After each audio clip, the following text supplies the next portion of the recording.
Mr. Villas.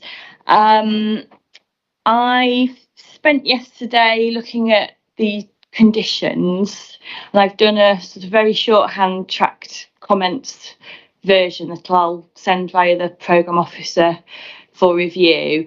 Some of it's just in relation to how does this work with this condition and overlap. I've identified areas I think there might be we might be able to rationalise them even further, and then there's just some queries just because conditions that are there I'm not actually seen before, so just a few nothing too sinister. I think, which one is it? The very unique, what was it? The hang on, hostile vehicle mitigation condition. That was a new one on me. Well, yes, quite. It's obviously, as a northerner, I'm not familiar with that. But well, yes. So it's just queries about, just some explanation about what that is and that kind of thing as well. So there was no real kind of howlers or anything in there, but it's just, but I only have done the 2018 version because there's a lot of crossover. I thought there's no point in actually just saying the same thing twice. So take the comments as read for the 2021 version if it's for the same thing. But I just thought if I can get that to you, and that can be looked at while we work this week. So I'll get that to the programme officer at the break. And relating to it, because obviously it's this time next week we should be having the roundtable session. Where are we with the Section 106 agreements? Because I know there's matters outstanding and work been going on. I plead the Fifth Amendment, and I'll pass you over to someone who knows what they're talking about. Do you want to update Margaret? Okay. So we're still working. There is still some work to be done, but we're very close in terms of commercial issues. So I think it's just legal drafting, really. There is still a couple of points outstanding with TfL, so we're working with their legal teams. And a version went back out yesterday. Between us and the council, there's really 1 point outstanding, and 2 with TfL, really, in terms of commercial issues. So the hope is still to get certainly a 2018 settled draft this week, and then we will do, because for exactly the same reason we've been waiting to do the pull across to 2021. We actually did do a version yesterday, but it's going to take a little while to do that. So I think we might need the weekend on that in order to finalise the 21. Okay, I think just keep me posted this week, please, because obviously I'm going to need to prepare for the roundtable session. But I mean, we have literally only got that on next Tuesday, so if we have to have a delayed start or anything, just so I can review, we can easily accommodate that in the timetable. We can certainly issue a draft, because I don't think from that point, by the end of this week, there won't be much that changes. Yeah, I mean that would be helpful. So that's just what we were intending to do, I think, isn't it? Yeah. Okay. All right. Well, that's helpful. We'll just keep me posted on that. There's been some inquiry documents uploaded to the website. I've seen the servicing site visit routes, the maps that have been produced. I've actually done most of that, but I didn't have the benefit of the traffic map, so I'll have a look at that and do another visit. There was the Tfl consultation that we had word of the email last week. That's not gone up as an inquiry document yet, because I know parties hadn't seen it. So I don't know if there are any comments on that at this stage. Well, no, other than just to explain, ma'am, that there are 2 aspects to this. One is the inquiry aspect, and one is the actual consultation itself. Yeah. So the consultation itself, we'll consider whatever's in the document, and if we consider it appropriate, we'll submit a consultation response. Vis-a-vis the inquiry, we will put a note in to explain our position as to whether this makes any difference to the discussions that have been held to date on, for example, servicing. Okay. So that's what we've got in hand. Yeah, brilliant. He says, hoping that's the case. There's nods from the rest of your team. So. Yeah. Likewise, I've asked for Mr. Lanscow to prepare something which we can put in just to identify if it makes a difference to the discussions. Okay, well, I'll get that as an inquiry document. I was just going to put the email in as an inquiry document rather than the link, which I think they suggested, because we're not an advert for their consultation. We're in the back. I think what I would say about it, once we've had a chance to have a look at the documents, if there's anything in there which might usefully be added to the email by way of context or explanation, then we do that. Well, having had a quick look at it, some of the documents I don't think are going to be particularly helpful, but until I've heard back whether there's anything in the way of plans, that might be useful, we'll keep our options open on that. Okay, great, thank you. And then Friday, it's an overspill day, but I think we're fairly comfortable, and it's my site visit day. So I assume preparations are underway in terms of that. In what sense? Well, it's an accompanied visit, isn't it? Yes. So we've got our people lined up. Yeah. Yes. If there's anything you need to know and anything like that, just please advise, and we'll chat about it nearer the time. But no, I think start somewhere and hope it doesn't rain. Fair enough. No, I think it's one of those cases where it's relatively straightforward. Yes, it is, but hopefully no seagulls on this one. Okay, all right. Any other housekeeping matters from the parties before we invite Mr. Fillers up to the top? No, well, just to say that on our conscience list, we owe the inquiry a note on the 70%. Do you remember the split between people coming out the tube and going to the office as opposed to elsewhere? So that's in hand. There isn't a very advanced draft, so I'd be surprised if we put it in today, I should think. Yes. Yeah, who are going today. Okay, thank you. That would be helpful. As long as I've got a chance to look at it before Mr. Goddard comes along, that's the key thing. Yeah, okay. Any other housekeeping? No. Okay, all right. Okay, thank you. So for our Guys and St Thomas Trust, we have Mr. Villas. There is a statement it's inquiry document 18 for those that haven't seen it. So welcome, Mr. Villas. I'll let you get settled. Not too scary up here, so.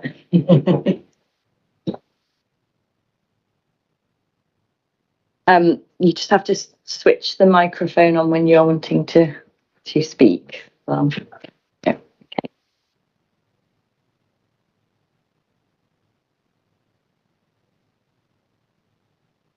Are you ready? Yeah. So, welcome. We've obviously seen your briefing note. We've had sight of that, so thank you very much for forwarding that to us. Are you happy to answer questions on anything you say? It's not a cross-examination. No, absolutely. Just the advocates may have some queries. Very happy to. Excellent. Okay, then I'll hand over to you. Thank you. Morning, everyone. So my name is Philip Villas. I'm a Chartered Town Planner, Director of WSP Planning Team, representing Guy's and St Thomas's NHS Trust. I think everyone's familiar with hopefully the submission that we made on behalf of our client, GSTT. I'm not proposing to read it out, but maybe summarise the position of the hospital quite briefly. I did also send through yesterday, and apologies it's quite late, but there's a plan which is now up on screen, which hopefully is helpful just for those who are not entirely familiar maybe with the layout of the hospital. I suppose as much as anything, I thought I'd just start by explaining not the whole campus, because it's obviously huge. I'm sure people are relatively familiar with some of the interfaces. Do you have? Is there a paper copy? We've got a paper copy. You've got an A3 copy. Just save my neck craning. Any others that I've got? So everyone else got. So thank you. It's okay. Sorry. No, it's okay. So I hope it's helpful just to, I suppose, get our bearings in terms of, as I say, the sort of interface between the appeal site and the hospital estate, if we call it that. And it's not all owned by Guy's and St Thomas's. In fact, the immediate neighbour to the appeal site, obviously the appeal site is the top left corner on the plan, and the grey is the area either occupied or owned by Guy's and St Thomas's Hospital. And the immediate neighbours to the appeal site, that's to the south and to the east, are owned by King's College London, so KCL. But in terms of the building to the east, the courtyard buildings, the old Guy's house, they are leased by our client, so by Guy's St Thomas's Hospital, for a range of uses. So this is the row of buildings, let's say to the east of the appeal site, where there is a common boundary. I think that's probably been flagged already. And in that row of buildings, there's a chapel, which I'm sure everyone's familiar with, in the middle of that terrace.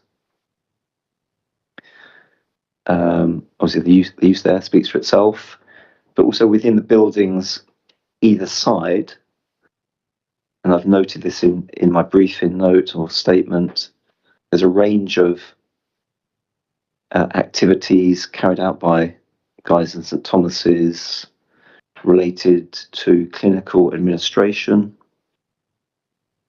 So sort of back house, but there is regular, as you might expect, there are calls with patients and various arrangements being made on the phone and in other ways in those buildings. So that type of administration goes on. I suppose the point of raising that is there are certain sensitivities around noise impact, which I'll come back to.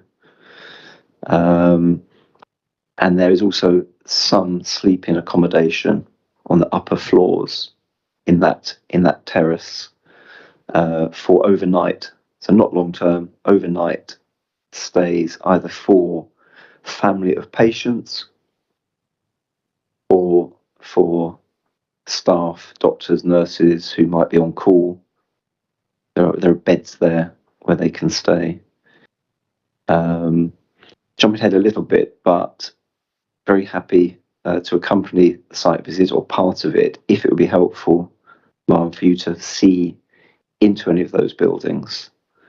Very happy for myself and maybe someone from the hospital to show you, point out what the buildings are.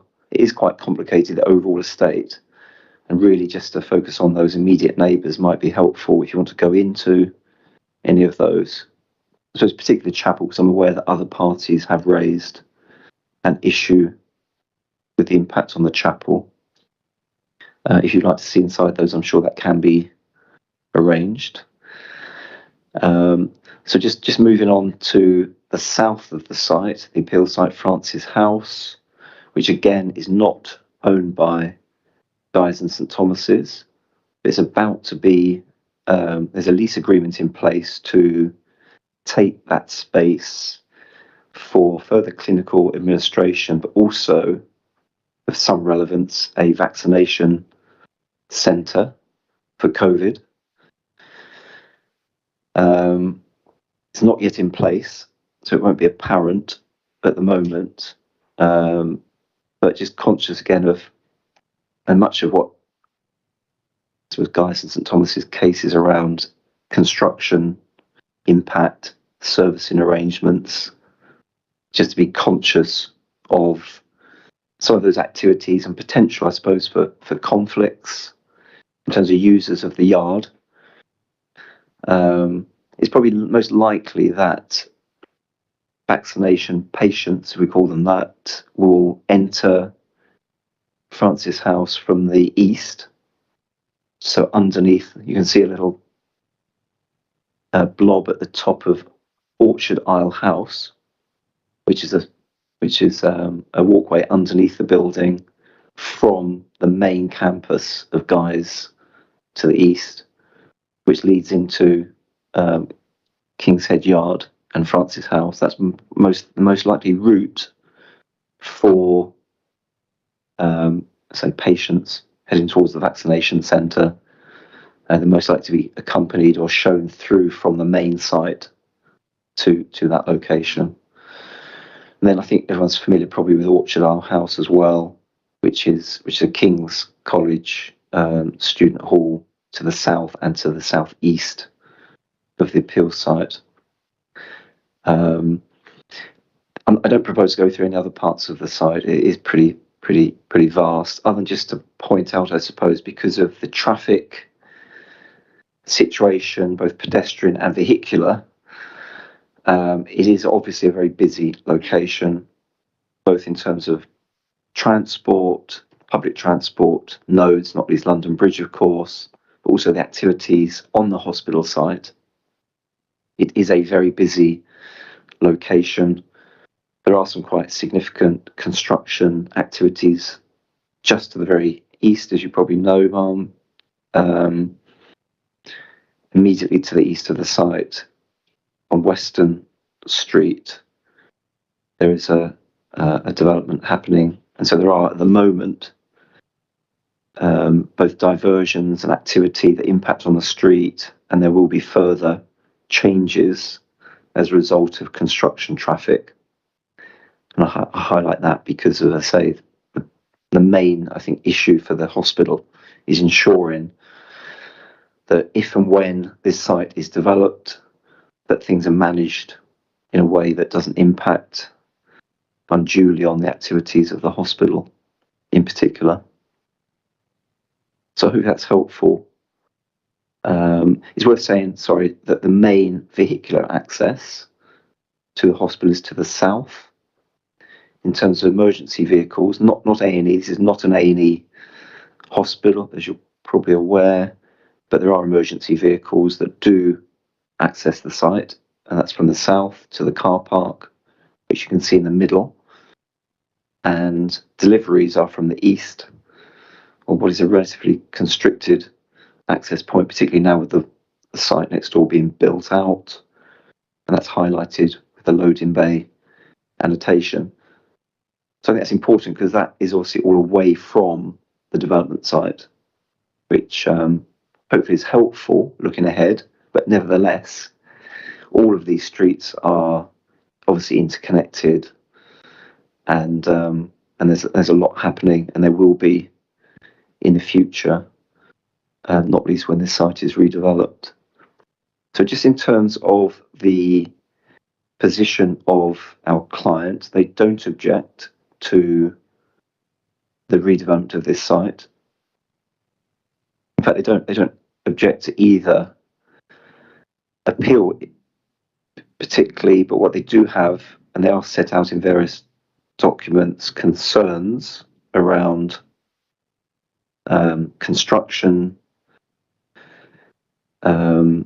impacts, and that's traffic, but also noise and other forms of pollution during that phase, which no doubt it will be quite a significant stage of work on site, where there'll be obviously traffic, but noise and dust, etc., where there are some relatively sensitive receptors close by. I wouldn't say that the sensitive receptors are immediately on the boundary, which hopefully again is helpful, but they're not far away. And again, if it helps, we can look at those, or you can look at those, Mum, on site. Happy to point those out. And the potential just for conflict as well, as I say, from traffic coming and going. I'm sure they can be dealt with through conditions, through management plans, both construction stage and post-construction. So once this development is occupied, I'm sure there can be ways and means in which this can work, potentially with either appeal scheme. But again, I think it's important that there are appropriate servicing plans in place. I think importantly for for our client that they are involved in the discussions around the conditions, which I know we're coming back to, but also then through the drafting and agreement of any construction plans and servicing plans, which will affect the hospital, but also potentially other conditions regarding noise, dust, etc. So we are very interested and keen to ensure that if this goes ahead, that those safeguards are put in place. The only other point really that Guy's and St Thomas's wish to raise, and I think all credit to the appellant over a number of years, GPE, there have been discussions throughout with our client from quite an early stage, which we really welcome. They do, and we'd obviously like to think, and I'm sure they will carry on, not least regarding what I've just discussed, but also affordable workspace. Our client is extremely interested, to say the least, in taking space in any redevelopment. Again, it's well documented the fact that this location is an important life science district. There are other terms as well for it, innovation district, etc. But this is not just London-wide, but I would say sort of globally recognised hub in terms of health and other life sciences research, as well as care. And I think it's important, I'm sure for everyone here, that is supported and that can grow. And there is an opportunity here, clearly, for that to happen. I haven't been a party yet I haven't yet looked through the conditions or the 106, but I'd like to think that the work that has taken place between the parties over a period of years can be crystallised in some form to ensure that those uses and our client in particular, but also King's, are involved in discussions about that space and how it can be procured, whether they have some kind of priority over possible letting arrangements. I think we welcome the fact that both appeals now seem to be pretty much at the level required for affordable space at 10% approximately. I don't particularly want to get into the detail of the differences between the two in terms of the space, because I think either could work, but I suppose there is a preference from our client's perspective in terms of appeal 2 or the 2021 appeal, in terms of just how the affordable workspace is arranged across the site. I think it's also fair to say probably from a servicing perspective as well, just going back to that, they would have a preference for the, if you like, the off-street servicing arrangement, which appeal to the 2021 appeal delivers, as opposed to the on-street and I've got the yard access arrangements of White Hart Yard, King's Head Yard, partly for the reasons I explained earlier. We don't think that's necessarily the best arrangement, but I'm not here giving highways evidence, or we don't have a highways position to take, but just conscious of potential conflicts. It could be managed adequately, but we feel the best arrangement for this site is entirely off-street. Therefore, the arrangements proposed from St Thomas Street on the second appeal seem more sensible to us. So that's pretty much the position of the hospital. As I say, they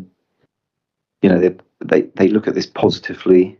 the potential of this site, and whatever happens from here, they clearly want to stay involved. It's important that they do, because of the activities that happen across the estate. Thank you. Thank you. I'll pick up on a couple of points you've made in terms of conditions, obligations and the site visit, but does anyone have any comments or questions to put to Mr. Villas from either side? Because I think you've covered issues that both sort of sides will be interested in. No questions at all. It's very, very clear, if I might say, and it's blindingly obvious that there needs to be participation in the conditions and obligations session next week, but I have no questions. No. Okay, thank you. My position is exactly the same. Yeah, okay. So you heard the talk this morning about conditions. There are 2 draft sets, one for each scheme. They're fairly lengthy. I've been through them. They're not an inquiry document at this stage, just because there are so many iterations that would just snarl up the list. But I'm content if they were to be shared with you for your input and comment, and would hope that you can bring some constructive comments to the table. If you have any specific conditions in addition, I would ask that you draft something up to present to the council and the appellant as well. But in terms of there are things like construction and demolition management plans in there, and other bits and pieces regard to servicing and stuff. But I think I'll set you some homework. You can go away and have a look and just come back and liaise with the parties directly rather than through me at this stage, and then that'll work its way through. And I'm about to send some comments through, so it's a good junction that you sort of get on board here. And the same with the statement section 106 as well. I think I would ask you look at that. In terms of the site visit, thank you very much for the offer. I think it would actually be helpful to me. I don't obviously need to go around the whole entire estate, because that would probably take most of the day, I imagine, but certainly the old guy's house and the into the chapel. So I think I'll ask you to liaise with the parties on that, and that's Friday. That's taking place. If that's suitable. I will certainly try and make suitable arrangements. I'm sure we can for those limited sort of buildings. That would be fine. Yeah. Good. Okay. All right. That's helpful. Any other comments from anyone? No. Oh. No, it's Can I just add on the conditions? So there was liaison yesterday between the parties as to some wording to specifically put reference to the hospital in. That's obviously not in the version that you've seen yet, madam. So I wonder whether we see your comments, add our comments in, and then in the next day or so send something across. Yeah, rather than sort of 4 separate versions and we're getting a big sort of confusion between us all. I think that would be really helpful. So we added a hospital reference into the construction environmental management plan and also the demolition management plan condition. So at least you can see the latest position of the parties. Okay. All right. Well, I'll leave you to liaise with the parties in that respect. Thank you. Thank you very much for your time today. Okay, thank you. Thanks, everyone. Just turn your microphone off. Great. Thank you. Okay. Mr. Stewart, if you want to get yourself settled and prepared. Yeah. See, you've got plenty of water there. Well, I think that might be a souvenir from Mr. Alford. Oh dear. He left you his litter. Yes, he's drinking copious amounts of water.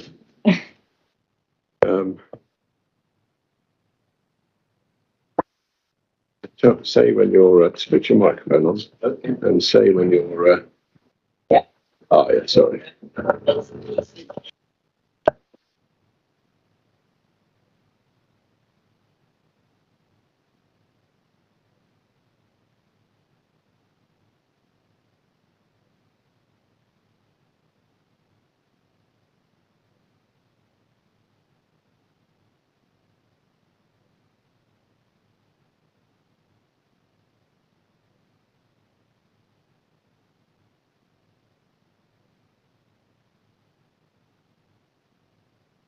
Okay, when you're ready then, Mr. Cosby. Sorry, I garbled your name there. Who's that? Mine? Oh, don't worry about that. I'm used to all sorts of pronunciations. So I'll call Mr. Stewart, who's sitting there. And Mr. Stewart, as we know, inquiry aficionados that we all are, you have a proof bound in at the back. There's an appendix, and then separately, as Appendix 2, there are some updated cumulative views we were looking at just the other day. And then separately, and more recently, there's a rebuttal with some appendices bound in. So those are your documents. There's a short list of material that we'll be dipping into. Can we just begin by introducing you to the inquiry? In your main proof at page 3, you introduce yourself, registered architect, independent expert advisor in architectural and planning matters, board director of the Townscape Consultancy. You explain that you have a degree in architecture, a postgraduate diploma in architecture, you're a member of the RIBA. You then briefly summarise your career. You started in the same year as I did. You look a lot younger than me, though, Mr. Stewart, so it's obviously dealing with judges' ages me anyway. And you indicate that from 1997, you were Deputy Secretary of the, as it then was, the Royal Fine Art Commission. That was wound up 2 years after you joined. I hope that's not a coincidence. Though the one didn't follow from the other. And then CABE was formed. You were director of CABE's design review programme for some time. And you explained the nature of your work there, including at paragraph 1.6 that you were the lead author on the CABE side of the equation of the first edition of the CABE English Heritage, as then was Tall Buildings Guidance. Yep. You set up your own consultancy in 2005. You explained briefly the clients that some of them that you've worked for over the years, and your inquiry experience. Then at 1.10, you indicate you're a member of the Design Southeast Design Review Panel. In the last 15 years or so, you've served in various capacities, including being a member of the LAC, as we call it, London Advisory Committee of now Historic England. You've chaired various review panels, etc., and so on and so forth. Are those matters correctly set out? Yes. Good. Oh, sorry. Yeah. You don't have to go too much further. Like that? Yeah. Yeah. Good. Excellent. Well done, Mr. Stewart. Now, I gather before we turn to the evidence properly, you want to tell us something about your Easter holidays in Rome, because you were intrigued by Dr. Barker Mills and his love of Baroque buildings. And you were portrayed perhaps in a slightly different way. So I'm going to try and stick closely to the point for the rest of the day, but I did want to say something about my Easter holidays to start with, which is you may remember that Mr. Barker Mills made some reference to his trip to Rome and his admiration for Baroque churches, and there was a sort of implication that he might be more interested in that than I might be, and so I did want to make. I mean, he didn't exactly say that, but there was a kind of point made along those lines. And so I wanted to point out that I did spend my Easter holiday in Rome and spent much of that time with my family looking at Baroque churches. But the more general point, which I think is pertinent, is that there's sometimes a sort of idea that because you're interested in new architecture, you're not interested in old architecture, or because you promote new buildings, you don't like old buildings. I'm an architect, I like buildings.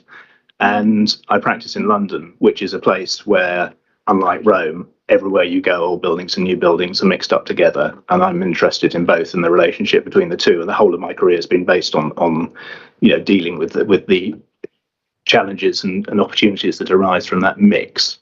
So Baroque architecture is very much one of my interests, as well as all the other stuff. Good. Now that you've got that off your chest, we're going to divide the evidence in chief into two main tranches, bearing in mind you're multidisciplinary, so to speak here. So Townscape first, and then later Heritage.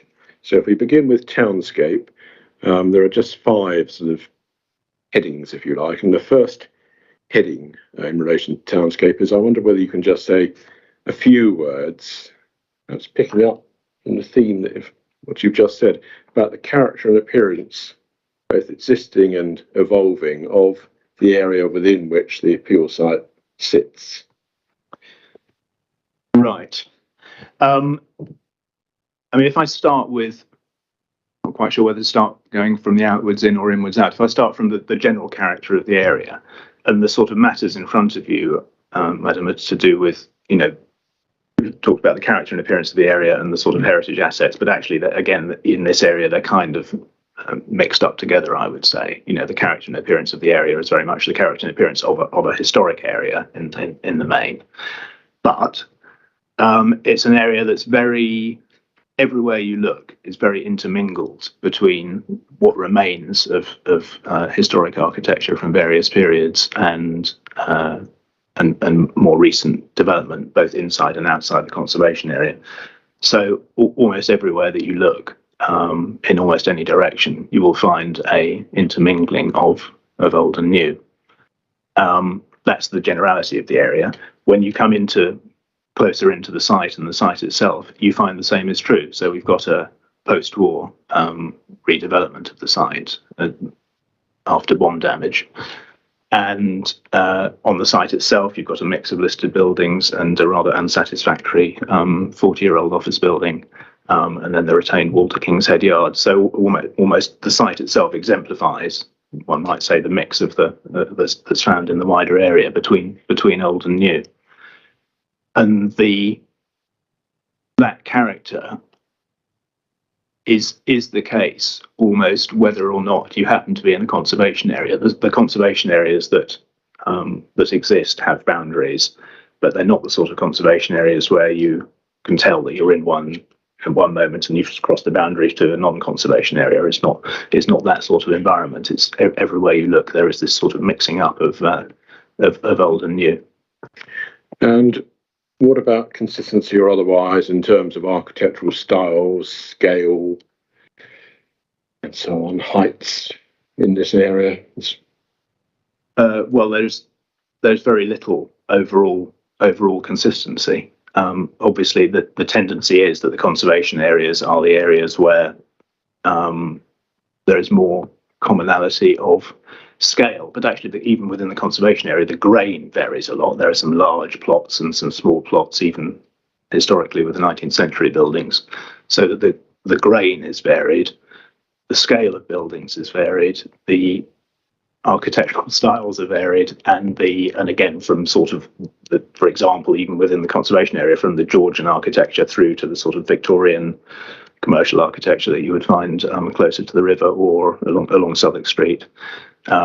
And then all the way through to more recent post-war buildings, the mix of materials is great. Almost all of the typical building materials found in London are found within the immediate vicinity of the site.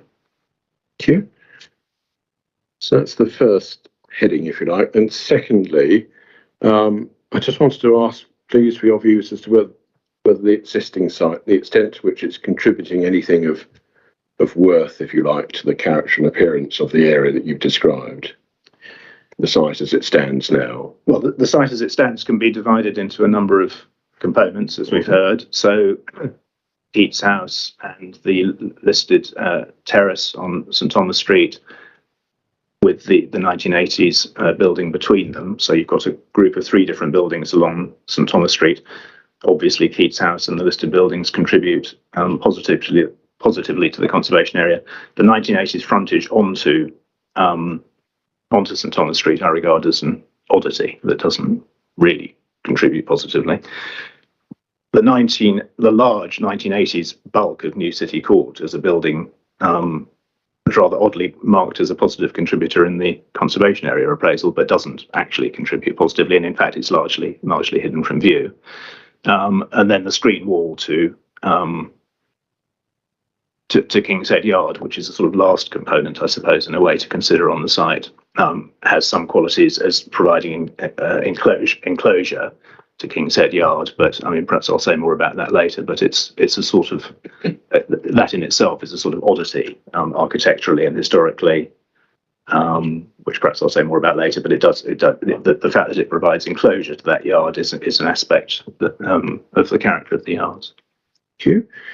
And then thirdly, I mean, what would you say would be the appropriate approach to considering the redevelopment of the site?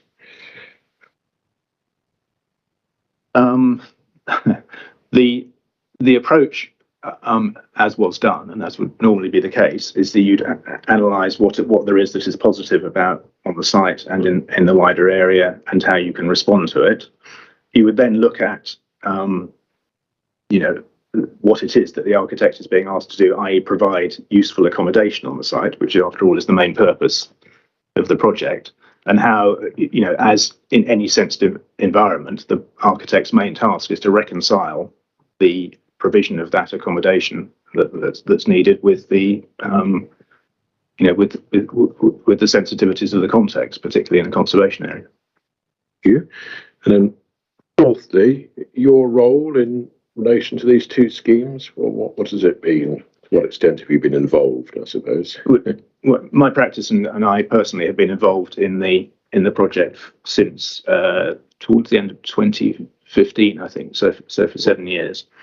We were appointed close to the beginning. Well, not actually at the beginning, but after the sort of feasibility stages. But pretty much as the serious design work started to begin, and we advised, as we generally would, on the sensitivities of the environment and the townscape and heritage issues that are covered in my evidence.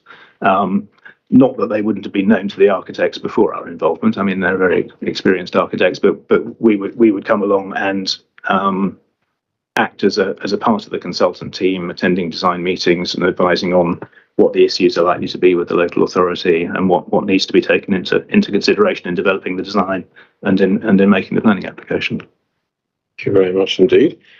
And did that involvement continue through into the 2021 scheme? It did, yes. Thank you. And so then, fifthly, really in coming to the bottom line, if you like, can we do them in turn? Start with the 2018 scheme, please. I mean, what would you say? It's obviously all written up in your proof, but what would you say in summary as to how the 2018 scheme, if permitted and built, would perform as part of that existing and evolving character and appearance that you've described in summary form a little while ago? Well, I've tried to get across in what I've written that I regard it as in a sense, I mean, it's obviously a large-scale intervention in an existing environment in one sense, but in another sense, it's consistent with the pattern of development in the area that's occurred over recent decades. It's just one more part of the regeneration of the London Bridge area, in a way that's taking everything into balance. There are clearly far more pros than cons. I identify a few cons in my evidence, but in weighing them up, just from the consideration of the aspects of the project that I have to deal with, let alone the wider aspects, the advantages massively outweigh the disadvantages, but that is, I would say, comparable with those considerations that have been taken into account in considering the Shard and Fields and House and the other redevelopment projects that have taken place in the area. Each of them has had a significant impact on its setting, and on the whole, a positive impact. Thank you. And then 2021. I mean, the same is true. I've tracked, worked with the team on the development, in response to the points that were being made to the team by Southwark and Historic England. Reservations were expressed about the scale of the 2018 scheme.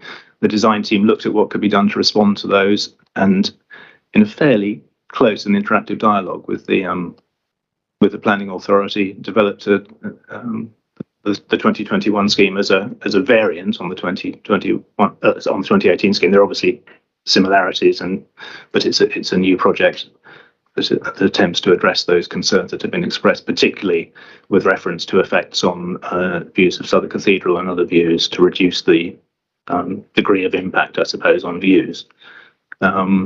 And coming up with a scheme that the team was equally happy to support. Thank you very much indeed. And so with that in mind, I wonder whether we can move, please, to the next tranche, which relates to heritage. And there's sort of 6, if you like, lead-up questions before we then work through each of the, if I say key assets, I'm not trying to demean the others, but the main assets that have been in play at the inquiry, if you like, and then ultimately then to heritage benefits. So first of all, half a dozen points of approach, if you like. So can we begin with the framework, please. So that's D01 in our numbering system here. Nothing new, I don't think, in the points which are coming, but obviously you're our heritage witness, so we need to have your views on these points. So at page 57 in the framework, under the heading of considering potential impacts, that's vis-a-vis heritage. As we know, we're told in paragraph 199 that one's to consider the impact of a proposed development on the significance of designated heritage assets. We're told something about weight. And then to cut to the chase, in the cases that we're dealing with here, we know that the applicable paragraph is 202. That's to say where a development proposal would lead to less than substantial harm to the significance of a designated heritage asset, then one's to go through a weighing process, as is explained.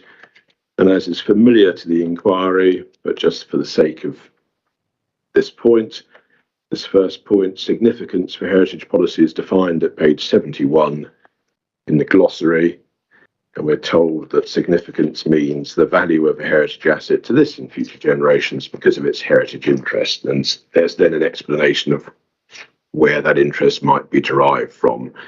And obviously for World Heritage Sites, one turns to the site's statement of outstanding universal value. So significance equals value to this and future generations because of its heritage interest.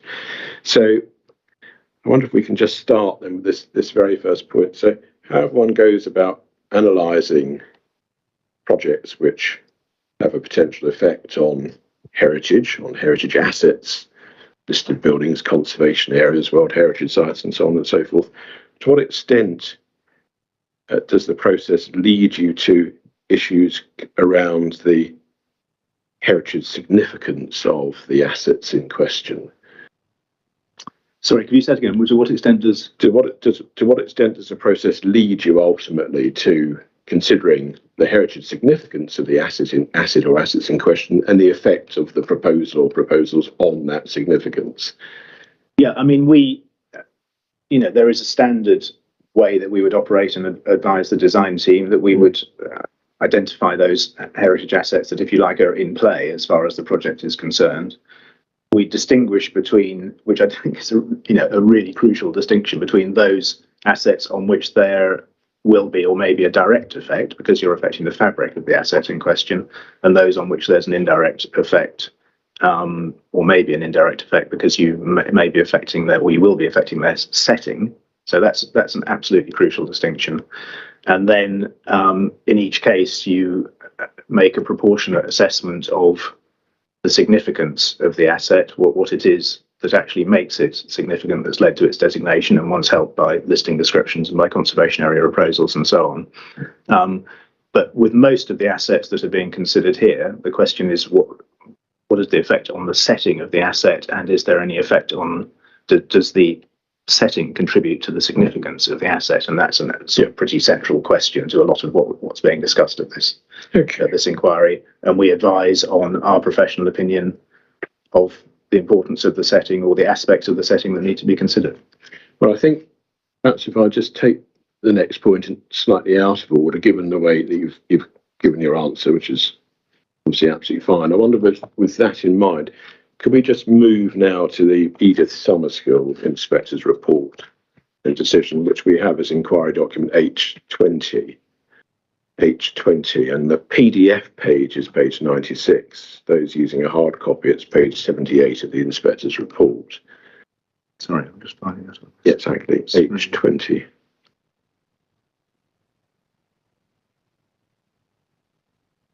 Sorry, is that PDF page 20? No. H for Harry. Yeah. 20 is the document. Oh, sorry. Yeah. Yes. Yeah. And you did tell me earlier on you had all these documents loaded. Good. Yeah. And it's PDF page 96. Sorry. PDF page 96.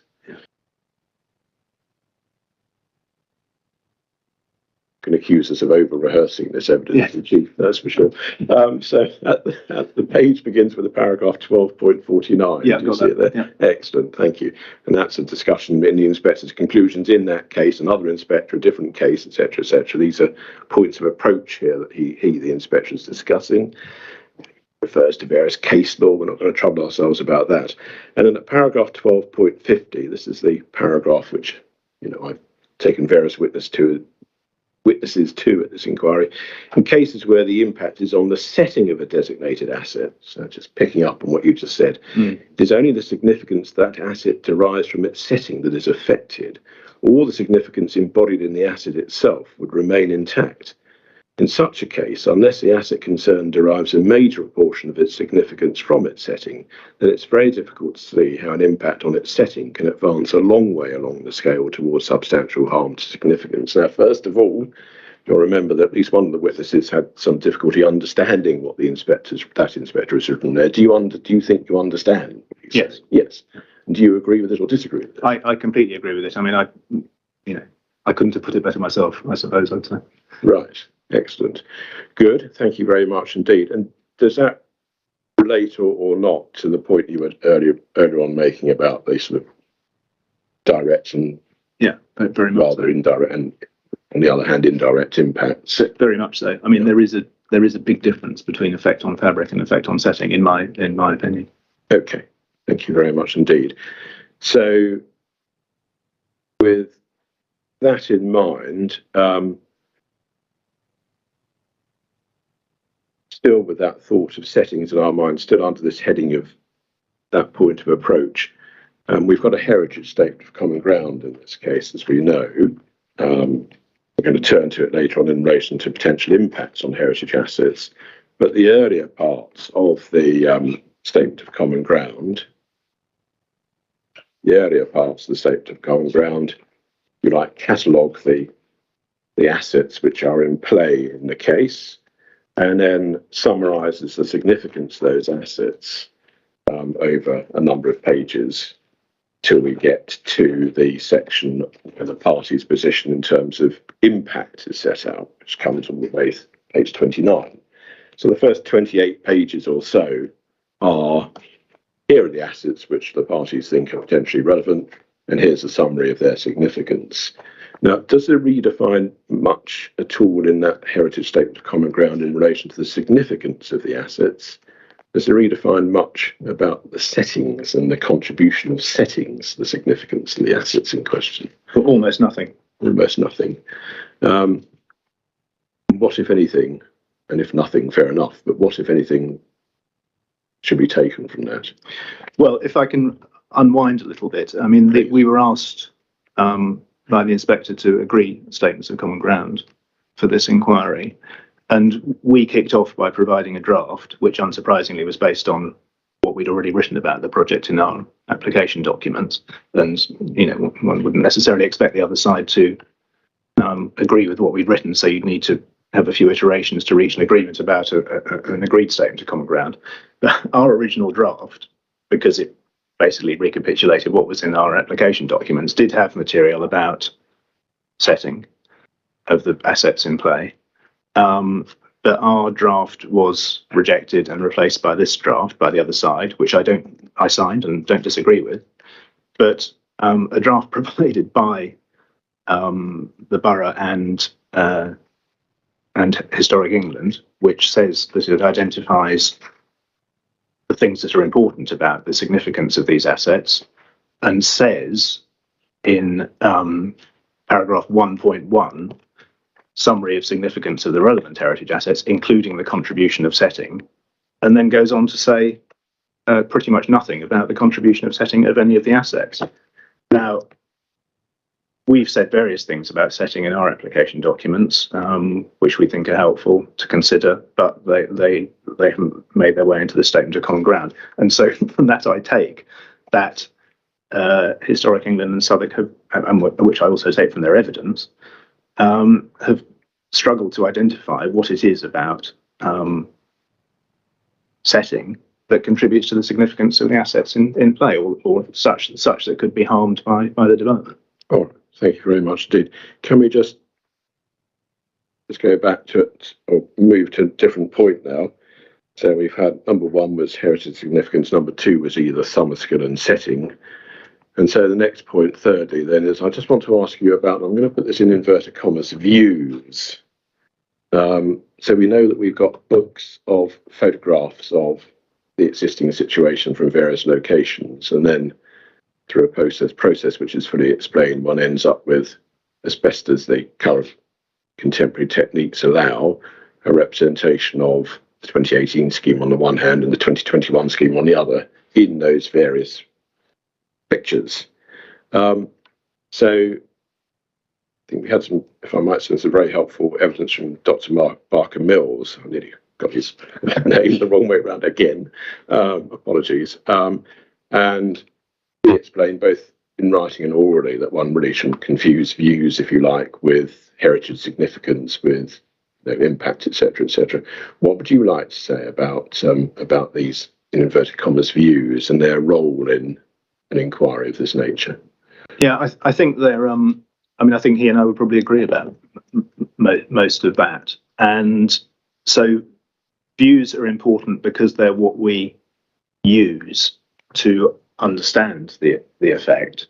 But I think when one uses the term view, I think it's a sort of word that's has come to describe different things. So what you've actually got in a townscape and visual impact assessment, which is assessing townscape and visual impact and not heritage, is a series of photographs that have been taken of the world as it exists, and then photo montages of what the world would look like in the future if the scheme was built.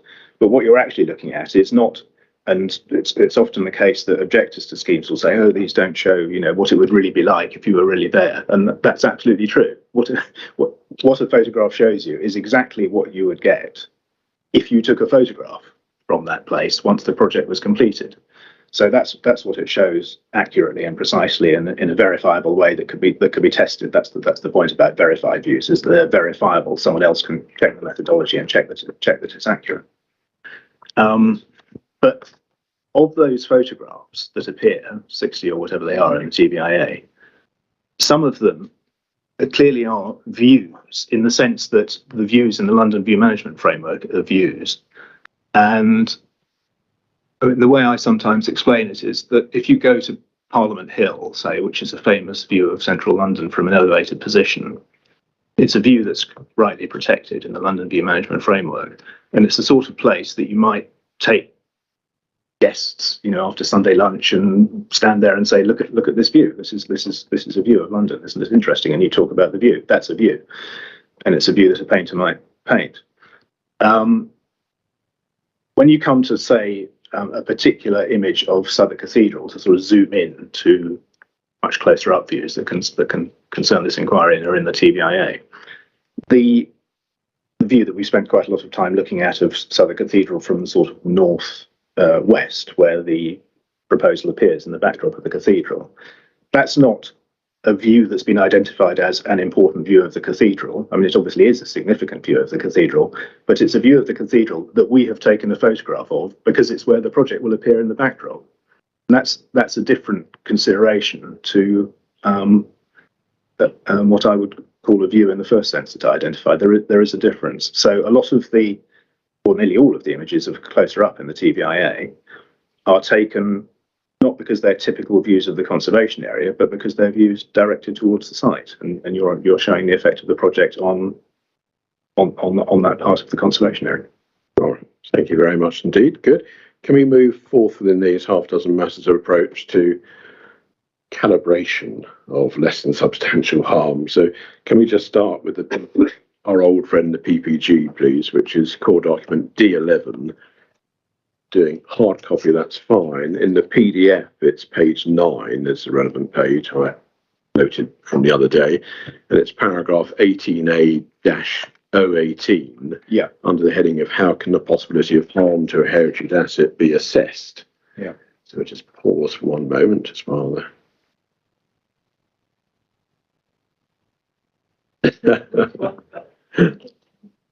Oh, it's 10 in the PDF, is it? Okay. Righty-ho. Thank you. Page 10, I'm told, in the PDF.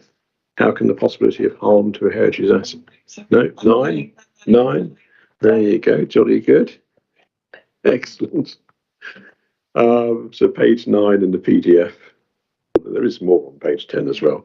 So under the heading of how can the possibility of harm to a heritage asset be assessed, where most of us probably be able to recite this in our sleep now, but in the 4th paragraph, there's a paragraph that begins whether a proposal causes substantial harm. Have you got that one there? Yeah. Good. Will be a judgment for the decision maker. So far, so good. Having regard to the circumstances of the case and the policy in the NPPF. In general terms, substantial harm is a high test. Pause. Do you agree with that? Yes. Good. So it may not arise in many cases. For example, so here's the example that's given. In determining whether works to a listed building constitute substantial harm, an important consideration would be whether the adverse impact seriously affects a key element of its special architectural historic approach. As you'll know, because you've been here, I've described that approach, which is dealing with, I think, what you would call fabric harm or harm to fabric, potential harm to fabric, is something that's been used as a proxy across the piece. Yes. In other words, one lifts the words seriously affects a key element and takes that and applies it more generally. Is that equation of substantial and serious, and so therefore less than substantial being not something which doesn't seriously affect a key element of the special interest of the asset? Is that an approach which you, if you like, buy into? Is an approach which you would adopt? Yes. Have adopted? Yeah. Yes, and also I think it's interesting, just in sort of in passing, really, but the references to works to a listed building, where it's sort of relatively easy to imagine works to a listed building causing serious harm to it. You've got the builders in, you do something to the building, it harms it.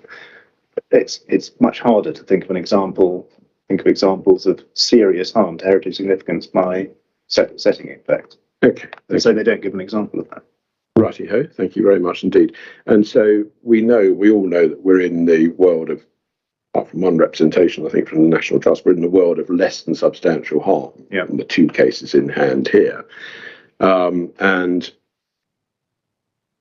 we know that in the Heritage Statement of Common Ground, at page 29 and onwards, there are 2 tables, Table 1 and Table 2, one for each of the 2 schemes, in which the parties have very briefly indeed encapsulated the bottom line conclusion, if you like, of their assessments for these various assets. And we know from the evidence that's been given on behalf of the Council, on behalf of Historic England, that the witnesses in question have calibrated the less than substantial harm, so towards upper or high or middle or between the 2 or low, etc., etc. What would you like to say, if anything, about that approach towards calibration and labelling, sort of high or upper and middle or medium and low or lower end? Well, I mean, 2 things really. One is the use of. I mean, inevitably, it's this is an agreed table that's intended to be helpful as a kind of summary that's helpful to the inspector and everybody else here. But, and I think Historic England and the Borough and I would all agree that actually what you need to do is read the words that we said that explain what the harm is. So firstly, this can only be a summary. But the word to see the word high in a table that's about, if you divide the world into substantial and lesser substantial, then that's, lots of harm and not very much harm, let's say. And then to say that there's a high amount of not very much harm, it's like going to the doctor and the doctor, say, what about that? I'm a bit worried about this. And the doctor says, I shouldn't worry about that if I were you, it's nothing much. But how worried should I be on the scale of not very much? Well, high, you should have a high amount of worry about not very much. So, which doesn't really make any sense. So I just think one needs to be careful about the use of language. So it's a high amount, but it's a high amount of not very much. And the narrative is more important than than this summary table. And I particularly think that going back to the PPG, which says, and where are you apologies, back to paragraph 18A, the paragraph above the one we were. The one. Oh, I see, immediately above. So the 3rd paragraph on page 9 of the PDF, within each category of harm, that paragraph? Yes. Read it and say what you want to say then. Well, within each category of harm, brackets, which category applies should be explicitly identified, close brackets. The extent of the harm may vary and should be clearly articulated. So, that's, I think, what we're all trying to do. But that doesn't lead me to think that there's some kind of scale from 1 to 10 that needs to be along which harm needs to be placed. I can see how you're led to sort of talk in those terms, but I think it's much more helpful. It says extent of harm, not degree of harm. You need to explain what it is and how extensive it is and how much it matters. And that's what I've attempted to do in my evidence. And in fairness, your opposite numbers as well. Exactly. Yes. Yeah. Okay. Thank you very much indeed. So then the fifth of these 6 points of approach, I wonder if you can just help us, please, with this concept of visual distraction that we've heard much of at the inquiry. In many instances, the harm as it's seen on the other side of the room, so to speak, really comes to the idea of visual distraction. So you put a new building in the scene, it draws your eye, perhaps because it's worth looking at, perhaps because it's not, but it draws your eye. And that is said in turn to have a role in undermining the ability to appreciate the significance of the asset. And in turn, that is said to then impact in some harmful way on the asset's significance itself. Yeah. What do you say to all of that? I say I don't buy all that at all. Right. Because I think it's an attempt to articulate a dissatisfaction with the effect of the proposal that to maintain the case that the objectors are maintaining, it needs to be demonstrated that there's effect on heritage significance or the ability to appreciate that significance, and so it's a way of saying, well, this is the way in which my ability to appreciate significance is affected because it's distracting. But that's an incredibly sort of personal and subjective reaction, and I perfectly accept that some people might react like that, but it's not a very objective way of assessing the effect that, however much you wrote about the heritage significance of the asset in question, and it is all written down in the statement of common ground, but it's expanded at length in elsewhere. All of those things would still be true in spite of this alleged distraction. Good. Thank you very much indeed. And then sixthly and finally on these matters of approach, before we roll our sleeves up and walk metaphorically around these assets, sixth and finally, the role, if any, of the architectural stroke design quality of a proposed building. I mean, take these 2 schemes that we've got here. I mean, if the view is formed, if it is, that they are of high architectural quality in their own right, so to speak, buildings worth looking at in their own right, as I put it colloquially at the inquiry, can that have any effect at all on affecting the impact of those buildings on the heritage significance of the assets in question? Well, it's certainly, I'm not sure about lessening. I mean, I'd put it a slightly different way. I talk in my evidence about the distinction between, say, Guy's Tower and the Shard. Mm-hmm. That if you look at the historic parts of Guy's Hospital and see Guy's Hospital, the 60s bit of the Guy's Hospital Tower off to the side, you just, I think I admire it less than I think Simon Alford was prepared to give it some positive qualities. I'm not sure that I really do. So it's a building I'd prefer not to be seeing there, because I don't think it's a very good building. But the Shard is, an interesting work of architecture by one of the world's leading architects. It's clearly had a far greater effect on its environment than anything proposed by the present scheme. And it's visible from all over London, and it's become one of the defining symbols of London globally, appearing in the backdrop of lots of important historic buildings. But there are very few people who think that that's a bad thing, and it must be significant that it's a high quality work of architecture rather than just a sort of ugly or nondescript lump. You just bear with me for one moment.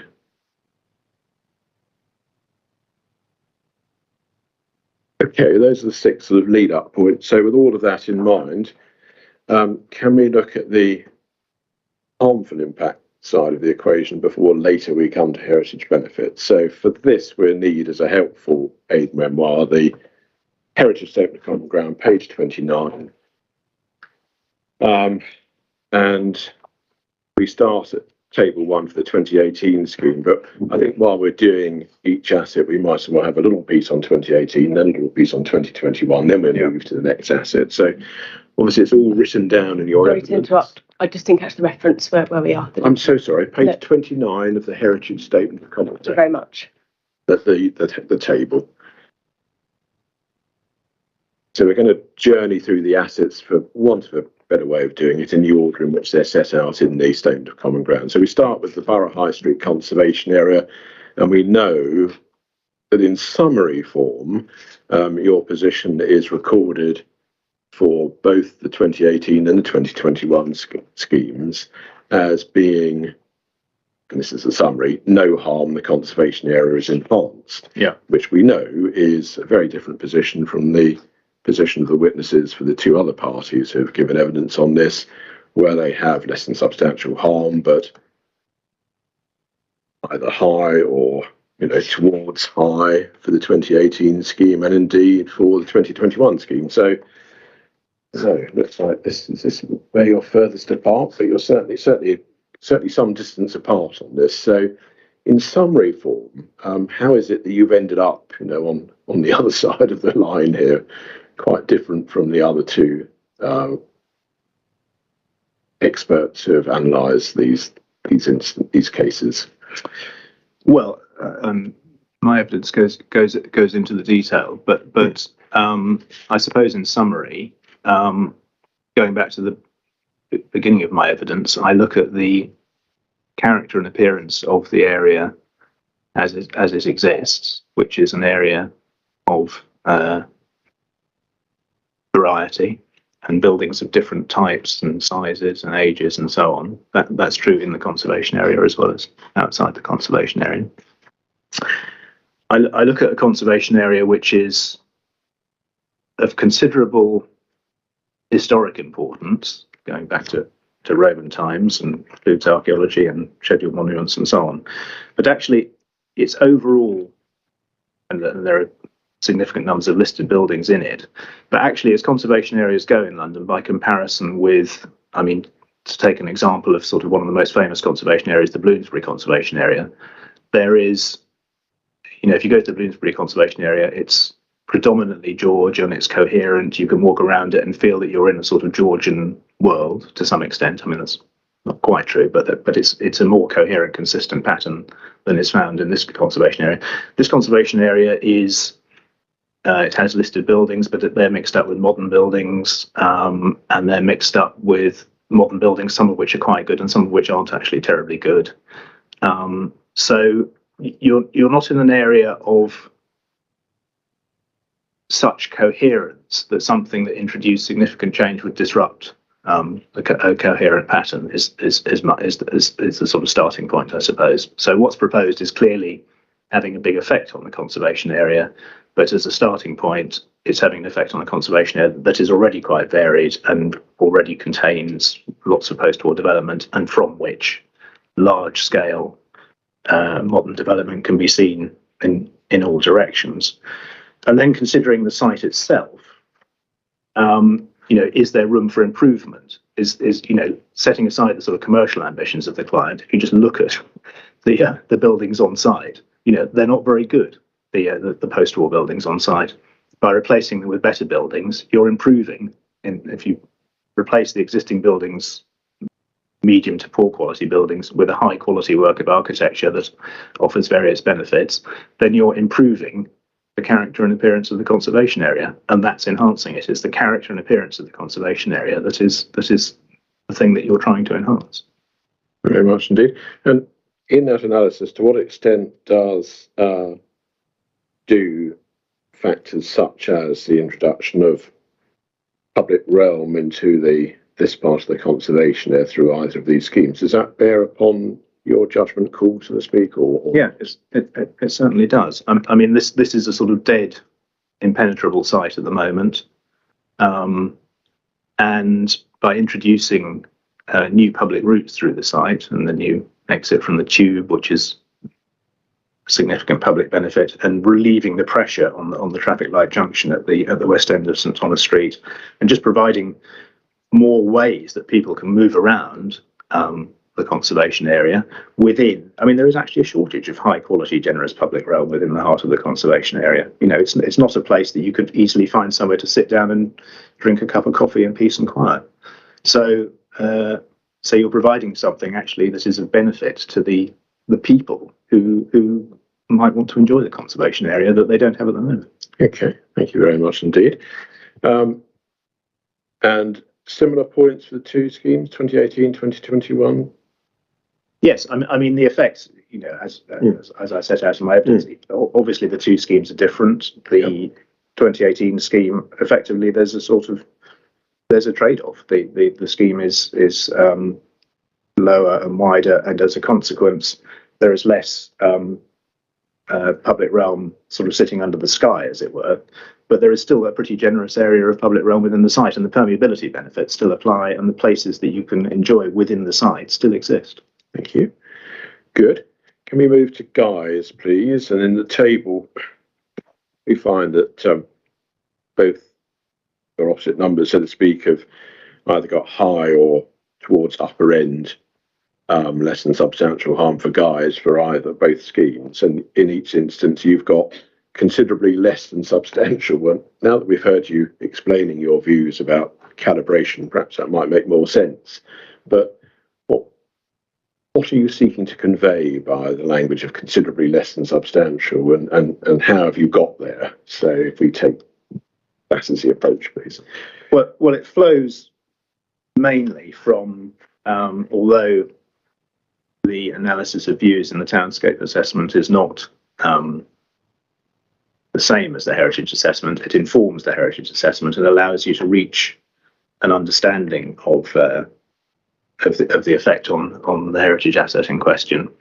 And but you can almost get as much of an understanding from the model in a way, that you can see that the effect on Guy's is going to be that the present situation of the 18th century part of Guy's is that you've got the courtyards, which are very composed and formal, and self-contained and complete in a way, in spite of post-war reconstruction. But I think that's, nevertheless, it's been reconstructed to pretty much its previous form on the east side.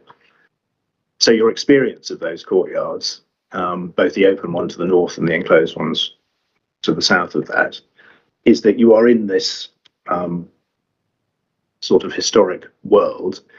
You are fully aware of the world beyond, because you can see the Guy's Hospital Tower, you can see the Shard, and you can see Shard Place, and you can see other modern buildings as well. They don't contribute to the heritage significance of Guy's, and in the case of the Guy's Tower, you're led to look at a building that's visually unsatisfactory. In the case of the Shard, you sort of, I suppose, it's the Shard, and you just accept it as a part of another world that's come along and developed on the other side of the street.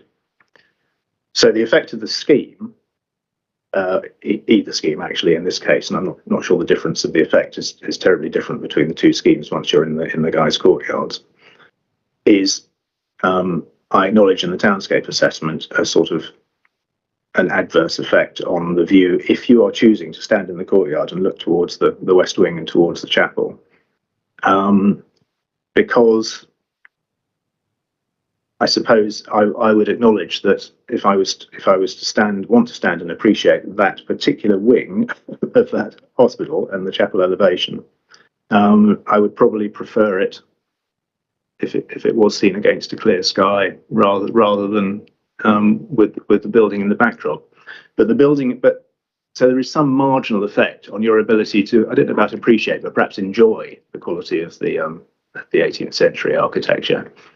But the thing that's been added in the backdrop is a high quality modern building, and there are other high quality buildings in the setting of the hospital already, very close to it, so that the overall effect on your ability to enjoy the setting of the hospital is pretty limited. It's a sort of another degree of an effect that's already happened, and so that's why I can't rate it more than a pretty minor effect. It's really hard to understand how you can say that that's a high amount of harm. So therefore, on this calibration, creeping towards substantial harm by adding a high quality new building that is, in very broad terms, consistent with other high quality new buildings that have been added to the setting of the hospital recently and agreed to be acceptable.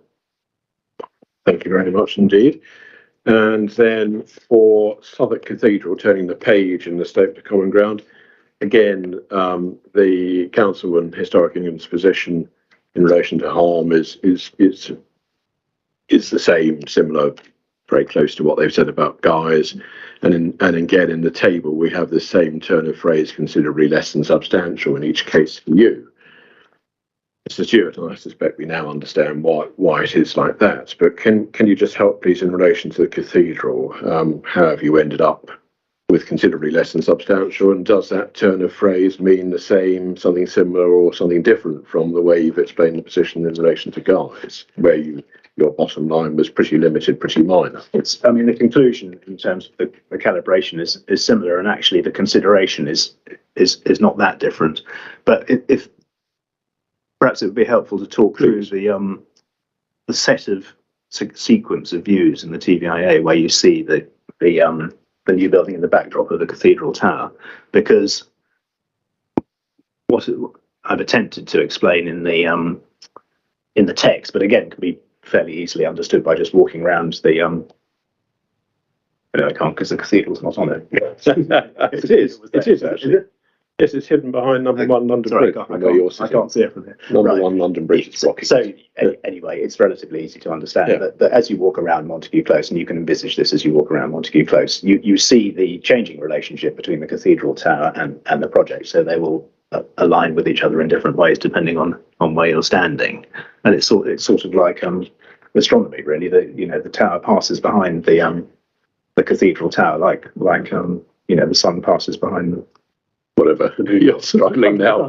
Stick to Townscape and heritage, I think. But the things move relative to each other as you walk around, and so that in those views where you see a conjunction between the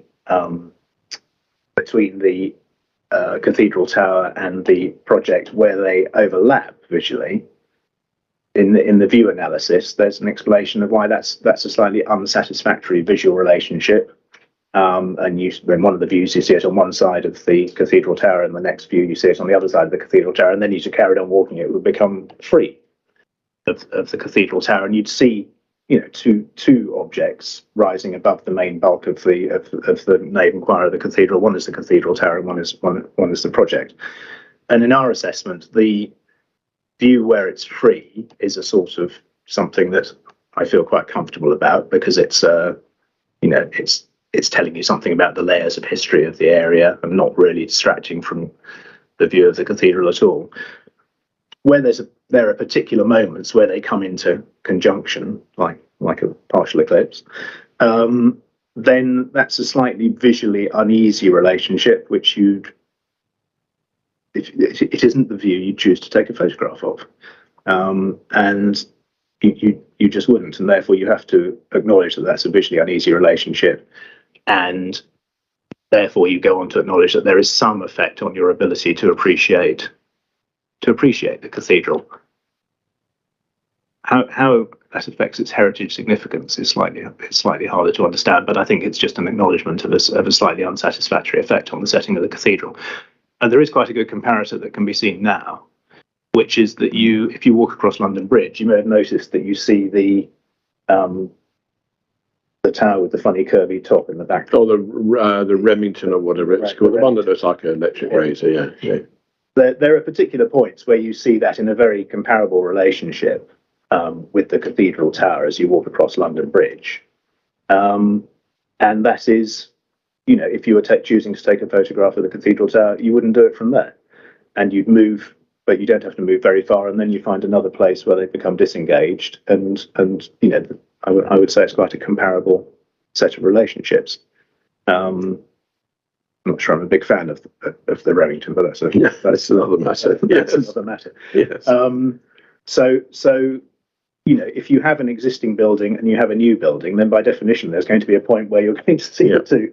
Just as a result of the facts of geometry, there's going to be a point where you're going to see the two in conjunction, and our photographs identify those points. Yeah, and so the turn of phrase considerably less than substantial, just to be clear, for the record, if you like, from the inspector's note, if she wishes to note it down. For guys, you said you got through to pretty limited, pretty minor. Yeah. Are you saying anything different or not in relation to Southwark Cathedral? If I have to start giving it marks out of 10, it's probably one notch down, but I'd use the same words. Okay, same words. Okay.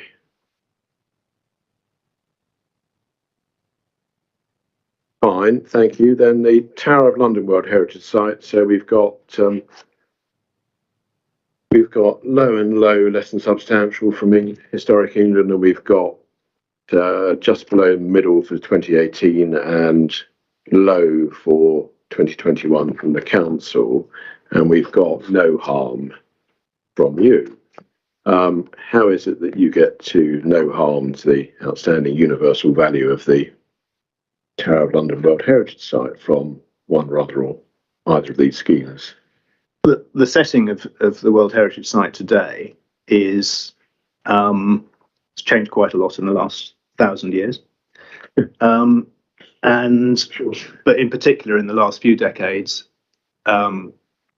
large-scale commercial development has grown up in its wider setting. The scale of development within its immediate setting has been very closely controlled, so that there are no buildings taller than a certain height that sort of front the pool of space that surrounds the tower. So that the distinction has been made in planning terms between the immediate setting and the wider setting. So when you visit, you can see that there's been a fairly definite effort to sort of keep all of the buildings around it to a roughly consistent height of 8 to 10 stories or whatever it is. And then there's a layer in the backdrop of that where, for both to the north, but mainly to the northwest, with the city cluster, the sort of huge and intense scale of the city's eastern cluster is very much a sort of fact of the backdrop of the setting of the tower, which is very apparent to anybody who visits the tower, either in its environs or once you get into the site itself. There is a sort of similar situation developing on London Bridge, but on a much smaller, less impactful scale. So that even the Shard, but certainly the smaller buildings at London Bridge, are a sort of part of the wider setting of the tower, but they're at some distance away. They're over the river. They feel like part of a different world. You can see them, but they don't, in my view, affect the outstanding universal value of the Tower of London as existing. And the addition of this scheme is really just, once you're that distance away and you've got the group of recent buildings around London Bridge, it's a relatively, again, you can always see it on the model. It's a relatively minor addition to the development of London Bridge as perceived from the tower. And however much you write about the outstanding universal value and the history and the characteristics of the Tower of London, all of those things will still be true if you build this project. It's kind of as simple as that. Yep, that's good. Thank you. And then I think finally, in terms of the assets, we'll stop at the last one that Historic England explicitly deal with. I hope we'll be forgiven for stopping there, and that's St. Paul's. And we know we've got low, or towards lower from your two opposite numbers, and we've got no harm in relation to either scheme for you. Can you just help, please, St. Paul's? Why have you got no harm to the heritage significance of the value of St. Paul's? Well, it's more a question of why does anyone think there is any harm, but it's the two views that I think are reduced in justification of saying that the significance of St. Paul's Cathedral is harmed are the views from Kenwood and from, I think, Parliament Hill, which are LVMF views. And both of those viewpoints are about 8 or 9 kilometres away from the cathedral. And you can see the cathedral from each of those viewpoints in some weather conditions, not very clearly in other weather conditions. They read as a long way away. I went up to Kenwood recently, and it was a fine day and good weather and good visibility, and it was almost impossible to see the dome of the cathedral made out against the backdrop of the development at London Bridge. So the visibility of the cathedral is not that great in typical conditions. That's the dome. The as seen from Kenwood, and this can be seen in the TVIA, the site lies behind the Western Towers, which are, if you go and look at St Paul's Cathedral, they appear enormous, but when you're 9 kilometres away, they're pretty small compared to the dome. You can barely see the dome. If you've got binoculars, you can make out the Western Towers. And if you do look through binoculars at the Western Towers, you can see various pieces of post-war development behind them, and this project will form part of the backdrop. You'll still be able to see the towers, the Western Towers, through binoculars on a sunny day because we're behind them and not in front of them. And that is not an effect on the heritage significance of the cathedral, and the same sort of point applies to the Parliament Hill view. Okay, thank you very much indeed. Good, we're almost there. So those are the key assets, no disrespect to the others. And then if we move finally to the other side of the coin, if you like, which are heritage benefits, do you see heritage benefits as being present in this case? If so, what are they? What would you like to say about them in summary form, please? Yes, the main heritage benefit lies in the benefits to the conservation area. Well, two actually, the conservation area and the listed buildings on site. But let's start with the conservation area. I mean, this is a transformational scheme as far as the site is concerned. I've covered already, I think, the sort of rather unprepossessing nature of the main building on site as it exists. It doesn't really make any positive contribution to the conservation area. So its replacement with either of the 2018 scheme or the 2021 scheme replaces a poor building with a good building. It replaces a building with effectively no public access to the site with, firstly, permeability benefits through the site, which I do think are genuinely useful to the permeability of the area. But secondly, the actual provision of so it's movement, but also a place to stop and enjoy. So it's both of those things. And in the case of the 2018 scheme, actually the provision of retail along the back of the Georgian Terrace as well. So that's a sort of inanimating the space. But in either project, the base of the building is animating the space in a way that the present building doesn't do.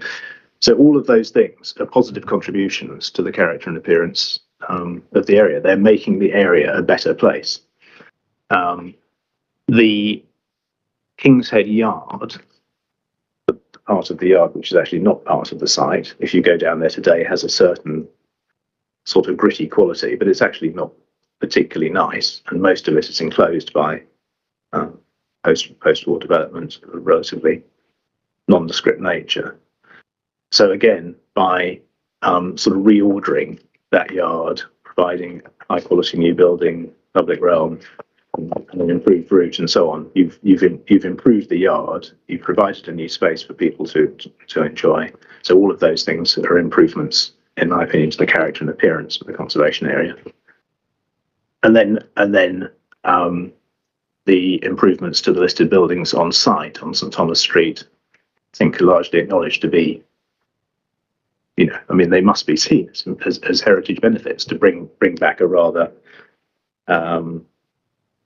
a terrace that's been largely reduced, its significance is largely reduced to the north frontage that you see on the street, to bring those back into a sort of improved ordering that's rather more consistent with their historic form, which could easily be sort of appreciated and understood from within the buildings. It's actually quite an unusual thing to do, and I think quite a significant benefit, heritage benefit to those listed buildings. Good. Thank you very much indeed, Mr. Stewart. That's the evidence in chief. Okay, yeah, thank you very much. We'll take a break now. So if we come back at 11:30, we'll just give you time to prepare. Thank you. Thank you.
I'm getting half hour of questioning. getting quite jealous of all this talk of holidays from everyone, I think.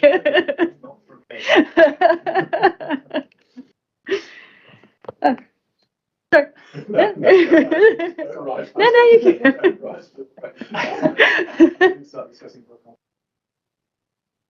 I can do that over lunch when you're able, but we're going to have slideshows of people's holidays as well then. Right.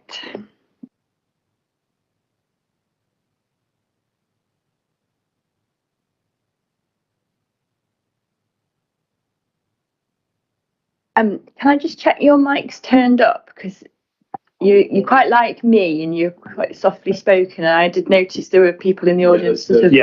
I'll try and speak a bit louder. There's a slidey thing on the side, on the left hand. No, the right hand. I don't know my right from my left. Oh yeah. You can turn it. Okay, I've turned that up now. Is that up? Yeah. Yeah, that's at max. Yeah. No. Yeah. Okay. Yeah. Okay then, Mr. Philpott, over to you for cross-examination. I'm in your hands for lunch, but around 1 o'clock. Around 1 o'clock, yes.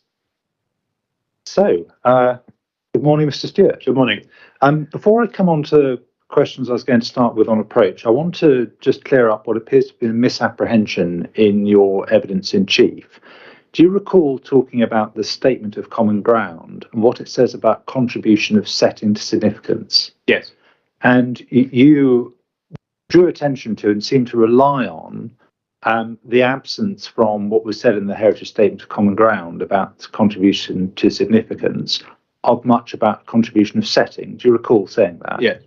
You've read Dr. Barker Mill's proof, haven't you? Yes. It's got 15 pages, section 8, on contribution of setting to significance. Yeah.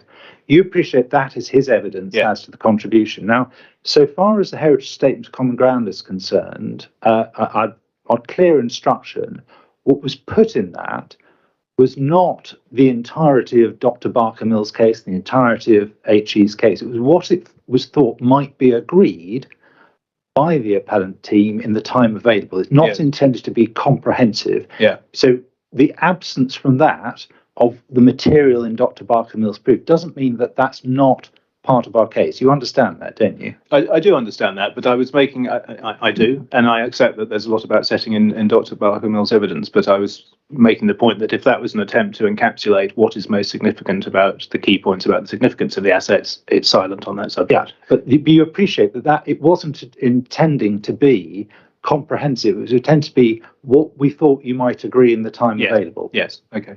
Thank you. And of course, you've had the opportunity to respond to that in rebuttal. And I think there's a paragraph in your rebuttal which comments on one paragraph on section 8. You've had a chance to respond to that in chief. Yeah. And there's been a chance, obviously, to ask Dr. Barker Mills about that in cross-examination. Yes. Thank you. Now, I want to then move from that onto approach to the issue of setting. And can we start, please, with the statute? Seems like logical place, because that's where this springs. So section 66, please, of the Planning List of Buildings and Conservation Areas Act 1990. Yeah. So that's CDH 01. Yes, I've got that. And very familiar, obviously, but the statutory duty arises where a proposed development affects a listed building or its setting. Yes? Yes. So where that is the case, so where it affects the setting of a listed building, special regard must be had to the desirability of preserving not only the building, but also its setting. That's the statutory duty. And there's no issue between us as to the importance of setting. It's not a secondary consideration, but it's something which Parliament has itself given special statutory protection in decision making, hasn't it? I agree, yeah. And if we can go on then to the NPPF, we need to understand what it is that we're dealing with here to understand why this might be something of public importance. If you go, please, to CDDO1, the NPPF, and turn to page 71, which should be in the glossary. Yep. And we have there a definition of setting, don't we? So that tells us that what that is. It's the surroundings in which the asset is experienced, then talks about its extent, and then says this. Elements of a setting may make a positive or negative contribution to the significance of an asset, may affect the ability to appreciate that significance, or may be neutral. So we can see that one of the reasons why setting is important is that elements may make a contribution to significance. That's one of the reasons. But the second is that it may affect the ability to appreciate that significance. Agreed. And if we can then put that to one side and take up, please, CDF04, which is the HE setting guidance.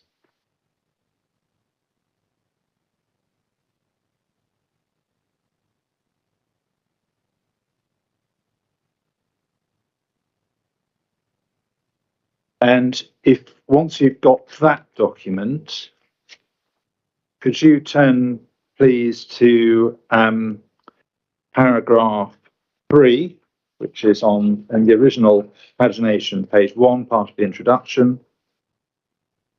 Yeah. And we can see that it's an extra. 5. I'm grateful. So it's 4 pages on. That's helpful. Thank you. Paragraph 3 explains what the note is doing. It's giving assistance concerning assessment of setting, and then first of all, statutory obligation, which we've looked at, then the policy objectives in the framework and the PPG, establishing the twin roles of setting. See boxes below. It can contribute to the significance of a heritage asset, and it can allow that significance to be appreciated. So that reflects those twin roles that we've just seen from the definition, doesn't it? Yeah. And we go over to the box that we're directed to. We can see their extracts from the NPPF,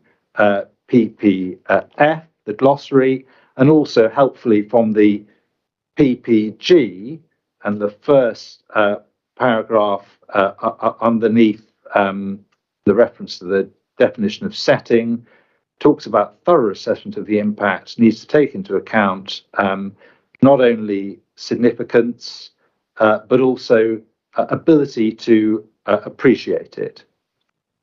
Yeah. And so any assessment needs to consider both, doesn't it? Yes. And that's reflected if you work through to pages 10 to 13, so 15 to 18 in the electronic version, the descriptions of the steps and how they're described. So if you look at step 2 on page 10 or 15 of the electronic version, just above paragraph 26, assess the degree to which these settings and views make a contribution to the significance of the heritage asset or allow significance to be appreciated. And then similarly on page 12 or 17 in the electronic version, step 3 includes both elements in the same way, doesn't it? Yeah. And to be fair to you, in your own assessment, as I understand it, you have considered both aspects, recognising that both are important. Correct. Yeah. Grateful. And just to see a worked example of how that can be important, if you take up, please, the inspector's report into the tulip. So this is in the CDH 10.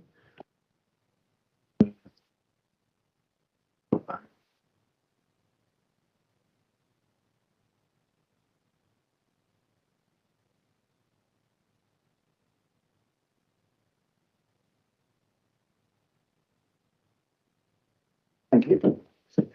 Yes. Grateful. Now, you presumably you've read this, familiar with the context, and this was looking in the pages we're going to go to, which start on page 142 of the inspector's report.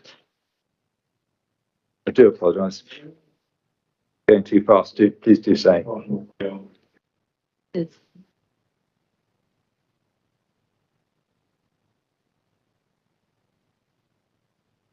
6. Grateful. And so once you've got there, you'll see that there's a subheading View 10A, but what this is looking at, if you just go to the previous page, is impacts on the Tower of London World Heritage Site.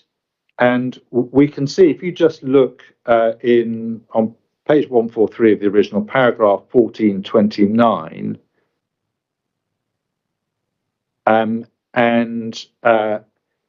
you can see about halfway through the inspector raising concerns about the extent to which the proposal in that case would distract from important aspects of the OUV, and goes on to say it would be a dominant presence within the central portion of the view and would draw the eye away from the White Tower, and then similar points made at the end of 1430, a greater distraction than the more consistent glazing, and so harmful. And then that then manifests itself in the conclusions reached in 1431 about impact.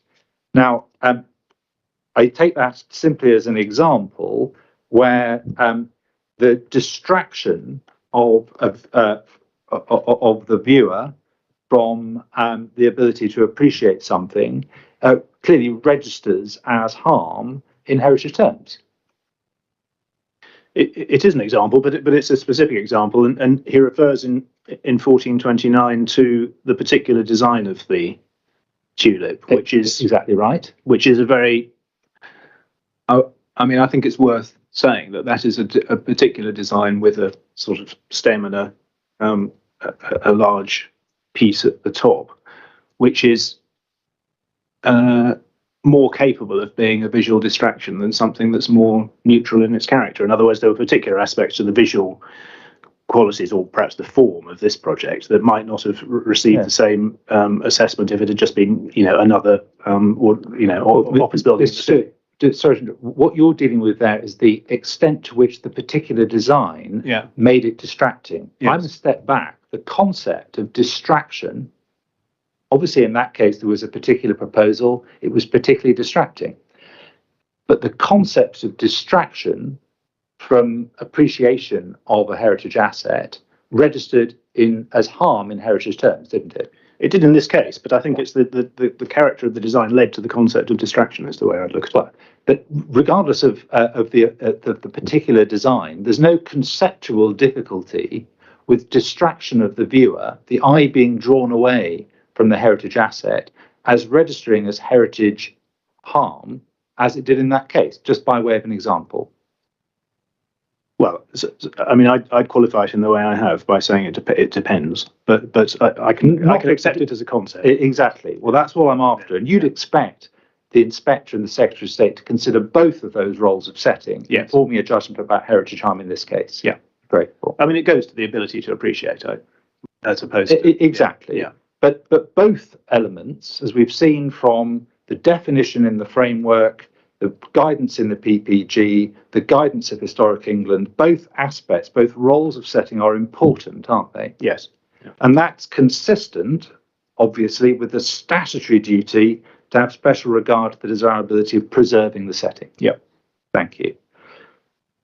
Next question of approach is calibration of harm. Hopefully we'll be able to deal with this relatively briefly, but let's see. First proposition, assessing where harm sits on the spectrum is a matter of judgment for the decision maker. Agreed. Yes. Yeah. We need to now look at a bit of law, uncontroversial, because I'm not asking you questions about whether the law is right or wrong. Just let's look at what it says. CDH 07, London Historic Parks and Gardens.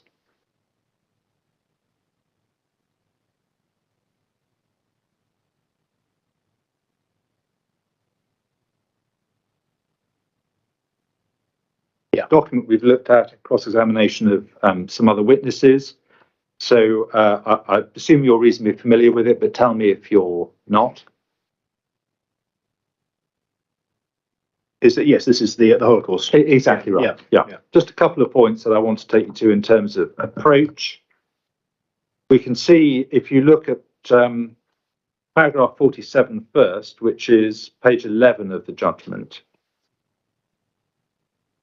Yeah. And there are final two sentences before introducing a quote from Bram's Hill. The question whether there'll be substantial harm to a heritage asset is a matter of fact, and planning judgment will depend on the circumstances, which we just agreed. The framework doesn't direct the decision maker to adopt any specific approach to identifying harm or gauging its extent beyond a finding of substantial or less than substantial harm. There's no one approach to the question. So it's very clear, isn't it? MPPF doesn't direct the decision maker to adopt any specific approach, either to identifying harm or gauging its extent. Agreed. Mercifully, no issue about that. And then we can see that explained in more detail then from the familiar familiar passage in Bram's Hill. If you turn on, please, one page to paragraph 53, this is part of the judgment. Just to remind you, we need to look at paragraph 49, because here the court was dealing with a point that had arisen that it wanted to address, because it was important, even though the case ultimately didn't turn on it. So before leaving the ground, it's necessary to say a few words about the judgment of J, that's Mr. Justice J, in the Bedford case. This is because Mr. Drabble submitted the judgment has been misinterpreted, whilst on behalf of the Secretary of State, Leonard Friend submitted that the ratio of the cases to be found in part at the end of paragraph 24, the impact on significance was required to be serious, such that very much, if not all, of the significance was drained away. And so that's what the court's dealing with here, just by way of context.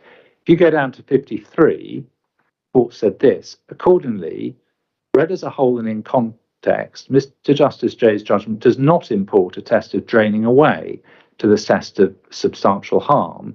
He was not seeking to impose a gloss on the term. And just pausing there, you'll be familiar as a witness in these things that was a concept that was in play before. I am, yeah. The judgment in Bedford accords with the approach stated by the senior president of tribunals in Bram's Hill, which we looked at, and then talks about being clear from cases like Tesco and Dundee, the Sam Smith case, Bram's Hill and others, that a word like substantial in the framework means what it says, and any attempt to impose a gloss on the meaning of the term has no justification in the context of the framework. The policy framework and guidance provide a steer that relevant factors include the degree of impact, significance of the heritage asset under scrutiny in its setting, not appropriate to treat comments made by a judge assessing the reasoning of an individual decision maker when applying the test of substantial harm to the circumstances before him or her as creating a gloss or additional meaning to the test. So we've seen, therefore, familiar idea. Framework and guidance provide a steer about the relevant factors which are listed there, but there's no definition of substantial in the framework. Agreed.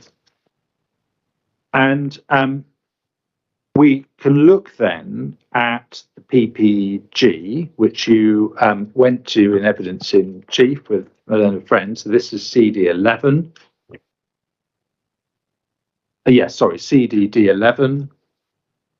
And need to go back to where you were a moment ago, paragraph 018. It has to be a 0, I don't know, but it does.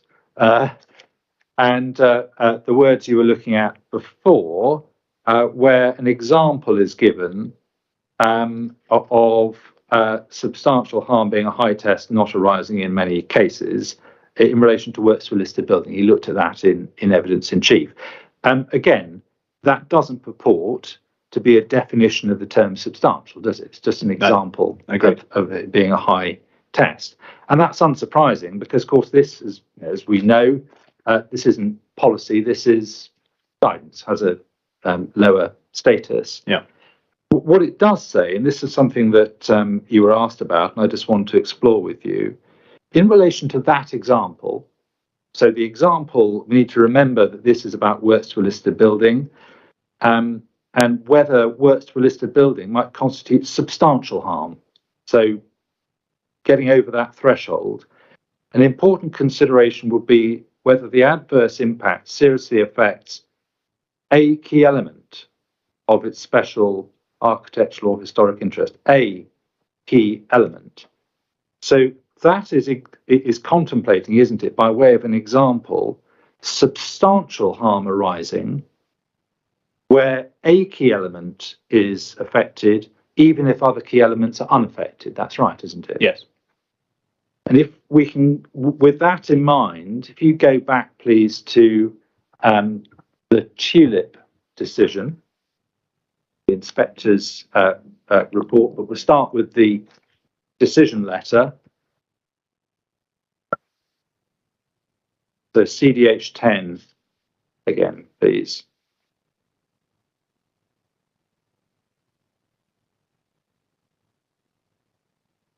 And this time, within CDH 10, can we go to page 3 of the decision letter? Yeah. You have that. No. It's page 3 of the decision letter, under the heading Main Issues, first subheading Effect on Significance of Designated Heritage Assets. And paragraph 16, we've got something about approach. No direct physical harm to any asset in that case, rather disputes concern their settings. Secretary of State agrees, starting point to understand the significance of the Tower of London is the SOUV, and that the key point is not whether some aspects would be left untouched, but the importance of what would be affected, that is the setting, to its significance. So Secretary of State there making clear the key point is not whether some aspects, some elements that go towards significance are left untouched, but the importance of what would be affected, in that case setting, to the asset significance. Yeah. And that's endorsing what his inspector said. Yeah. And that's consistent with what we've seen in the guidance, isn't it? Yes. And is that the approach you've adopted? Yes. Grateful. And you don't take issue in your evidence with that approach taken in that case, or seek to justify a different approach in this case? No. I'm grateful. And if in this context we treat the word serious as synonymous with substantial, so in the guidance where it's talking about whether it seriously affects, if we treat serious as synonymous with substantial, concluding that harm below this threshold is not serious in that narrow technical sense doesn't mean it's unimportant, does it? No, I agree. Thank you. And we need, I'm afraid, to go to another one of the authorities here, just to show why you're right to agree that. That's not an unfair concession. CDH 04, I like to be fair. Mr. Stewart, CDH 04, Barnwell Manor.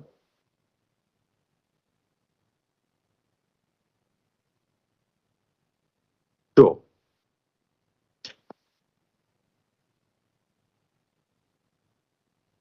Yeah. Grateful. So this is judgment of the Court of Appeal. Again, I assume you're reasonably familiar with it. Yeah. You won't be surprised by anything that I take you to as being a neglected corner of the judgment. If you go to page 9, please, in the report, and to paragraph 29, where the Court of Appeal says, well, for these reasons, I agree with Mrs. Justice Lang's conclusion. Parliament's intention in enacting section 66(1) was that the decision makers should give considerable importance and weight to the desirability of preserving the setting of listed buildings when carrying out the balancing exercise. I also agree with her conclusion that the inspector did not give considerable importance and weight to this factor when carrying out the balancing exercise in this decision. He appears to have treated the less than substantial harm to the setting of the listed buildings as a less than substantial objection to the grant of planning permission. So if one were to do that, treat less than substantial harm as a less than substantial objection, you'd be going wrong in law, wouldn't you? Yes. And that also, importantly, wouldn't reflect the statutory duty. Agree. Grateful. Right. All of that happy common ground. And we now move on to another issue of approach, which is the question of cumulative harm and precedent. And for that, we need to start, please, by going back to CDD 11, the MPPG.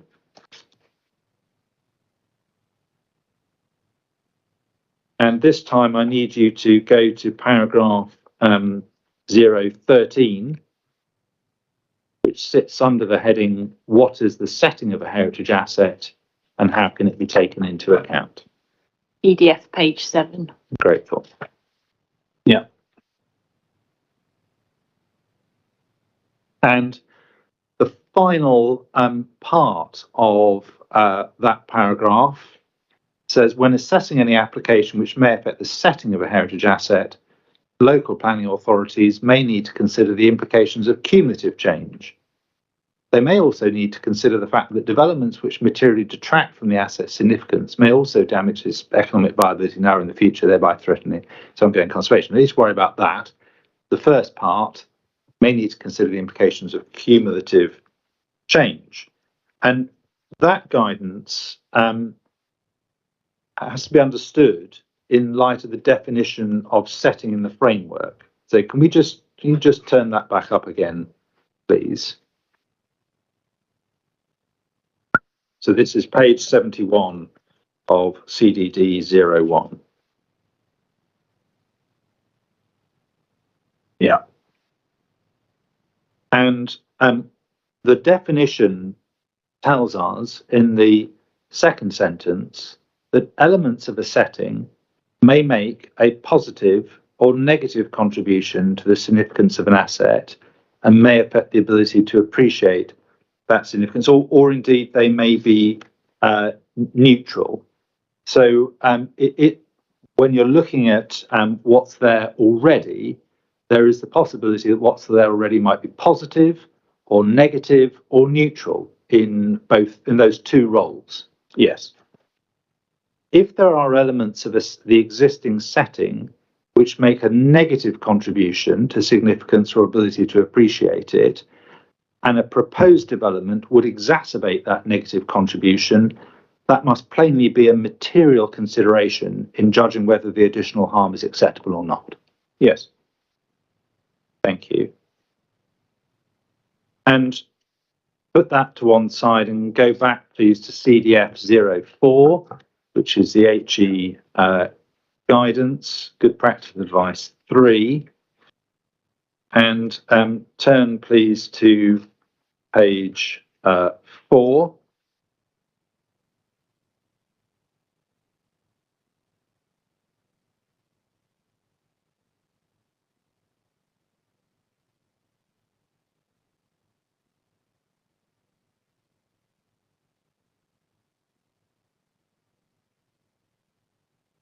Grateful.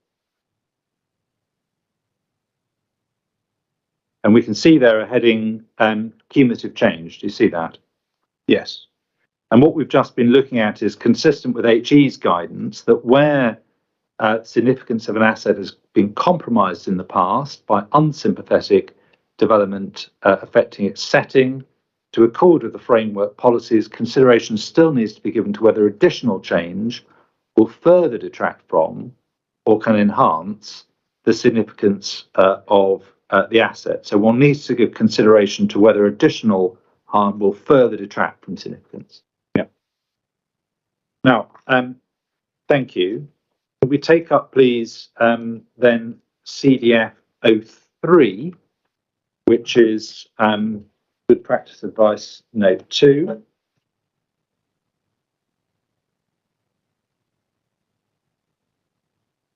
And in this document, I'd like you to go, please, to page 8.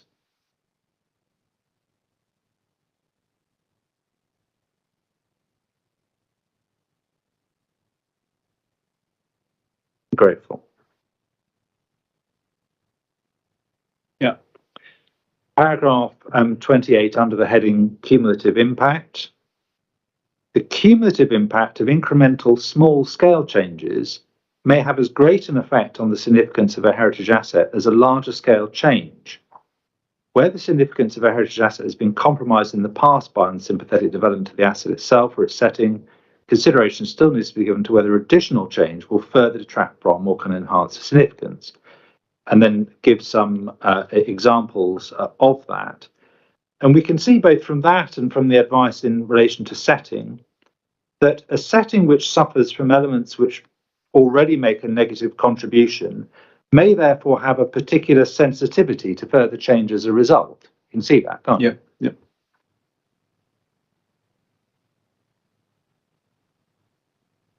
Now, in the context of those helpful points of agreement, I'd like you to go, please, to CDA 12, CDA 12.2, which is the Built Heritage assessment, please.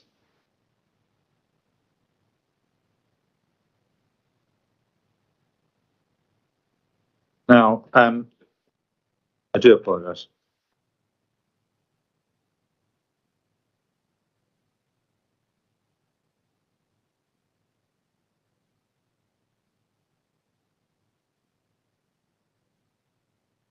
Yeah, so it's the 2018 Built Heritage Assessment. So it's in the electronic version, it's CDA 12.2. In the hard copy, it may just be attached to the back. So let's see.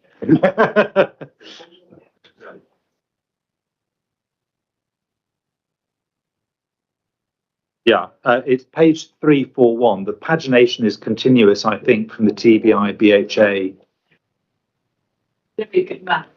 Is that section 10 assessment? Exactly right. Yeah, exactly right. The big book is page 341. Yeah. Now, are you using a hard copy? Or? Yeah, I've got it somewhere, but not here. So I'm on the. Oh, okay. Oh, I'll wait. Sorry, madam. I'll wait till you have it. 3.4. Yeah, so 12.2. It's fairly early on in this. Yeah. Yeah, got it. I'm very grateful for that. Thank you.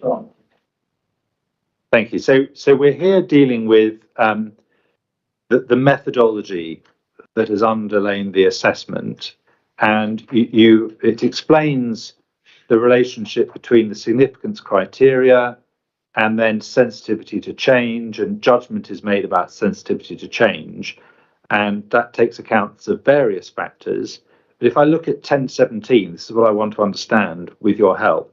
The assessment of the sensitivity of the receptor under consideration may be moderated to take into account a judgment about its quality in the round.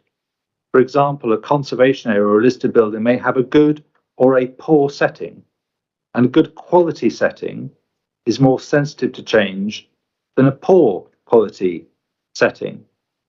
And I just want to understand that, because if that approach was accepted, that where there is harm in a setting, where something detracts from the significance or ability to appreciate it, say, of a listed building within its setting, that it's treated as less sensitive to further harm, each time there's an additional element of harm permitted, lowering its quality yet further, the sensitivity to change would be said to reduce again, wouldn't it, logically? Well, only if you equated the poor quality setting to something that harms significance, which it doesn't necessarily. But what you're dealing with here is an assessment of heritage harm. That's why I've gone to this document, not the TVBHA. Yeah. And you're making a judgment about how sensitive, say, the setting of a listed building is to harm. And the concept here is that where that is already compromised by factors, elements in the setting, which either affect its contribution to significance or affect the ability to appreciate it, and anything else shouldn't be relevant here, that would lower its, if further harm is permitted, its quality in that sense would be lowered again, wouldn't it? I don't think that's quite right, because the way I would explain this is that it's to do with the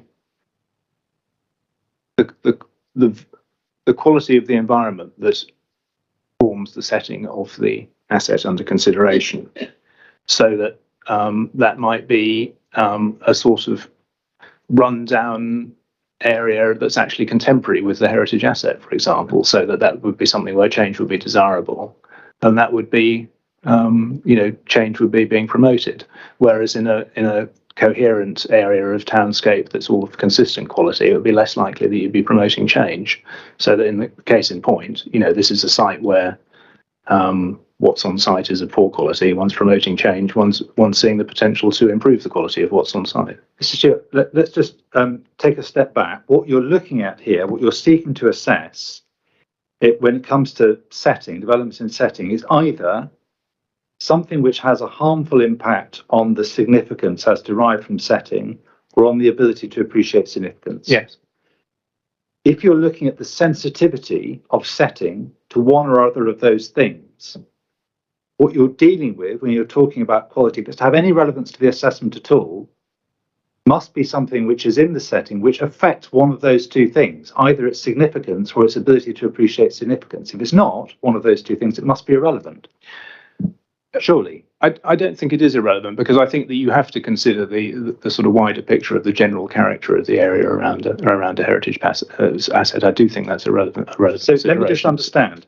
When you have assessed the extent of heritage harm that's caused by development in the setting through one of those two things, you have moderated a judgment about the sensitivity of that setting by reference to factors which are not relevant to either the contribution of setting to heritage significance or the ability to appreciate it. Yes.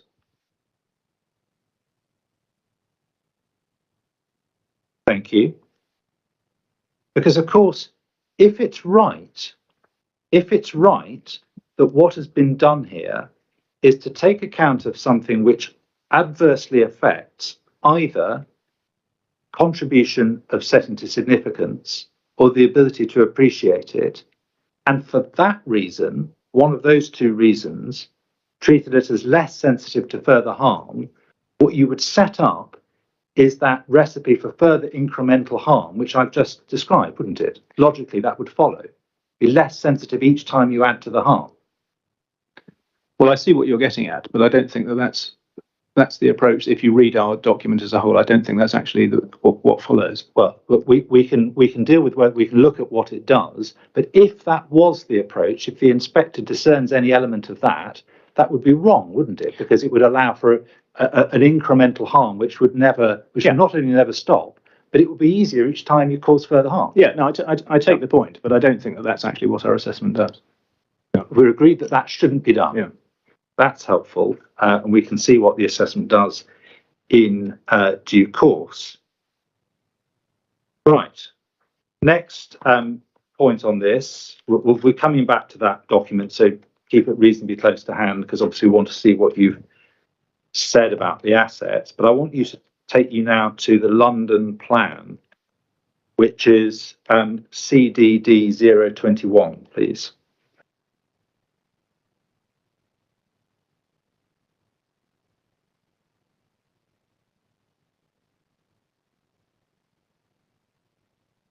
Yeah. You're quicker than my own friend, but so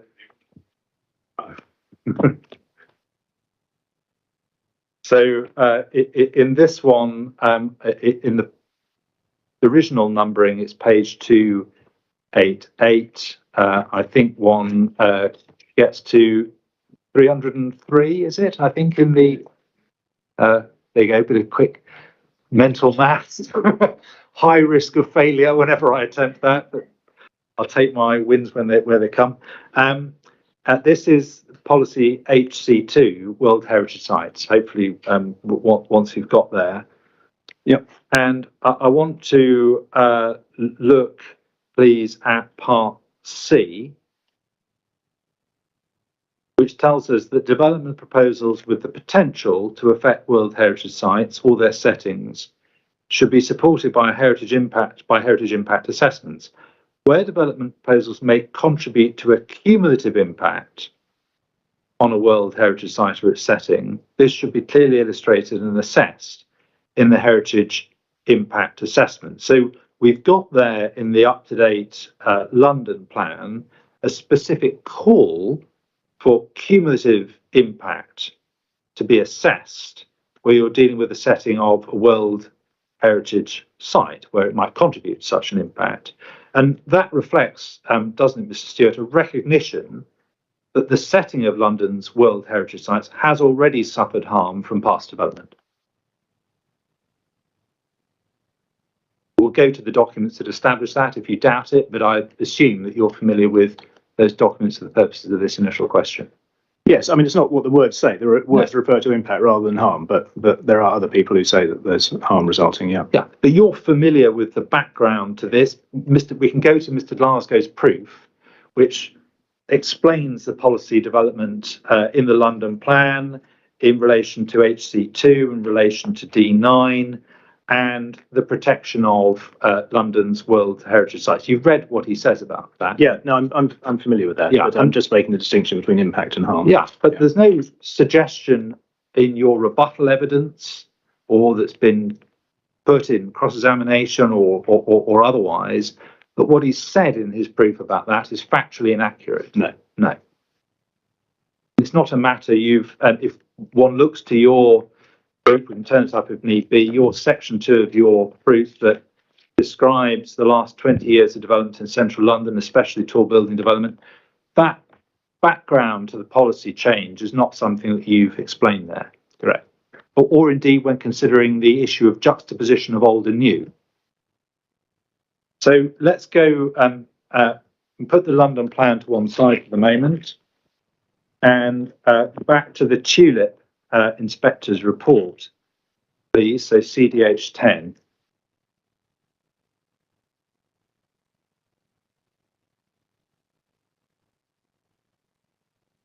And we need to go, please, to page 137 of the original in the inspector's conclusions. Paragraphs 14.6 and following. So under the subheading juxtaposition in italics, about halfway down the page. Grateful. And once you've got there, Mr. Stewart, you'll be familiar from your reading of this that the issue of juxtaposition between new tall buildings and the Tower of London was a central issue in that case, as indeed you might expect it to have been, and as reflected in the inspector's words at the beginning of paragraph 14.6, central to the appellant's case that there would be limited harm was the past consideration of the juxtaposition of new buildings in the cluster with their historic context, including the Tower of London. So you can see central issue that the inspector had to grapple with. And if you turn through to paragraph 14.8 to see what was the inspector said about that, having looked at the concept of clustering, he said this does not automatically negate concern regarding development in the cluster. It does not mean that it's necessarily positive to have modern skyscrapers standing near historic buildings, and then talks about the clustering, and then goes on in 14.11 to say in relation to what had been said by various GLA officers in reports on other tall buildings, just because the new and historic juxtaposition has been identified as positive in previous reports doesn't mean it will always be positive for every proposal or for every asset, particularly when in some cases that was an assessment reached on balance. But the conclusion that was reached that just because juxtaposition of old and new has been identified as a positive thing in some cases in the past doesn't mean it's always positive for every proposal and every asset. Just as a matter of common sense, that must be right. But I absolutely agree. I wouldn't. Yeah, it needs to be. At all. I do apologize. It's the case in point that matters. Yeah, exactly. It's a case by case assessment about its appropriate or otherwise on the facts, and I'm grateful to you for that. We just move on, please, to paragraph 14.17. So this is page 140 of the original.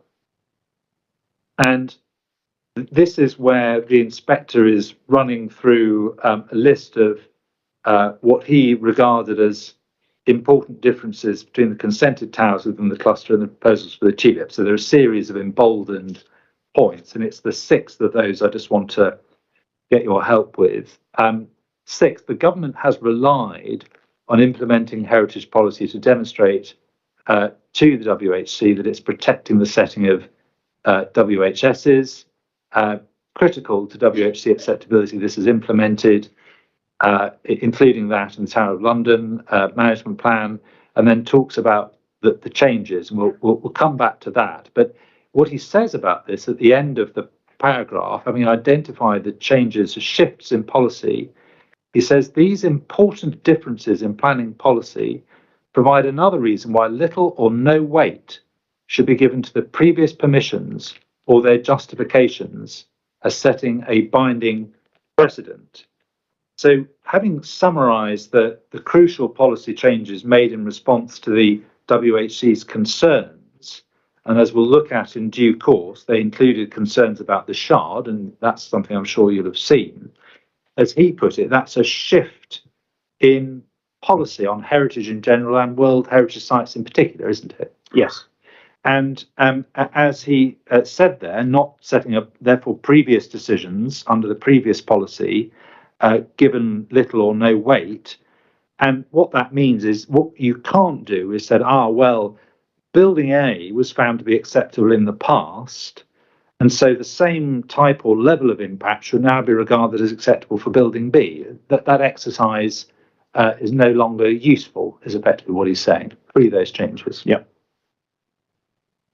And then if you look at what he says in the following paragraph, 14:18, so this is, he talks about the danger listing that was at one stage in play as a possibility for the Tower of London because of the concerns. And then he says, having said, well, I don't think that that's a serious concern here, he says, nevertheless, the changes in planning policy, at least partly in response to the concerns of the WHC, reinforce the greater weight that should now be given to heritage protection on account of the revised wording. That's the revised wording in policy. And nothing, I think you're pointing to, has happened since that decision to justify a different approach by this inspector or the Secretary of State now. No.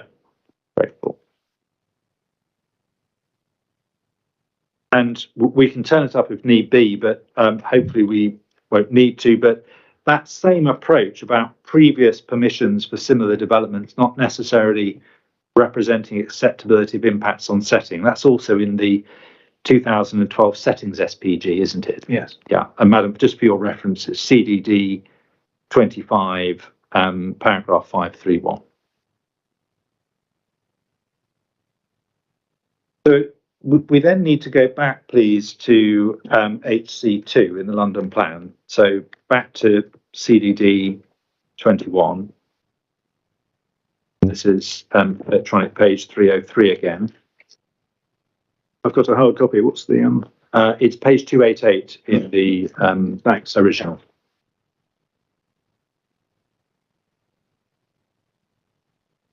So what we've got here, now we looked at C, and I want to look at B now in the context of the points we've just explored.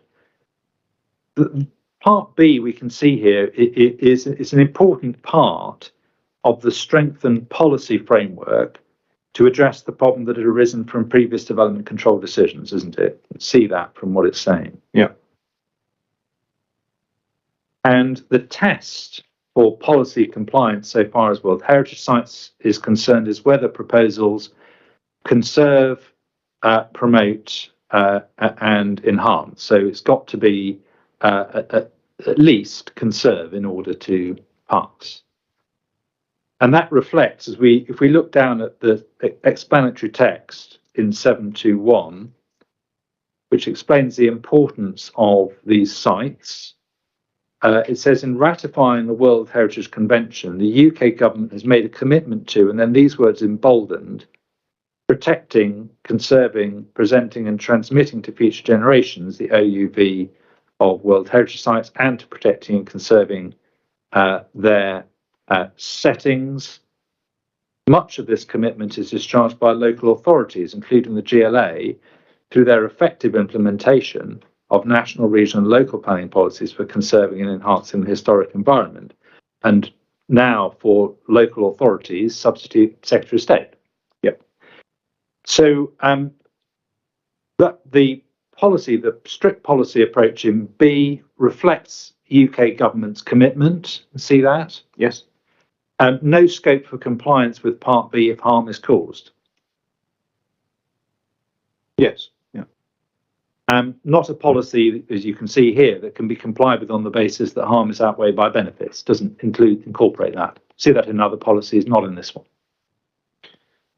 Yes, I mean that sounds like a legal point, but I can't say that you're wrong. Yeah, and if you keep one hand in HC2, because we'll come back to it, and just look to see what's said in policy D9, the tall buildings policy. So that's page 138 of the original, the 153, I think, of grateful.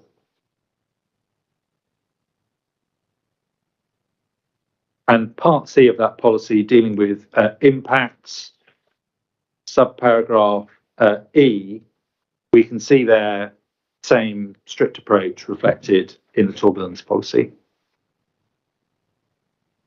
Yeah, I mean, like most tall buildings policies, it's just saying what's generally true of any building. But yes. Well, what this tall buildings policy is doing is setting out specific requirements for tall buildings. In some cases, as in this one, they reflect a strict approach that's taken in another policy. Yeah.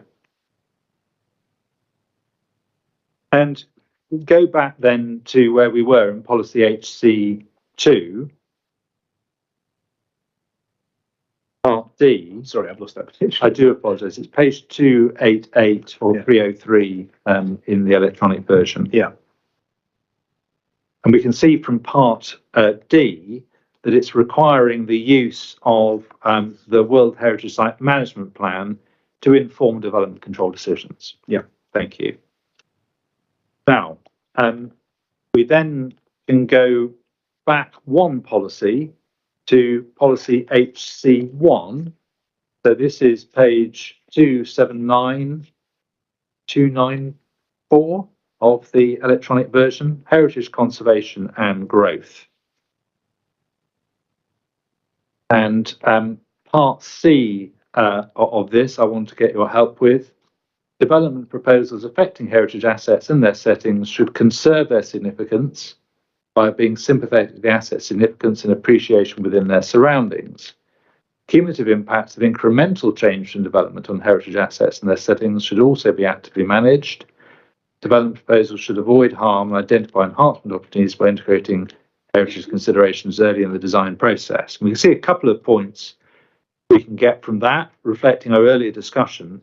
It's concerned, isn't it, not only with protecting significance, but also the appreciation of that significance within the surroundings of heritage assets. So part of the development plan, as well as having that national basis, but also requires cumulative impacts on heritage assets and their settings from incremental change to be actively managed. So that same requirement to consider cumulative impacts in relation to other heritage assets. And so we can agree, can't we, that effective implementation of that policy requires the decision maker to consider the following things. First of all, the impacts of previous change on significance and ability to appreciate significance. Yeah. Secondly, the extent to which the impacts of a proposed development may have a cumulative effect together with existing impacts. Yes. Thirdly, the potential for significance and the ability to appreciate significance to be eroded by incremental change. Yes. Grateful. So we go then, please, to your proof of evidence and turn to page 80, please.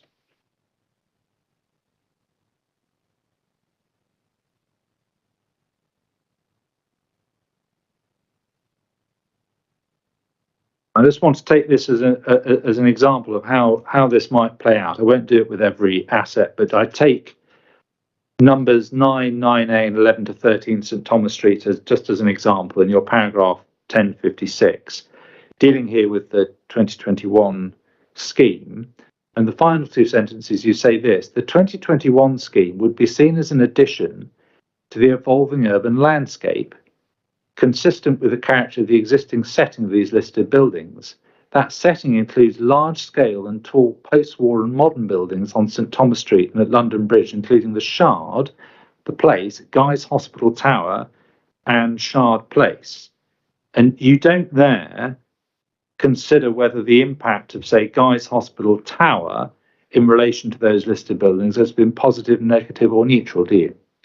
I don't, but I've made it fairly clear that I think elsewhere in my evidence that I regard, well, we've talked about whether the quality of a given building is positive or negative because of its architectural quality and its contribution to its setting, and I've made clear that I don't think Guy's Hospital Tower makes a positive contribution for that reason, and I haven't made any similar comments about the Shard or the Place or Shard Place. So that sentence is a statement of fact, I think.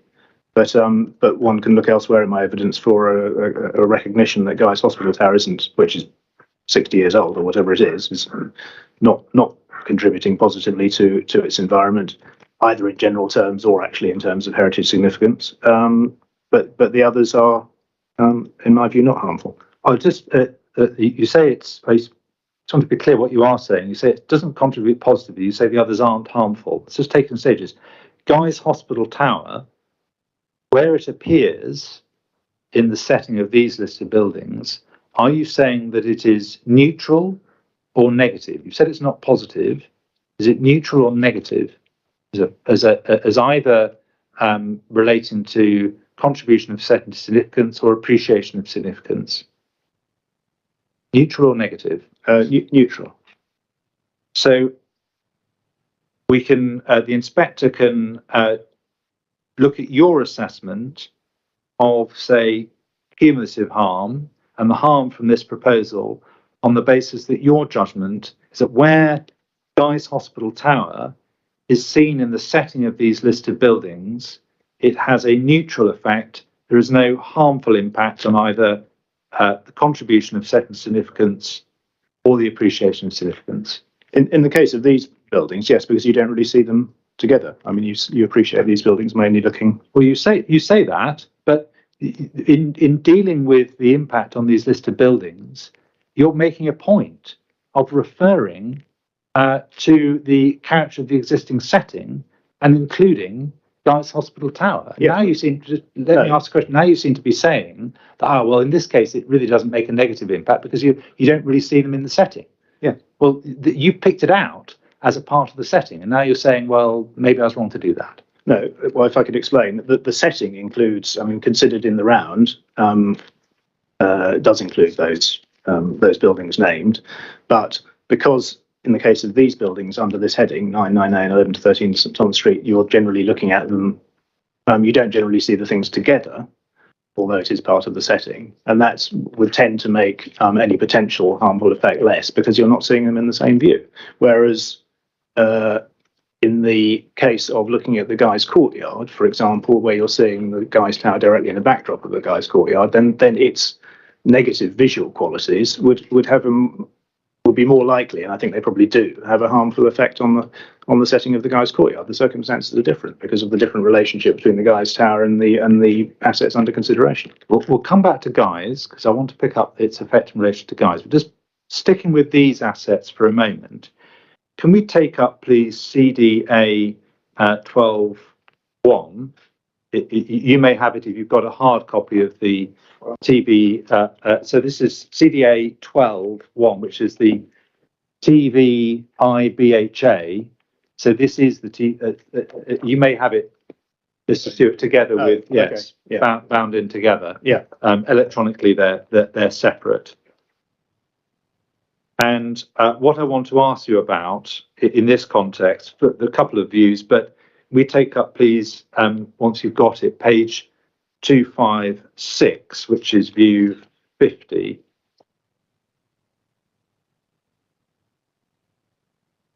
And 2.5, I'm grateful.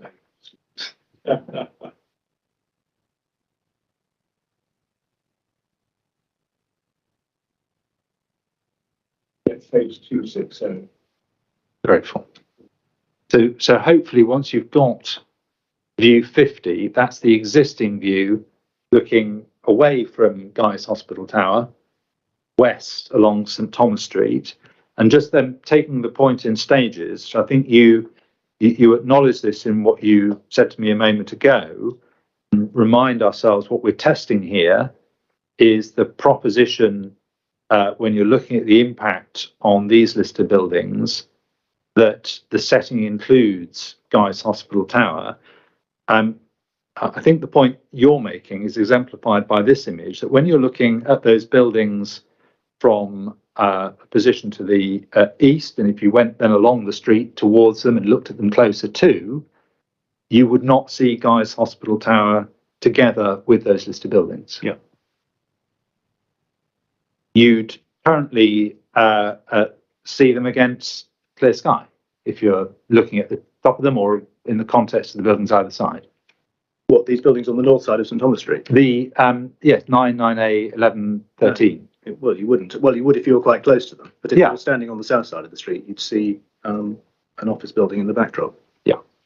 But your view of them in terms of taking Guy's Hospital Tower for the moment as the issue we're dealing with, that's not affecting your appreciation of those buildings or the contribution their setting makes to significance when you're looking at them approaching from the east, which I think was the point, one of the points you were making. I don't think we're actually disagreeing on this, but I just want to, with that in mind, also just move back please to your page 31 in your proof.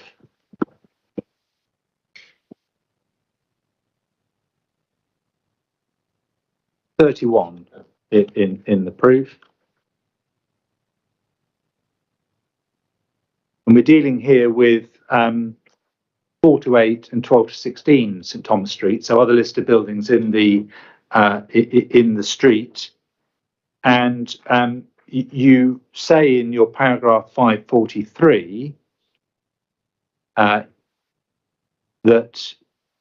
proposed tower would represent very noticeable change to their immediate context, prominent in views, etc. This is apparent from view 53 and view 54, where it's apparent the silhouette of the terrace is seen against Guy's Hospital Tower. Both the Shard and Shard Place also seem to feature prominently in the view from Borough High Street, located a short distance away. So again, picking up the ability to see Guy's Hospital Tower. And if you have that open alongside, please, in the TVI BHA, pages 2, 6, 8, and following, view 53.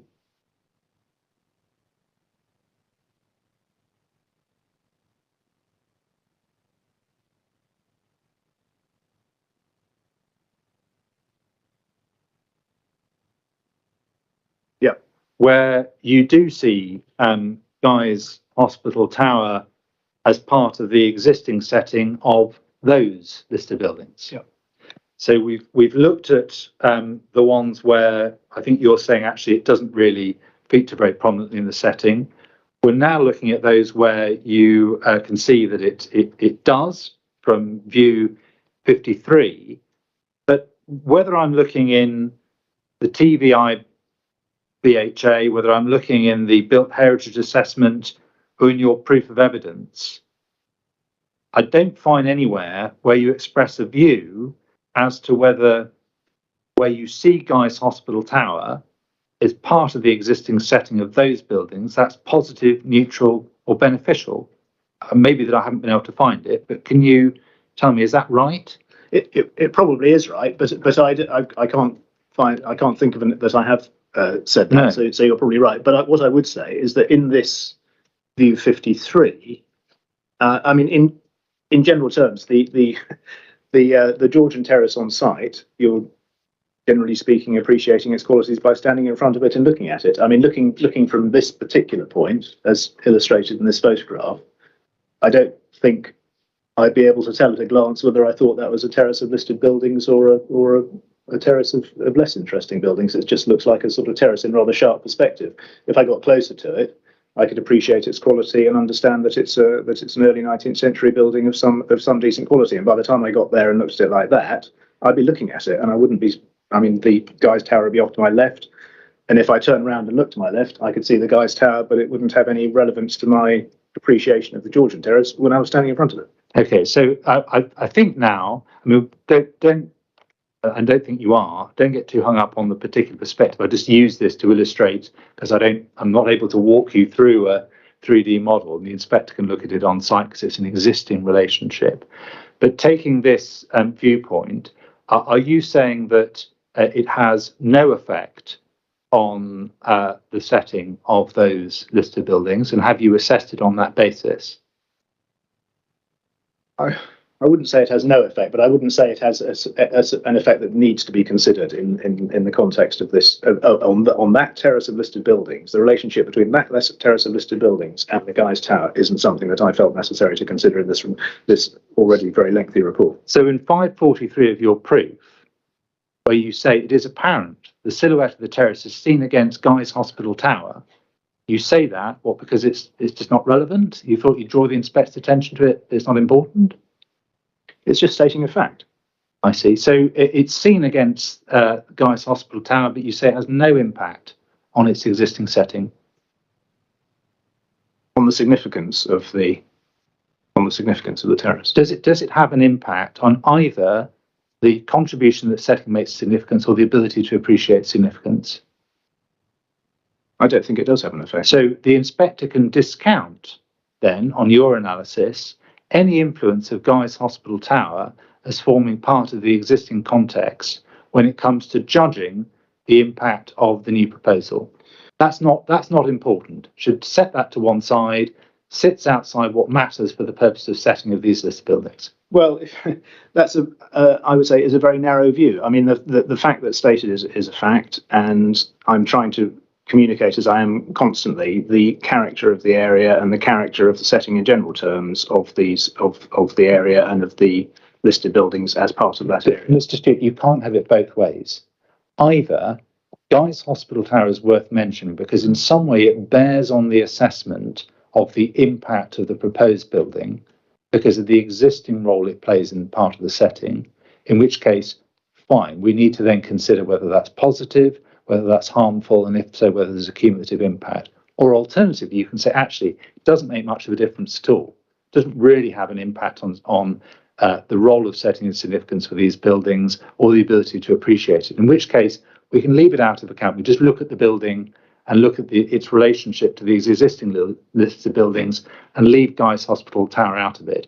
I don't mind which way you go, but I need to know what your position is so that I can make submissions on it. Which way do we go? I understand the point you're making. So in respect of this heritage asset, which is under consideration in 543, I don't think that the statement that it's is factually correct, but I don't think it's relevant to consideration of the heritage significance of the listed terrace. So we can, you say that, not relevant, despite the fact that if you look in views 53 and 54 existing, where you're a bit closer to, maybe 54, despite the fact that it rises immediately behind those assets, not relevant, despite its prominence and conspicuousness, not relevant. I don't think it's harmed the heritage significance of the terrace, but I think it's a poor quality. You've gone further. You said it's not relevant, not just whether it harms you, just not relevant when considering impact. So we can see there, rising immediately above them, it's prominent, it's conspicuous, it's of a very different scale and massing, but you say not relevant when considering its impacts. Well, I think it's a similar point that even at this point, you're on the other side of a main road from that terrace. I mean, we're not this is a townscape assessment, not a heritage assessment. You're on the other side of a main road. There's a generality of a scene which includes all of those different buildings. The eye is not drawn to that listed terrace in this when one's standing at that point. So not relevant, despite all those factors. And you've not treated it as relevant. Not relevant, and you don't treat it as relevant. It's your evidence, Mr. Stewart. Yes. So you've said it's not relevant. Well, I think that if I'm thinking about the task at hand is to think about the effect of the listed terrace, the effect of the project on the listed terrace. I'm trying to paint a picture, well, I think I am painting a picture of the setting of that listed terrace, and this photograph illustrates aspects of that setting, but its setting exists in 360 degrees. The Guy's Tower is part of that setting, but it's removed from it by another site. It sits in its backdrop. I don't think that it affects the heritage significance of the terrace. Or ability to appreciate it. It might affect the ability to appreciate it, but that's a more subjective judgment. I don't think it affects my ability to appreciate it, but I don't think this is particularly a point from which to appreciate that terrace. If you want to appreciate that terrace, you go and stand in front of it. Right, I just want to be absolutely clear, because I want to be fair to you, Mr. Stewart, because I'll make submissions about this in due course. When you have assessed the effect of Guy's Hospital Tower as part of the existing setting of these heritage assets, have you regarded it as relevant or, as you said a moment ago, irrelevant? Starting point, relevant or irrelevant? It's relevant to the painting of the general picture of the physical setting of that terrace. It's not relevant to effects on its heritage significance. So, so far as your assessment is concerned, the inspector will form her own judgment about this on site. You have treated the effect of that on the contribution to significance element of setting as irrelevant. Yes? Yeah. But appreciation of significance, second element, relevant or irrelevant to that aspect of setting and the role it plays. It's of small relevance. As I say, it's relevant when you're standing in this place and if you happen to be interested in that terrace, but actually if you're interested in that terrace, you cross the road and go and have a look at it. Okay, so relevant. Have you treated its impact so far as ability to appreciate significance of these assets is concerned as positive, negative, or neutral? I don't think I've said one way or the other. No, that's why I'm asking you. Yes. Have you? But this is your chance. I think it's neutral. Okay, so when the inspector goes on site, if the inspector concludes that rather than it being neutral, it's negative, that will of course be a quite important difference of starting point, because it then brings into play the question of cumulative harm, doesn't it? Well, only if she found harm in the appeal schemes. Yes, but it as a starting point, if there's already harm from a distracting tower in the background of this asset, the inspector would then need to consider whether there is cumulative harm as a result of what is proposed in terms of distraction. Yes. Yeah, grateful. But of course you haven't, because you don't start from that starting point, do you? Yeah. Grateful. Okay, let's put that one side for the moment. And can we go back, please, then to the London plan and back to policy HC1. This is page 279 of the printed version, 294, I think it must be, of the electronic version. And looking at C again, the objective of the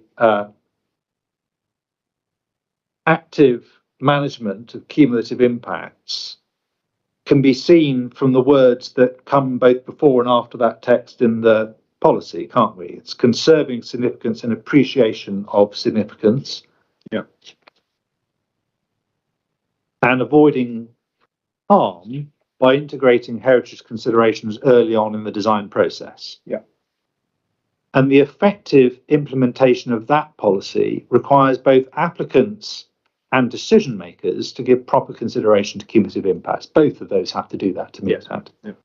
And for applicants to integrate heritage considerations, including cumulative impacts, early in the design process, that would only be effective if the assets, their significance, and the potential effects on them and their ability to appreciate them are properly assessed at an early stage. Yeah.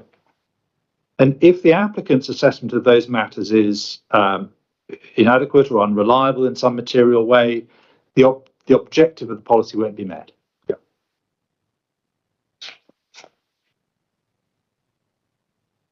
Right, now I've got, before we go on to look at the key assets, I've got one preliminary question about images that was referred to you by Mr. Alford. And Madam, if we deal with that, and then that might be a convenient moment to break.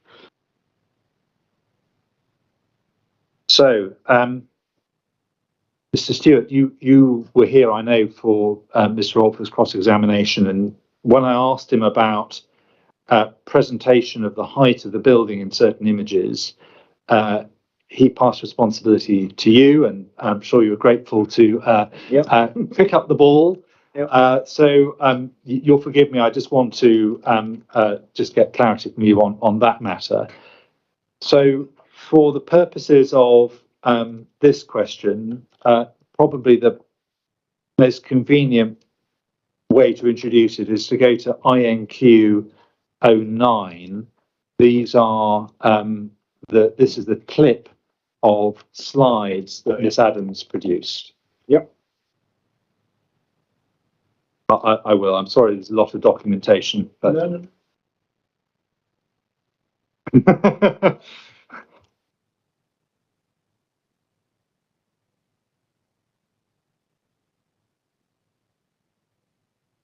So the two images that I was asking about, you probably recall this. Figure 26 was one of them, and then figure 49 was the other.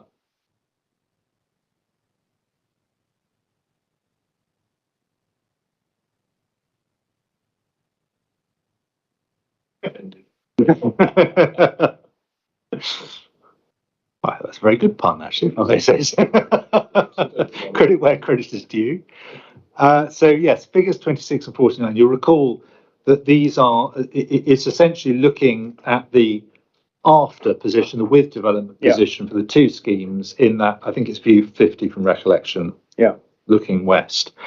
And when I asked Mr. Alford about this, he confirmed that when we look at figure 49, that's the 2021 scheme, that's showing the full height of the building at 108 metres AOD with clear sky above. Yeah. Whereas figure 26, so the original version of 2018, only shows up to about level 16 or about 65 metres AOD. Yeah. He fairly conceded, without having obviously the chance to go away and check it, that looked about right. But yeah, are those figures about right? I wouldn't disagree. Okay. I mean, it's not. Yeah. It doesn't make much difference. No, it's a difference of about 40 metres in terms of, and Mr. Alford didn't like this word cropped, wasn't meant in any pejorative sense, just where the image stops, essentially. Yeah. And as I understand it, therefore, it's not because one can certainly show from this viewpoint the sort of 108 metres plus the sky, there's not a technical reason for having to stop there, as I understand it. Well, and this is okay. Now you're going to tell me the reason. There isn't a technical reason, but can I firstly just look at the TVIA that shows figure 49 and what it? I should have done this before because I meant to do this, but that is CDB 14, I think.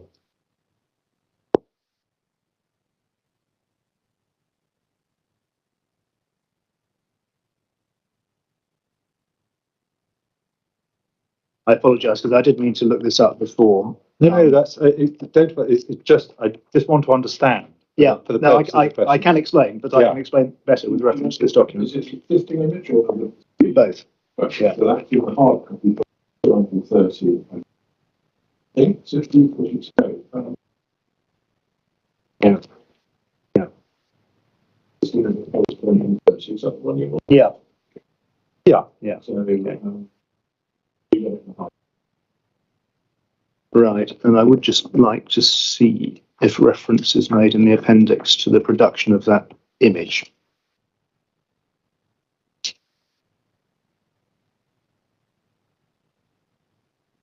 Just if you could just bear with me. Yeah, no, please. I don't want to have this disadvantage. I genuinely want to know. Yeah, no, I can what genuinely position explain. is. Yeah. But I may have some facts to back up what I'm saying.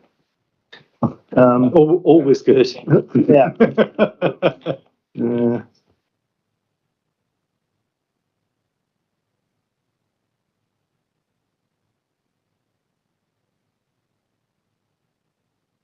Sorry for delaying lunch. Do a word search electronically. No, I want to find the section which will be an appendix that tells you about the photography and the lens sizes. If you need time to look it up, and one option is to break early, allow the witness to assemble the references. I don't think it'll take me very well. Give me 30 seconds. Fine. If you can find it quickly, we'll deal with it now. I really don't mind. Oh.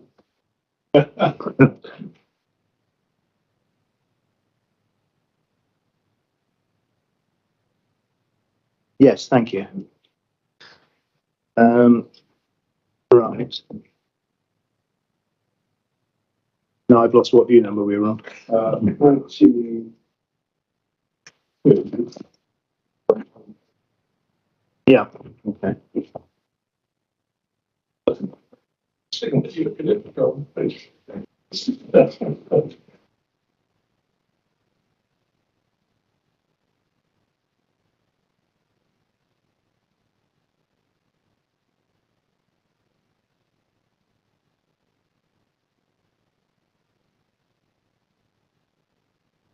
I think for great expense, more than 30 seconds. Yeah. You best do this properly. I think so. I don't want the witness to feel under time pressure. No. Yeah.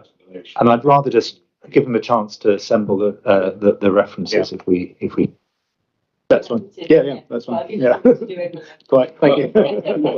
Yeah. Okay.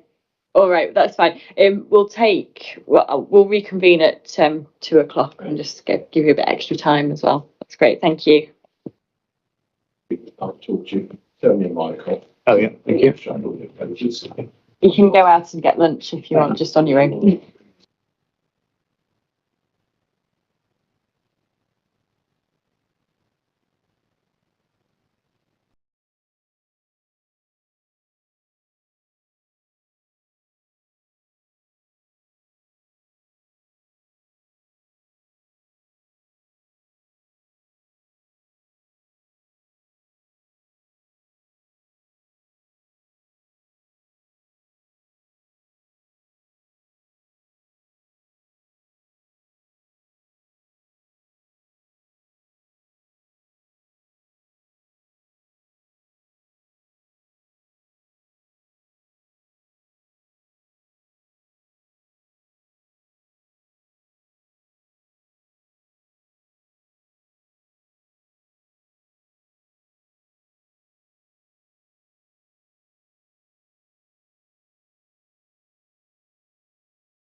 Okay, yeah, everyone, welcome back. I hope you managed to find and get your bits and pieces together. Yeah, okay, so if you want to continue then, Mr.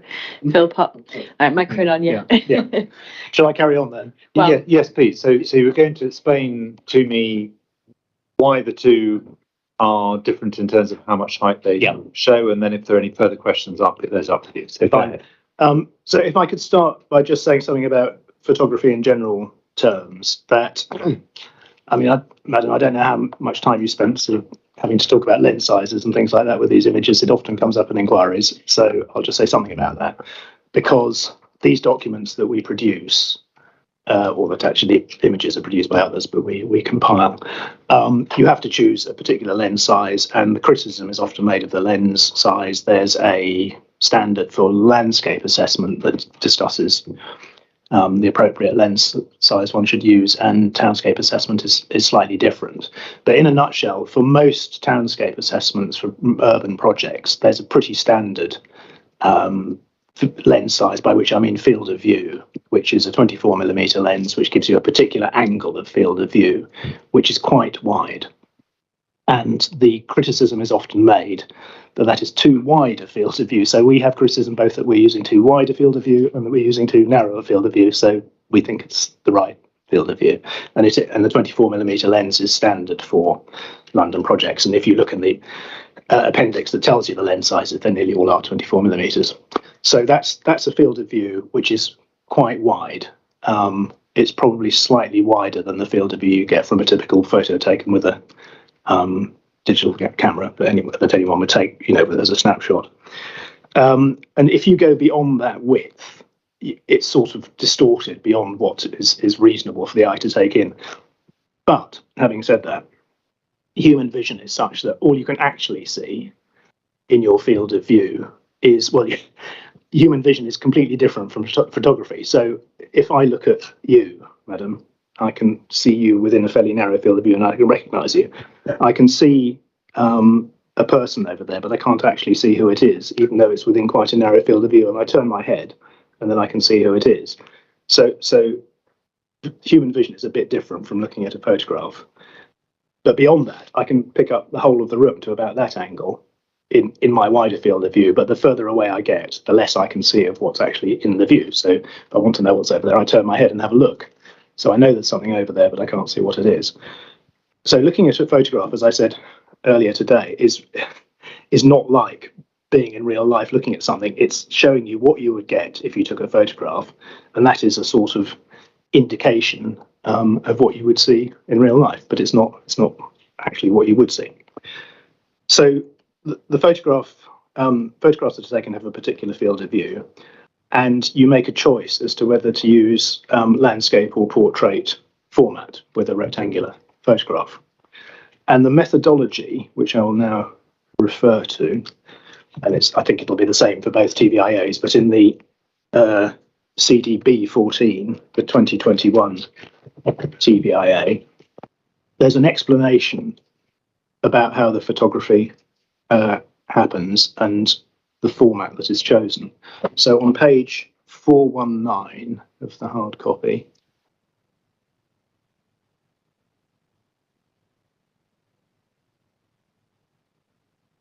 at C6.22 and C6.23.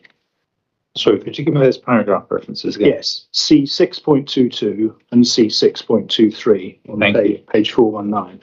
Yeah. So this is the visualization specialist's explanation of how they approach the format of the photograph. So they say a landscape camera format is usually the most appropriate, giving the maximum horizontal angle of view. Vertical rise may be used in order to reduce the proportion of immediate foreground visible in the photograph. I'll come back to that looking at a picture in a minute. Horizontal shift will not be used. Where the prospect is framed by existing buildings, portrait format photographs may be used if this will result in the proposal being wholly visible in the AVR and will not entirely exclude any relevant existing buildings. So that's a choice between horizontal. So you'd say you'd normally use horizontal, but you might choose to switch to vertical. It's discretionary if you realise that you can get the whole of the project in using a vertical format. And then it says C6.23, where the proposed development would extend off the top of the photograph, the image may be extended vertically to ensure the full height of the proposed development is shown. Typically, images will be extended only where this can be achieved by the addition of sky and no built structures are amended. Where it is necessary to extend built elements of the view, the method used to check the accuracy of this will be noted in the text, etc. So that's the way you would do photography. Now, if we look at, I'm looking at the images actually in the TVIAs rather than in the summary document we were looking at earlier. But the simple point is that the photograph in the 2018 page reference to page 257.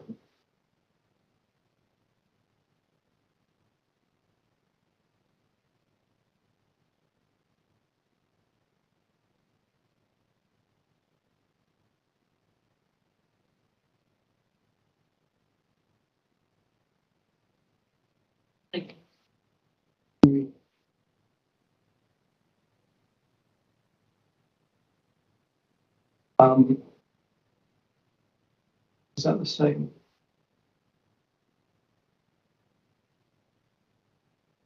Page 257 of the 2018 book. That's the image I have on page 257.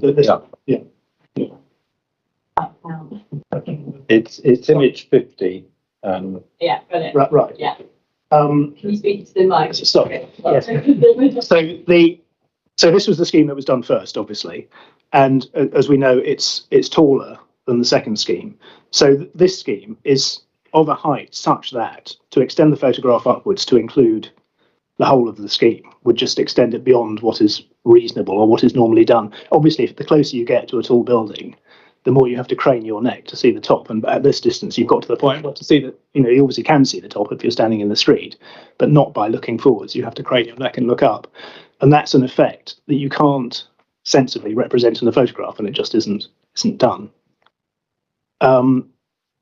When it came to the 2021 scheme, it was realised that because that scheme was shorter, it would be possible to represent the whole of the scheme by switching from effectively a horizontal format landscape image to a vertical portrait image, and so that's what was done. So that explains the difference between the two.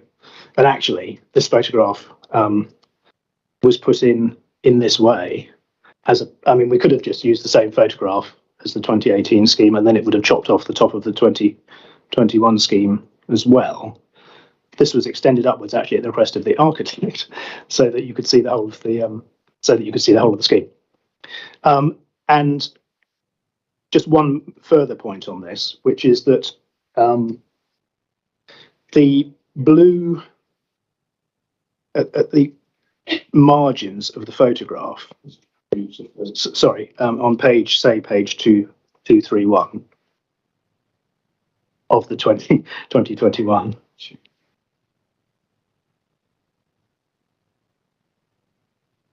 At the margins of the image, you can see a sort of scale of like a ruler, and then towards the bottom of each side, there's a red triangle and a blue line. Can you see those? Yeah.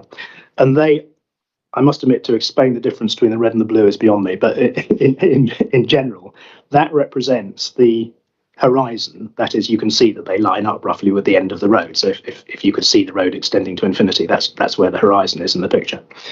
And if you take a photograph horizontally, that will give you roughly the horizon in the middle.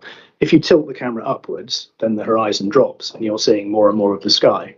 But if you do that with a normal camera, you would see the verticals converge, because if you look up at a tall building with parallel sides, in real life, you see the verticals converge, just as you do when you look along a railway track, you see the railway tracks converge. It's the same thing looking vertically. All photography in these documents is always done with the verticals corrected, because it's the visual preference of everybody, pretty much except me, because it's what you expect to see of an illustration of a building, and it's how paintings are done traditionally and so on, but it doesn't correspond to what you actually see. And the more you extend the horizon line downwards and shift your view upwards, the more distorted this gets. so that in an image like this, you can see that the verticals of the tower are parallel to the sides of the photograph, which is rectangular. But if you go out and crane your neck upwards and look at a tall building, the verticals converge. So there is yet another difference between what you see in these photographs and what you see in real life. I hope that's helpful and explains the difference. It's extremely helpful, thank you. And I'm grateful to you for assembling the references. But just want to check one thing. If we go back to the methodology in the appendices, so this is in CDB 14 on page 409. Just want to understand, with your help, what is said in C6.23. Yes, page 409. This is the 2021 versions where we were looking at in the 419. Sorry, 419. Sorry, mine's at A4 and it's incredibly difficult to read. 419. Yeah. Paragraph C623. That's where we were looking. Yes. Yeah. And as I understand your explanation,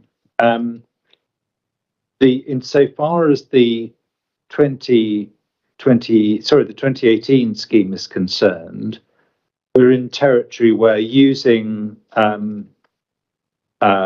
the standard methodology, the proposed development would extend off the top of the photograph.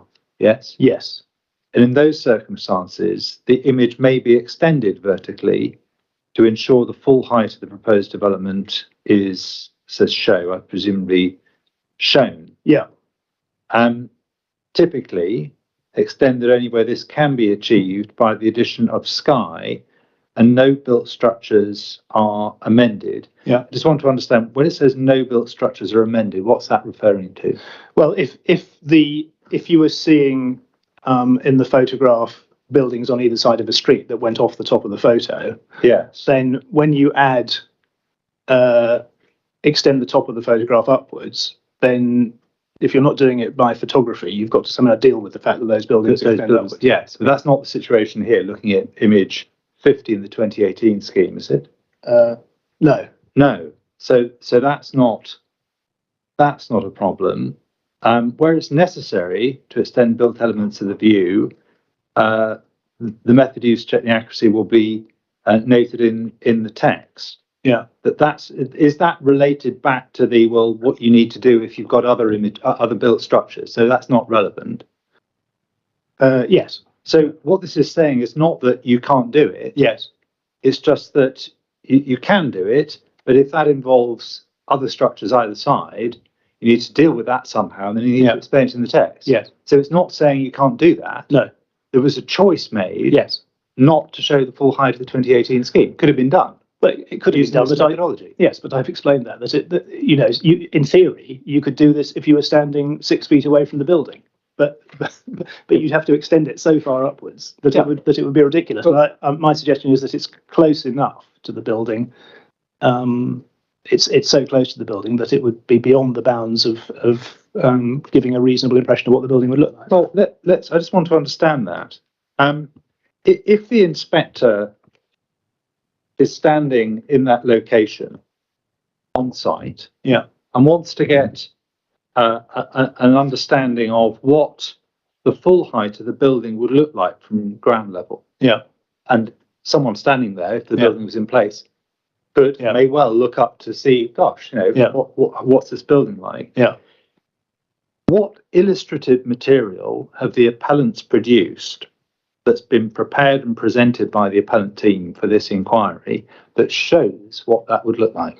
Well, none in the sense that you're asking, because I don't think such a thing can be produced that's helpful or realistic. What you have got is elevations, which show the height of the building relative to its surroundings. Well, just pause there. You say none that would be helpful. We've identified that the methodology allows you to do that.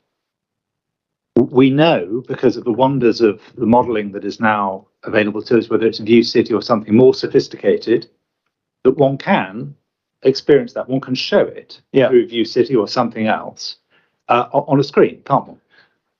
Do you mean a still from View City? But you can either show View City, you can do the thing live as I've demonstrated to me, or you could show a series of stills. Yes. indeed in the Tulip, we had the benefit of virtual reality goggles, and there are all sorts of ways in which you can do it. The opponent has chosen not to present any images other than the sections, which will give an idea of what it will look like from that location, the full height. But we haven't chosen not to. We haven't provided any such images. But I think there's enough information available to understand the effect of the proposal on its setting. Well, just want to be clear: were any such images ever prepared but then not presented?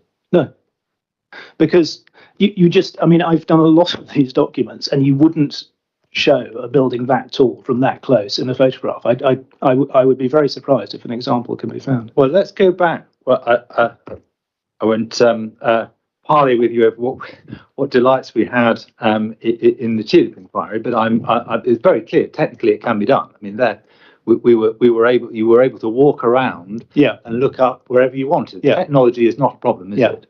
The technology is not a problem. It's a question of the proportionality of the expense to the client, I guess. Well, if you go, please, to then back to INQ09 and the figure 26 that we were looking at. This is the slides that Miss Adams produced.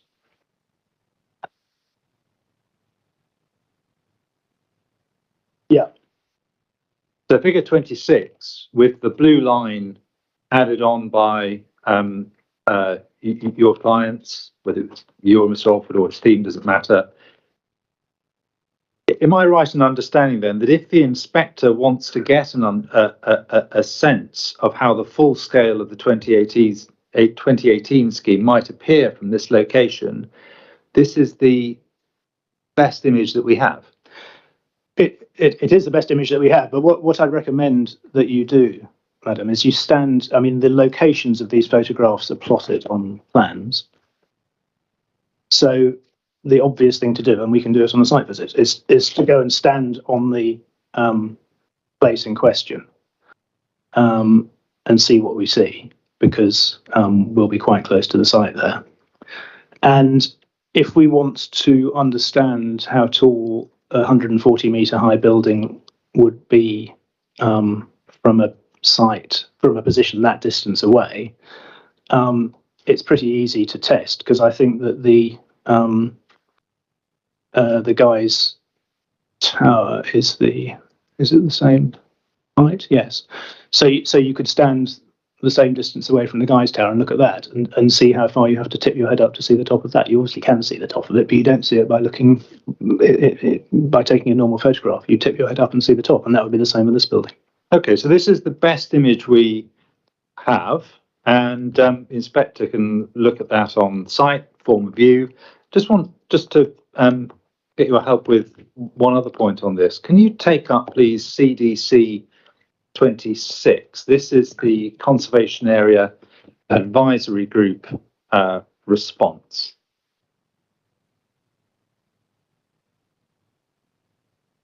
This is the response to the 2018 scheme.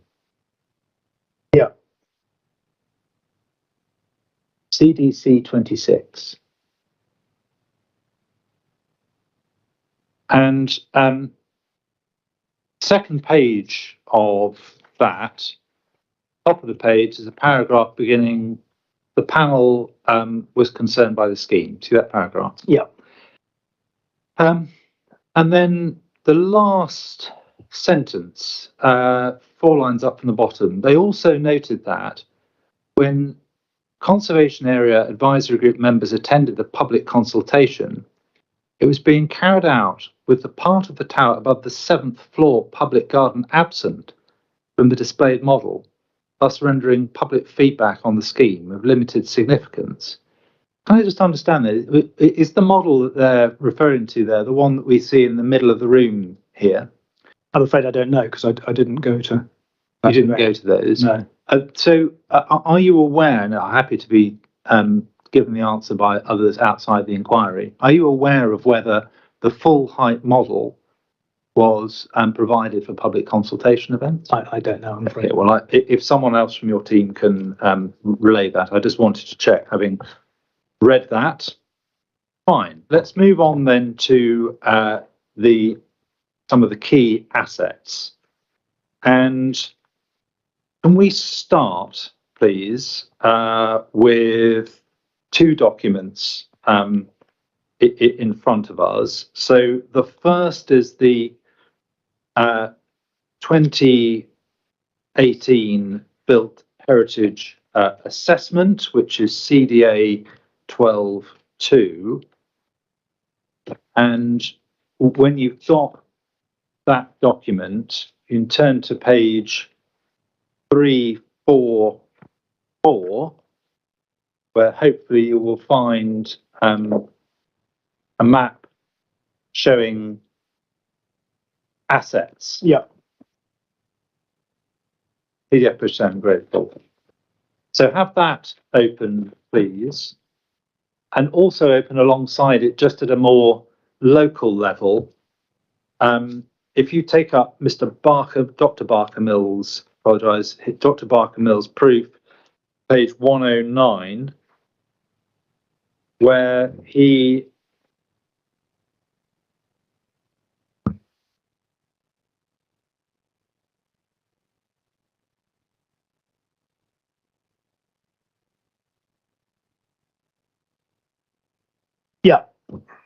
has a revised version of the figure from the conservation area appraisal.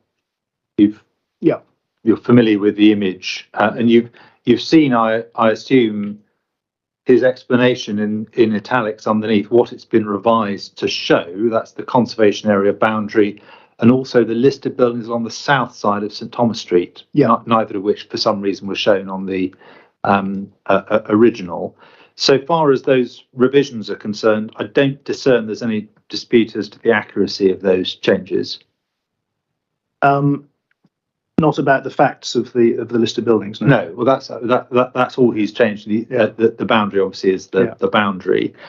So looking, or we can look at that one first, because it shows we can see that's the sub area 4. The site is located within the centre of sub area 4, isn't it? It's in sub area 4, yeah. Yeah, well, it's fair to say it's round about the centre of sub area 4. Yes, okay. Yeah. And I don't discern from what you've said in your evidence, either in written form or in your oral evidence, that you're disputing HE's evidence about the importance of this conservation area. No. The site itself, we can see from this, contains Grade 2 listed buildings. Yep. Directly opposite the site on St Thomas Street are Grade 2 and Grade 2 star listed buildings. Yep. Immediately to the east is the Grade 2 star listed building, Guy's Hospital. Yep. Immediately to the south of the site, Grade 2 listed building, King's Head Public House. Yep. Immediately to the west of the site, another Grade 2 listed building, the Bunch of Grapes Public House. Yep. And then we can see in red here that within the site, there are buildings identified in the conservation area appraisal as unlisted buildings that make a positive contribution to the conservation area. That's what the appraisal says. Yeah. Now, so far as the evidence is concerned, we can turn it up if you like. Dr. Barker Mills' evidence is that the facade of Keats House and the former hop sampling rooms along King's Head Yard both have qualities that meet the criteria for identification of buildings that make a positive contribution to the conservation area. You've seen what he says. And so far as those two elements are concerned, I discern from your evidence in chief that you accepted that much. Yes, I mean, I don't question the point about Keats House. I mean, would have quite a lot more to say about the frontage to King's Head Yard. Well, let's just have a look at that then, just to understand the difference between us. Keep those maps to one side. What we need to look at is CD F05 in that case. Bear with me. So CDF CDF05 is HE Advice Note 1, Conservation Area Appraisal, Designation and Management.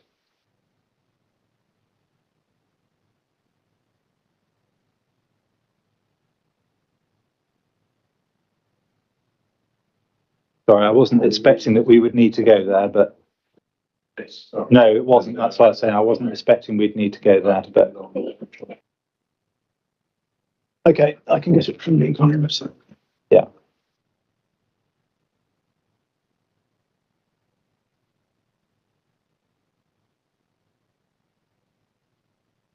Sorry, CDF. 05. And once you've got that, the page, I think in the original, just let me check.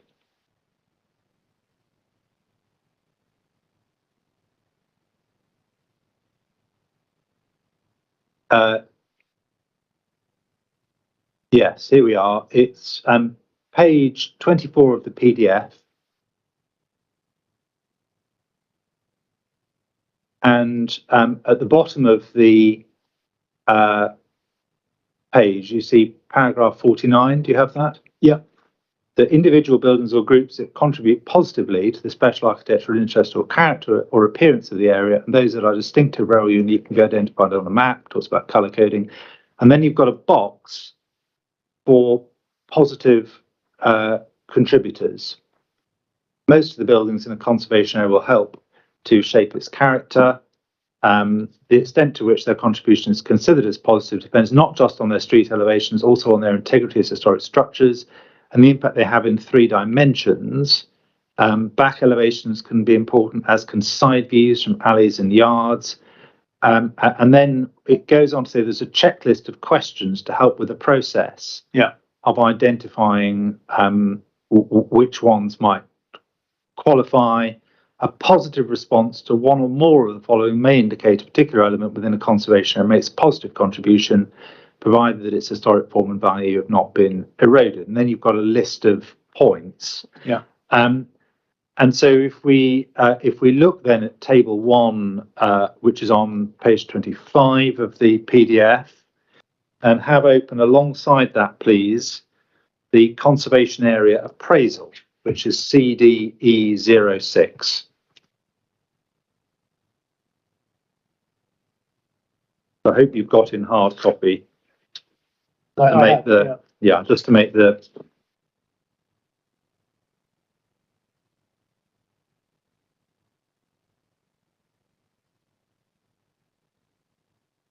So if we look at the conservation area appraisal, page 45, please. Yeah. Former inn yards, says at the top, 4312. The yards and inns on the eastern side of Borough High Street are all completely contained by buildings. In many instances, the buildings are of limited architectural note, but certain groups have strong townscape value in containing narrow spaces. The first of those, northern side of King's Head Yard, 2-storey colonnaded commercial buildings, 19th, 20th century. So those are the ones we're looking at, yes? Yeah. And the identification of value there is in containing narrow spaces. So what we have here is a structure which relates to the King's Head public house in a historically significant way by providing enclosure. Yes? Yep. And therefore, to the extent it's providing enclosure, it's making a positive contribution to the setting of the listed building. Yep. And it's illustrating the development of the area. It's certainly illustrating the development of the area. But as I think we've touched on earlier, I'm actually rather sceptical that it's it's actually a continuous historical elevation. Well, whether it is or not, the quality that is being picked out here is its containing of narrow spaces. Yes. And if we go back in the conservation area appraisal, a couple of references, further references, page 7, please.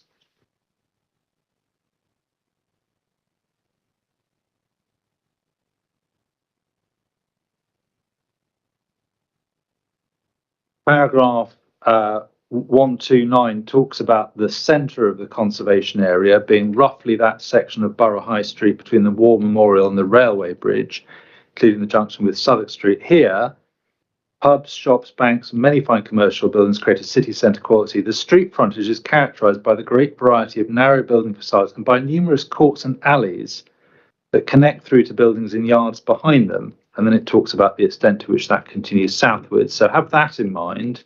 And then turn through to page 27, 3 to 11. This is on views and townscape. At another level, glimpses into the numerous alleys and yards that open off Borough High Street are part of its visual interest and a reminder of the borough's historic legacy. And then it includes King's Head Yard, all survive in name, if not form. Many instances, they remain bridged by the upper stories of buildings on the high street, and others have developed as narrow slots in the street frontage. And so King's Head Yard is one of those narrow yards coming off Borough High Street, which have significant historic associations with the historic road layout and the Burgage plots. That's fair, isn't it? Yes. It reflects former uses in the area. Yeah. Yes. Yes. Fair. I mean, I've got more to say on the character of those yards, if I may, but I'm not quite sure. Well, you're welcome to say that. At the moment, I'm just trying to collect together what we can agree. Yeah. I sense a but. So carry on. I don't want to stop you giving the evidence that you want to give on those points. I mean, I can understand that what you're getting at about the character of King's Head Yard, and this is obviously a subject that's been discussed throughout the course of the development of the project. But the first thing I would say is that this conservation area appraisal, which is, on the whole, a pretty good appraisal, but it does have, as is typical of conservation area appraisals, a slightly sort of rose-tinted view of the world. Now, the yards and the history of the yards and the history of Borough High Street and the pattern of development on either side, as we heard, is very distinctive in its history. And the development of the yards is an important part of its history. And unusual, as was said. I don't think there are any other quite comparable examples in London, as was said, and I think that's fair. I can't think of any. Bishopsgate and some places has, which is actually a sort of analogous street, actually, because it's the street that leads out of the north of the City of London as this leads out of the south. So you can find slightly analogous form of development also on the Roman road leading out of London to the north as to the south. But it is distinctive for historical reasons.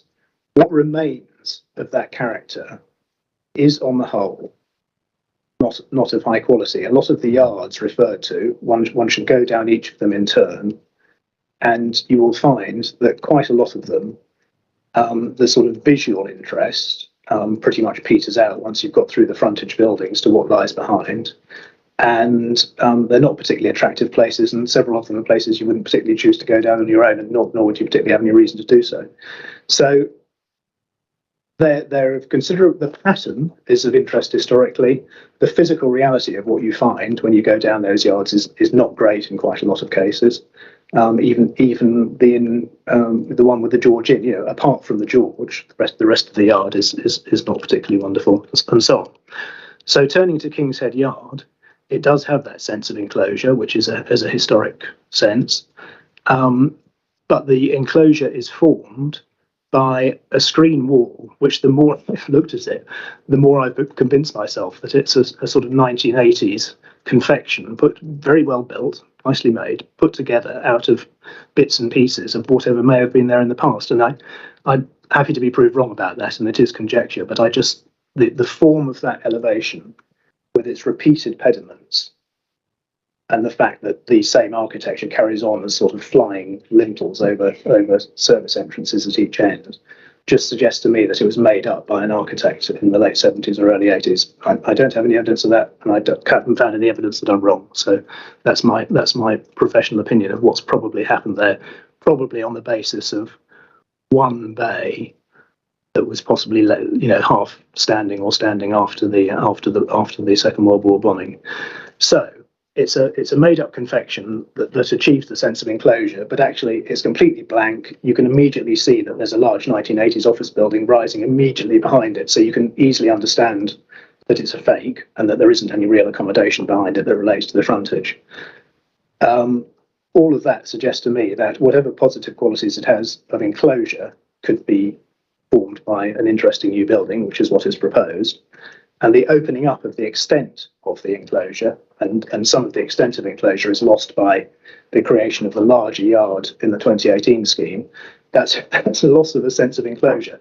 But the present sense of enclosure, when you go down the yard at present, is interrupted by a view into a service yard with a big hole. And I would say that what is proposed is a lot better than what is there today.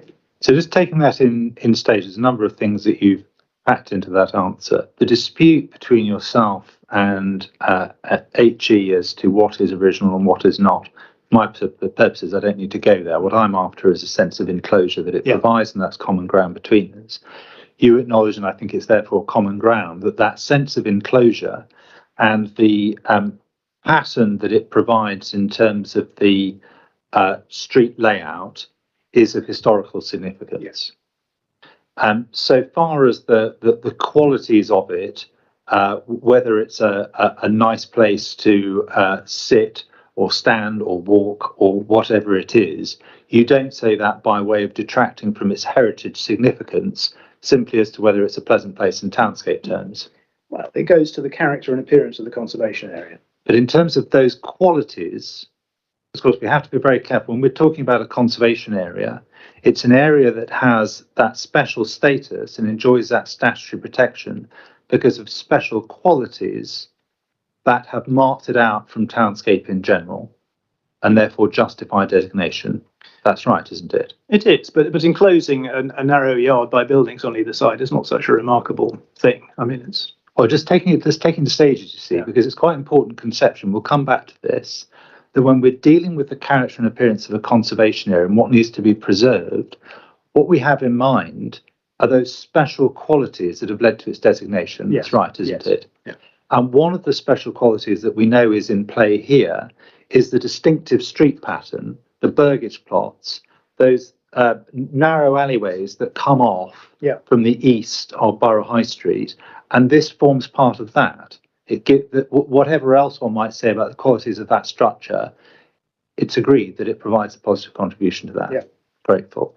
Now, that was a bit of a digression, but helpful, because I want to just complete the overview of where we are in terms of the site.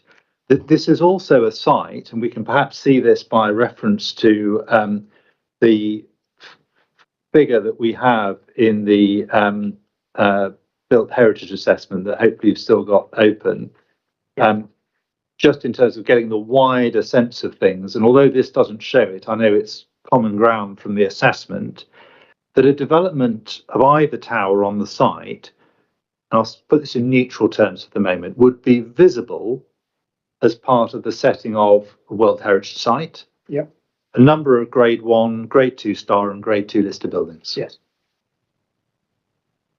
Now, taking Dr. Barker-Mill's evidence in that context, and just if you could go to his paragraph 9.5, page 69. Yeah. But halfway down his paragraph 9.5, he's got a sentence beginning the nature of the proposals. You see that? Yeah. And he describes this as a sensitive and complex historic environment. And I think in light of what we've just gone through, that must be a fair description of the nature of the site. Yeah. Thank you. And we can turn it up if you like, but Mr. Alford in his proof describes this as a highly challenging site. Madam, for your reference, it's page 201, paragraph 11.1.1, but I'm sure you'll be familiar with that. And that challenge is not just about the historic sensitivity, it's also to do with this being a relatively constrained site in which to try and accommodate such a large building with so many heritage structures around it. That's probably a fair description of it, isn't it? that's one of the challenges the architect has to deal with. He has to deal with quite a lot of challenges, I'm but sure. that's certainly one of them. Yeah, grateful. Okay, that's helpful. That's by way of overview. I'd now like to go on to look at the individual assets in turn. So keep the TV, BHAs and the built heritage assessments reasonably close to have, because we'll be going to those just to pick up a few references as we go along. But can we start with the Heritage Statement of Common Ground? Proving its worth throughout this inquiry by the number of times it's referred to in oral evidence. So yes, very useful table, as we know, on page 29. We're going to go there first, just to remind ourselves of the differences. So Borough High Street Conservation Area, page 29. We can do this for the 2018 scheme, but it's the same for the 2021. So I'll try and use 2018 as a shorthand here. You say no harm, conservation area is enhanced. Historic England, government's principal advisor on heritage, says there's a high level of less than substantial harm. And Dr. Barker Mills, the independent expert for the council, says it's above the middle and towards the upper end of the range. So we've got those views assembled there. But it's also fair to say that a number of other heritage bodies who've expressed a view about this have also concluded that there would be harm. So the Conservation Area Advisory Group, Save Britain's Heritage, the Georgian Group and the Victorian Society. Yeah. And if you could just then take up the appellant's statement of case, please. That's CDI 01. This is for the 2018 scheme. And turn to page 13.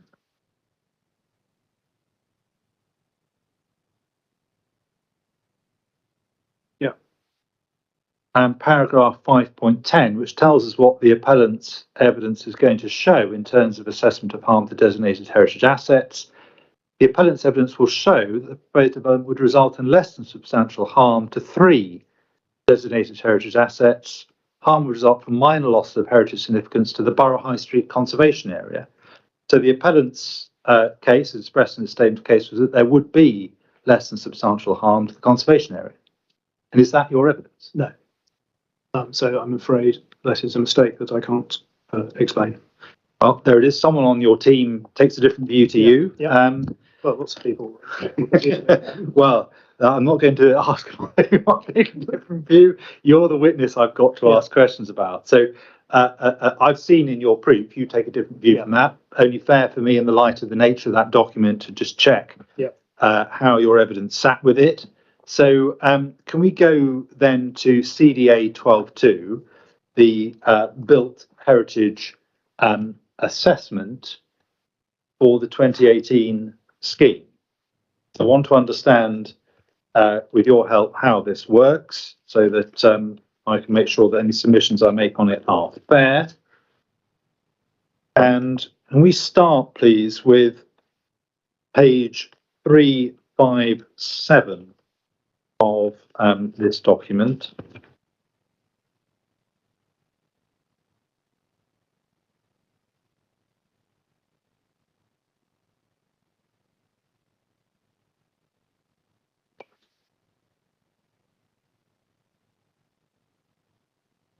So in the original, it's page 357. Thank you. And once you're there, we can see in paragraph 12.394 that the assessment proceeds on the basis that the conservation area is of medium sensitivity, as opposed to high sensitivity. And as I understand it, if we go back to page we were looking at before, so page 341 in the original,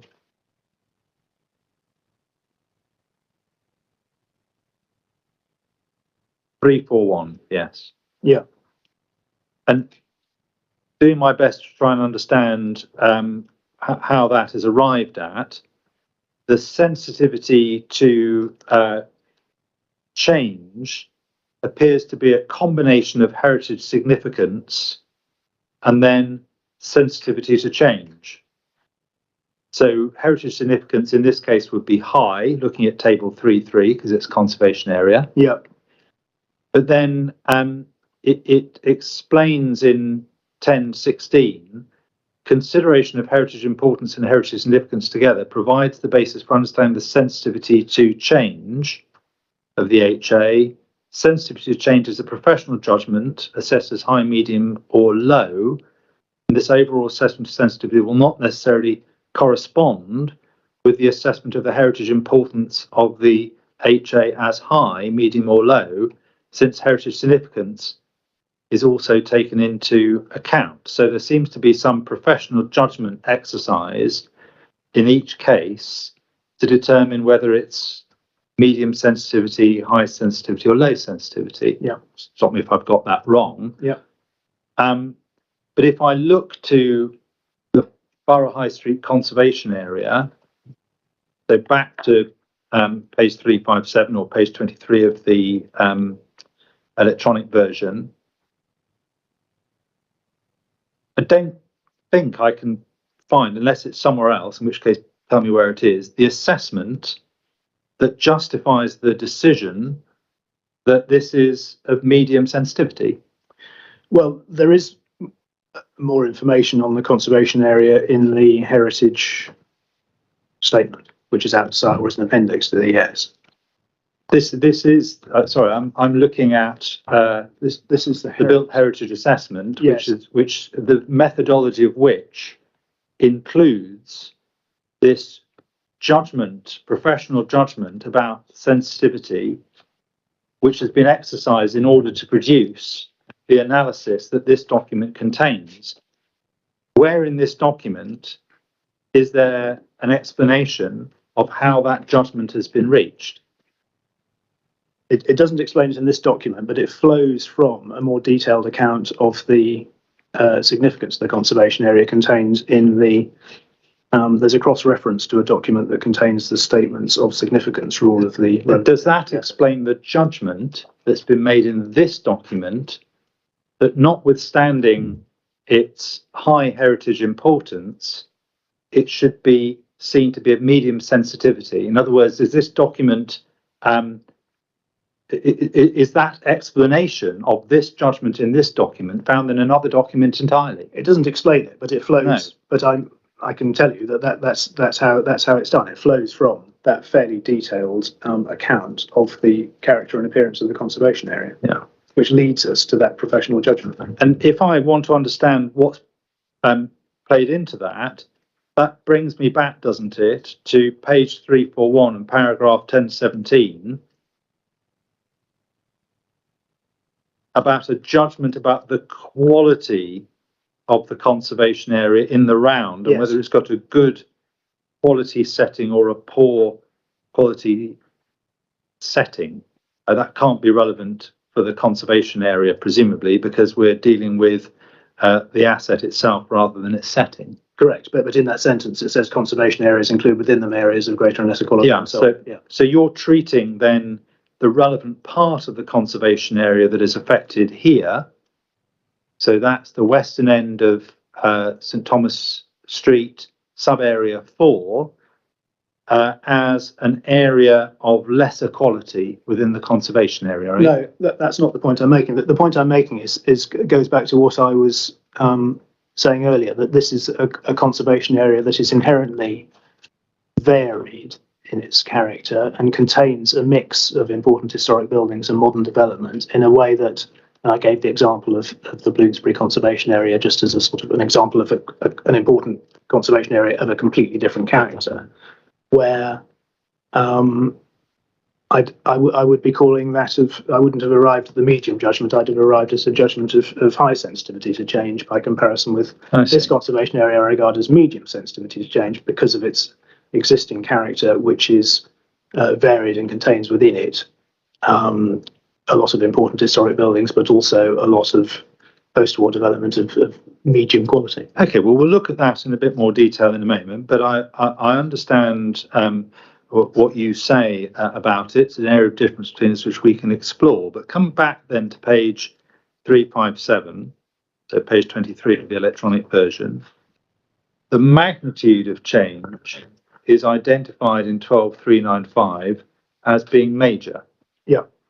So we know that the change to and the change here presumably is to those aspects of the conservation area which are relevant when you're assessing impact on its character and appearance. Yes, but it would be useful to look at what the definition of magnitude of change, magnitude of effect is in the methodology. Okay, well, I'm happy for you to do that. This is page 342 of the original. Yeah, so 1018. Yeah. So, I mean, this, we are dealing here with the exigencies of environmental assessment methodologies, which, frankly, I think most professionals would agree have a poor fit with how you would actually do heritage assessment. For example, Historic England, as far as I know, has never received any guidance on how to do this, and it's left up to heritage professionals to work out how to do it. But this is our best effort at it that has been refined over quite a lot of heritage assessments over the years. So any area under consideration in an environmental statement tends to proceed in a sort of uniform way of considering the baseline, considering its sensitivity to change, considering the magnitude of effect, and that leading to a significance of effect. Not to be confused with heritage significance, which is a completely different thing. Yes, but sorry, Stuart, you may be about to answer my question. My question is this. The subject matter of assessment here is impact on those qualities that are special about the conservation area. In other words, what gives it its heritage interest. And so my question is, the magnitude of effect must be effect on something. Yes. And in this case, it must be effect on those qualities, because otherwise you're not assessing the right thing, are you? Well, can I just take you through the rest of the method? Yeah, because I understand the point that you're making, because you're not the first person to have made it. Under magnitude of effect 1018, the magnitude of effect is assessed according to the degree of change to the heritage asset or its setting. So yeah, so that's the heritage asset is the conservation. Sorry, to apologise. That doesn't refer to the degree of change to heritage significance, because that would be quite a strange sort of thing to say. So it's if you go back to the point of environmental assessment, it's to draw effects to the attention of the decision maker, and that's what we're trying to do. So we're saying there is a large effect here. We then go on to consider whether it's an effect on heritage significance. That's the next stage in the assessment. So at 1020, there's an explanation of how you arrive at a judgment of whether an effect is significant or not, and the sensitivity of the asset that is an input into that process is related to its heritage significance. But then, as a subsequent step at 1022, effects are also assessed qualitatively as beneficial, adverse, or neutral in respect of their effect on the heritage significance of the heritage asset. And that is actually a separate assessment, and relying more on professional judgment and a narrative, rather than everything that's happened up to that point, which is slightly more like an equation. It's the multiplication of the sensitivity, and the magnitude of change gives you a significant effect. Yes, it must be a change to something, and the change must be to those qualities of the conservation area which are relevant when considering the impact on a conservation area. Well, yes and no, because it's also physical change. You have to acknowledge that there is a large physical change, and you then have to go on and consider whether that large physical change has an effect on heritage significance or not, whether beneficial or adverse or neutral. And that's what these stage steps are, our best effort to do that, because I think I refer to this in my rebuttal evidence, actually, that the sort of route that has been suggested to us in the past, and you're sort of suggesting should be taken, would basically eliminate most of the content of this report, because you'd say, well, this isn't a change significant, so we're not going to talk about it. Let's just take the methodology that you have and just understand how you've then applied it. So if we go back to page 357, so 23 in the electronic version, 12393, and I want to just pick up what's said in the final third of the paragraph, where there's a sentence beginning notwithstanding. Yeah. See that? Yeah. Notwithstanding, the development results in some harm to the visual quality of a limited number of views within the CA. This harm would be considerably less than substantial harm. And then it goes on to talk about offsetting, which will come to that. Yeah. But some harm is acknowledged to what is described as a visual quality in, said, a limited number of views. Yes? Yes. And here, surely, because you're dealing with something which you then categorize by reference to the MPPF tests, you are dealing with harm to those qualities, those special qualities of the conservation area that justify its categorization and designation as such, because you're dealing with heritage harm. Yes, but the special qualities of the conservation area are to do with its character and appearance. So the discussion of the effect on views is a discussion of the effect on the appearance of the conservation area, as discussed, as it happens, within the TVIA and its effect on those views.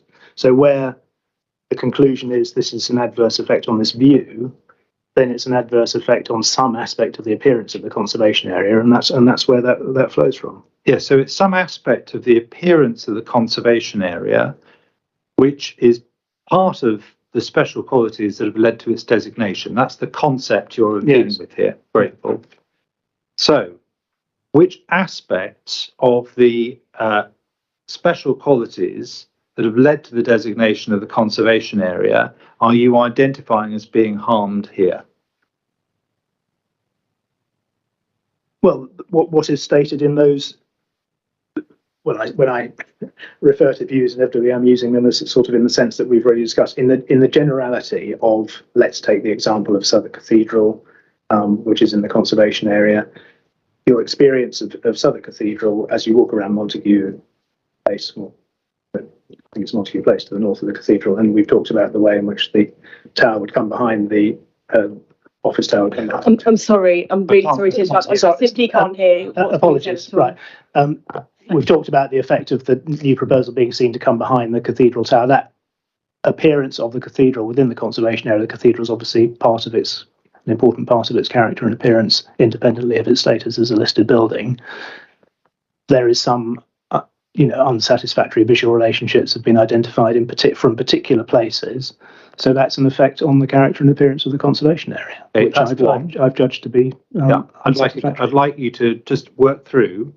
You said some harm to the visual quality of a limited number of views, but there's no further explanation. What I want to know, and you've given me one example, is which aspects of the heritage significance, the special qualities of this conservation area, you're identifying as being harmed. So that's one. What are the others? Because it's not said here, you see. It's what it says. It really flows from those views that are identified in the TVIA, where a harmful, where an adverse effect is found in the views where there is an adverse effect. So just let me get a note of that.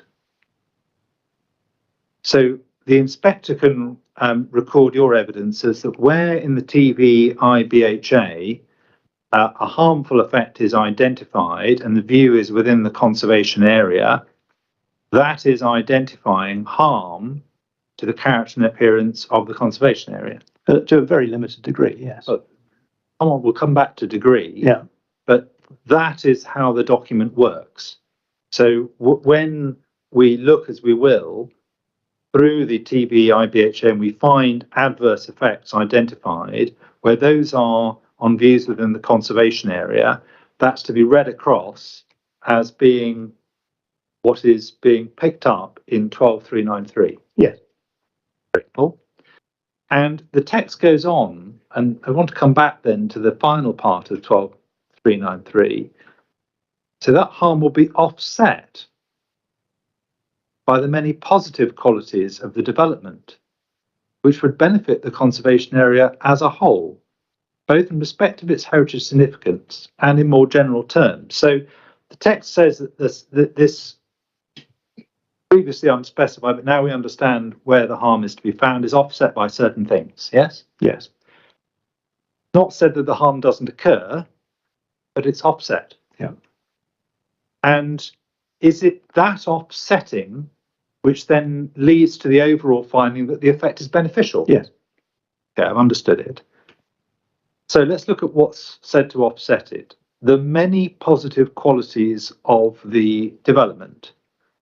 But that's expressed here both in respect of questions of heritage significance and in more general terms, isn't it? Yes. Both of those. Yeah. So taking the first part first,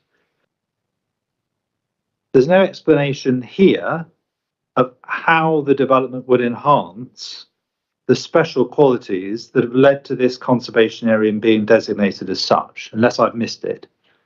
That's right, isn't it? And I think my evidence explains what the positive qualities of the project are, and the project's a part of the conservation area and affects its character and appearance. And insofar as the project has positive qualities, then it's having a positive effect on the character and appearance of the conservation area. So let's just unpack that.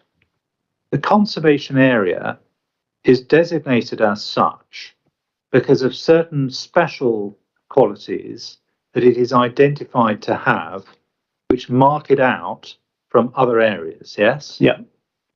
And we know where the boundary has been drawn here, particularly the boundary moving east along St Thomas Street. Boundary is drawn, and we have an area where the special qualities have been identified and they're described in the conservation area appraisal.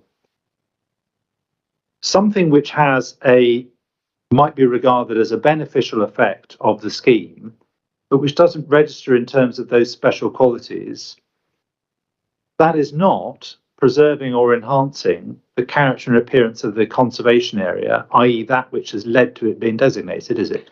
Well, not necessarily in those terms, but an enhancement could lead to a change to the character and appearance of the area for the better, and a change for the better seems to me to be a desirable thing. But it's important, isn't it? Yeah, I mean, your line of reasoning doesn't seem to allow for something that's different from what's there that would actually make the place better. It's important to distinguish, isn't it, between those qualities that have led to designation, something which is part and parcel of the special qualities that mark this out from other areas, which might be said to be enhanced. So I don't know, for example, if you did something which better reflected or better revealed some special quality that led to designation on the one hand, and then something which has nothing to do with those special qualities, but is just regarded as a nice thing in Townscape terms. Those two things are different when we're looking at the impact on heritage significance, aren't they? Or maybe you've treated them as one and the same. They're not the same, but I mean, for example, well, maybe it's not a good example, but the enhancement of the Georgian terrace is a sort of self-evident, sort of heritage-focused benefit, let's say. The opening up of the removal of the 1980s frontage building on St Thomas Street, and the opening up of that gap is seen by the other side as negative. That is a change to the conservation area that I see as a positive thing. It's not. It doesn't. I can't point to a bit in the appraisal that says that would say this is inherent in the character of the conservation area. But I would say that it is enhancing both the character and the appearance of the conservation area. Well, let's take that in stages. What we do know we can point to in the conservation area appraisal, taking your example, is specific text that identifies the current sense of enclosure as something which is beneficial to the special qualities of the conservation area, yes? And William King said yard. Yes. Yes. Yeah. And so we can see that the removal of that is a removal of something which is identified in the appraisal as being positive. But just take your approach to its logical extreme. It can't surely be the case that if you were to level all or part of a conservation area and replace it with something which you say, hey, well, actually, this is just a much nicer environment, much better designed, more free-flowing, more access, more beautiful buildings, that is preserving or enhancing the conservation area, its character and appearance, for the purposes of the Act. I mean, that would be absurd, wouldn't it? Is that what's called a reductio ad absurdum? Well, exactly. What you can't do is simply say, provided that what we put there is a nice thing in the abstract, it benefits the character and appearance that's led to designation. I don't disagree with that, but I don't think that's anything like what I'm talking about. This is a large conservation area, and I'm talking about an improvement to one part of it that is capable, where there is room for improvement.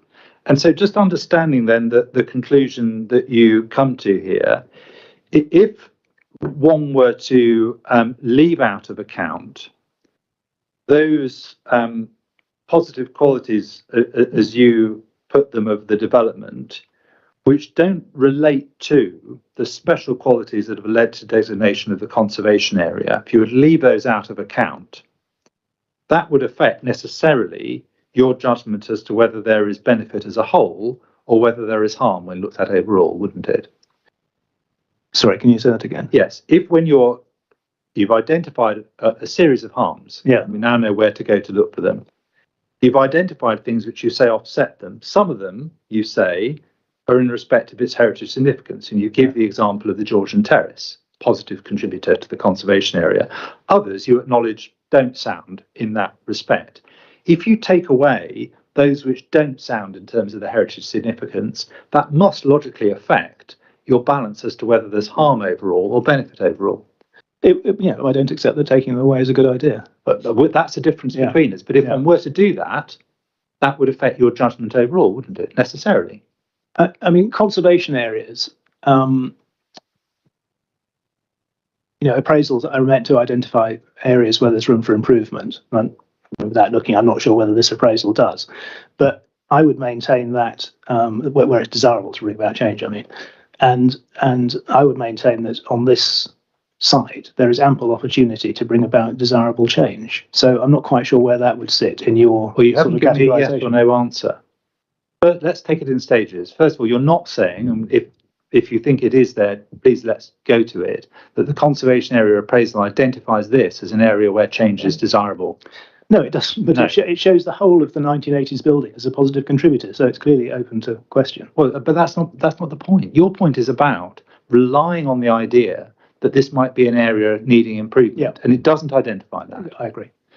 Second point, and come back to my question, if you leave out of the equation, your offsetting equation, those benefits as you see them, which do not sound in heritage terms, which are just more sort of general townscape benefits, if you leave those out of account, it must, as a matter of simple logic, affect the balance you strike. I don't see it quite the same way, because you are trying to. I'm saying that the heritage significance of the conservation area flows in large measure from its character and appearance. So, and that character and appearance can be changed through redevelopment. And so, if you're improving the character and appearance of the conservation area, in other words, in my view, removing negative features and putting in positive features, then you're improving the character and appearance of the conservation area, and therefore you're enhancing its significance. Conservation areas don't have to be old. Ms. Stewart, we may be at cross purposes. I know there's a difference between us as to whether these things can be regarded as enhancing the conservation area and its character and appearance. I'm asking you a simpler question. If the inspector were to, and the Secretary of State were to agree that those matters which do not sound in terms of the existing heritage significance, those qualities which led to designation, should be left out of this equation, if, in other words, if you're wrong, in those circumstances, that must necessarily affect the balance as to whether overall there is harm. Yeah, grateful. I didn't see how that could possibly be a matter of dispute. Thank you. So let's look then at the conservation area appraisal. Just pausing there, Madam. I'm going to look for a break at about 3:30, if that's convenient. So conservation area appraisal. I don't think that in your proof or rebuttal proof or in the application documents, there is criticism of the conservation area appraisal as not fairly encapsulating the special character and appearance of the conservation area that led to designation. No. No, grateful. So let's turn this up. It's CD E06. And we can start on page 5, which tells us a little bit about the document and its purpose.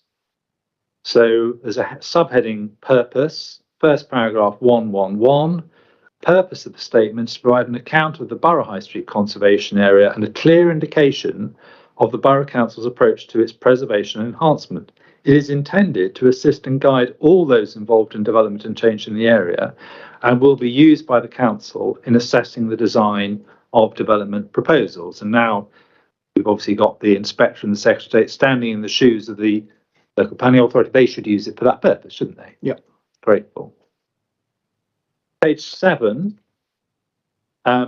we have subheading sub-areas within the conservation area. 126. Borough High Street is a conservation area of great diversity, so that while it has clear overall identity, it is made up of sub-areas with distinct characters of their own. So when we're assessing the impact on the conservation area, it's important to have in mind, isn't it, the distinct character of the sub-areas, as well as the overall identity of the conservation area as a whole. Yes, it's a useful tool. I mean, the lines are not, I don't dispute the division into sub-areas. It's a useful way of looking at it, and they're, in general, I wouldn't disagree with the sub-areas, but I would just make the point that they're not lines you could kind of reconstruct from memory as you walked about the area is quite fragmented and varied, and you wouldn't, know intuitively when you are crossing from one sub-area into another. But I don't particularly disagree with the lines as drawn on the map. And if you look at the map on page 4 of the document, which has the sub-areas marked out, and we'll look at this in due course. We've agreed that the proposed towers will be situated in the heart of sub-area 4, but it's also clear when we look at the images that they'll be very apparent in views from the other 3 sub-areas, wouldn't they? We found that that's true, but the views in the TVIA are places that we have found where you will see the project. They're not general views of the sub-areas in question. No, that wasn't my question. Yeah. In terms of where they will be seen, and that visibility from all 4 sub-areas, we can see this just by looking at the model in front of us. That reflects the relatively low heights of the buildings in the conservation area. It reflects also the position of the appeal site within it, and of course the height of the proposed towers. It's a combination of those factors, isn't it? Yeah. And we'll be looking at a number of views to consider the impacts on listed buildings in due course. But and I think this is a reflection of your earlier answer. When we're doing that, the inspector needs to keep in mind that in many cases these are also views within and of the conservation area. Yeah. And I think the example you gave a moment ago about Southwark Cathedral is an example of that very same thing, yes. isn't it? Yeah. And the same for Guy's Hospital and views from the Borough High Street. Yeah. Yeah. Thank you. So turn through then to page 37, sub-area 4. Described in section 3.5, sub-area 4, St Thomas Street, and 351 tells us that St Thomas Street has a particularly distinguished historic character, centred on several Grade 2 star listed buildings, from the tower of the former St Thomas Church to the main buildings of Guy's Hospital. It doesn't have the frenetic commercial activity of the rest of the conservation area, largely determined by the offices that occupy most of the buildings, the professional businesses and admin for Guy's Hospital and Medical School. The restrained quality and consistency of its Georgian and Regency houses and the formality of the hospital and medical school buildings add to the conservative, established tone of the area. So this is an area which is has a distinct character. Yeah. where the quality and consistency of the buildings and the formality of the hospital buildings are key to the character and appearance of this sub-area. Yes, I mean quality. Yes, definitely consistency within each of those groups, but they're not. I mean, they're each of those, the north side of the street, the south side of the street, and guys are each of their own sort of world, as it were. But they are consistent within themselves. Happy for the inspection to form a view on site as to how they relate to each other, but the tone of the area, fairly described, conservative and established.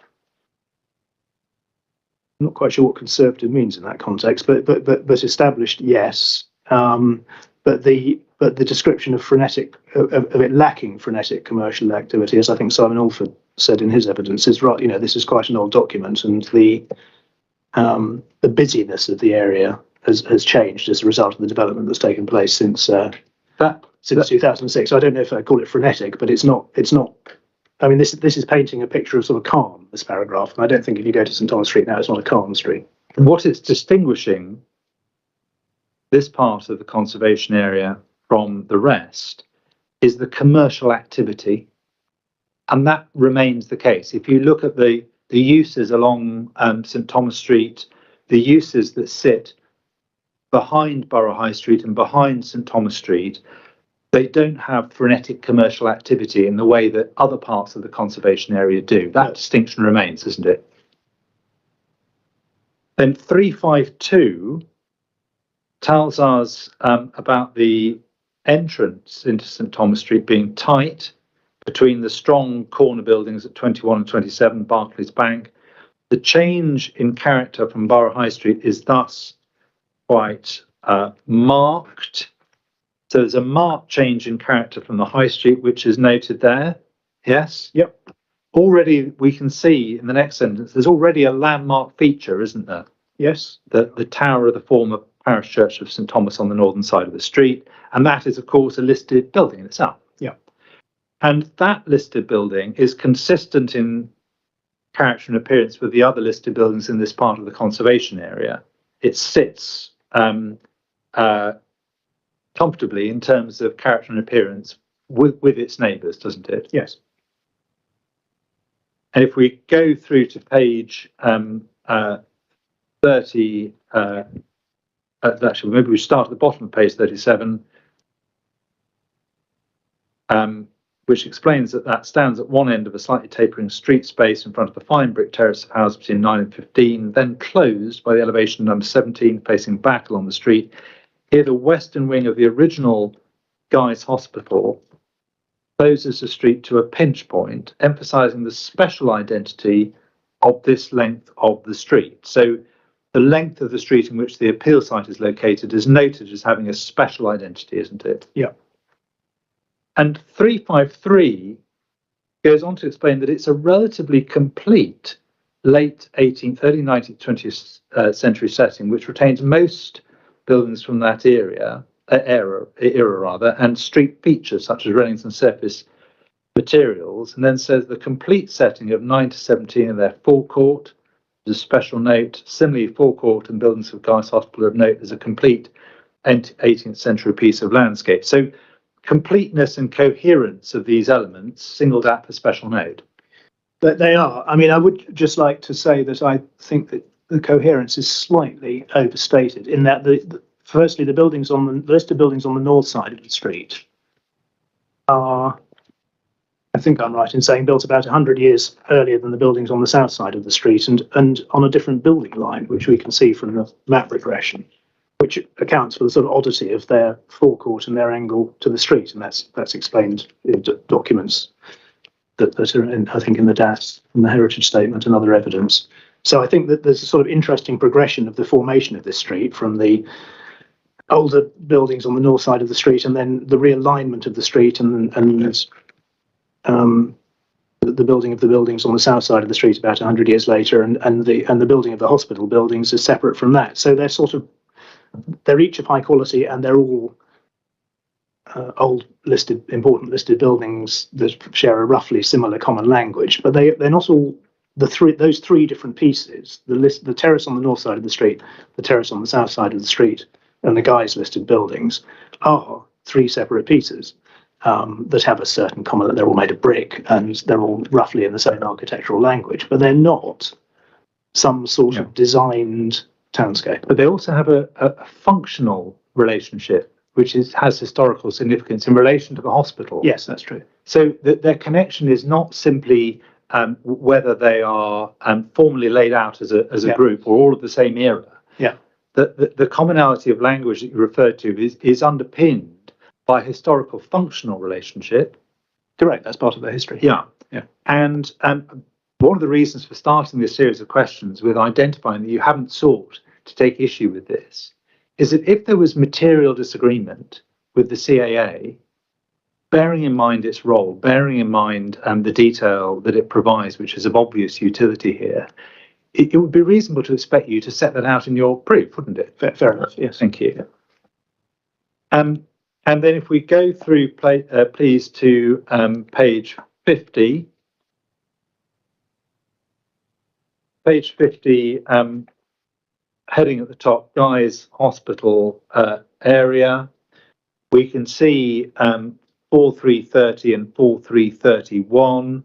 There's comment there on the unlisted elements within the street, identifying how they make a positive contribution, isn't there? Yeah. And we can see in 4331, talking about the southern side of the street, 2 to 16, key building frontage on the southern side, the terrace of 4-storey houses and the Bunch of Grapes pub at number 2 are listed. Group includes the corner bank building. The sequence is very intact with a continuous roof parapet line at 4 stories, although the bank sits 3 taller stories into the same height, and with basement railings it provides a classic early 19th century street frontage. So one of the factors that's identified there is the continuous roof parapet line as being of note, isn't it? Yeah. Thank you. So with that in mind, can we go please to the CDA 12.1. So this is a 2018 TVI BHA. And image 50 on page 256, please.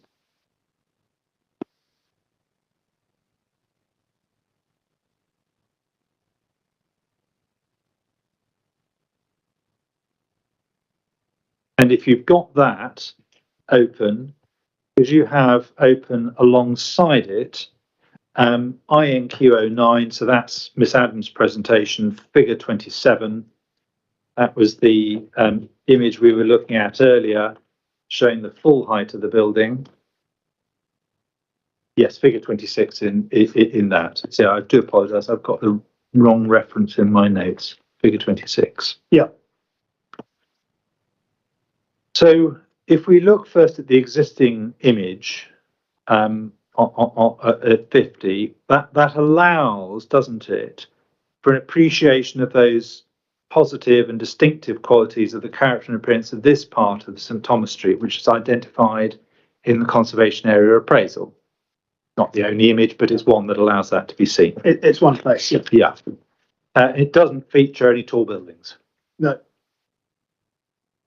And if we look then at what is said about this in the TVI BHA, so paragraph 5622, which starts on page 256. This is the view, commenting on the view as proposed. Yeah. Striking contrast in scale and character is one of the comments made, yes? Yes. A dynamic and visually engaging composition. A little bit further down, do you see that? Yep.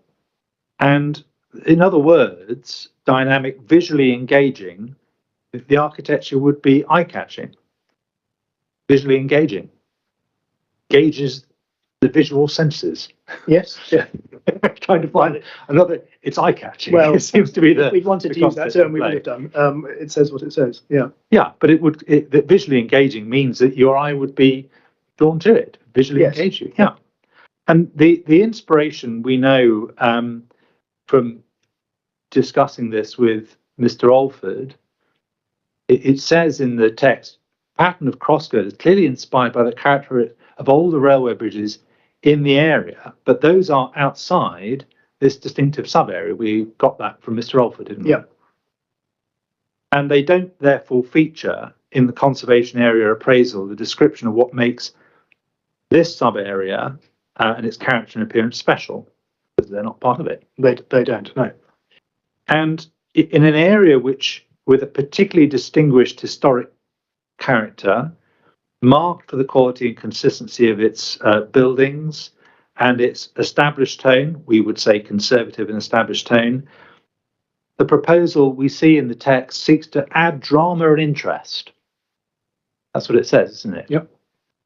And then if we look to 5, 6, 2, 4, the overall effect is that the development would dominate the street scene to a considerable degree and disrupt its coherent quality. Yes?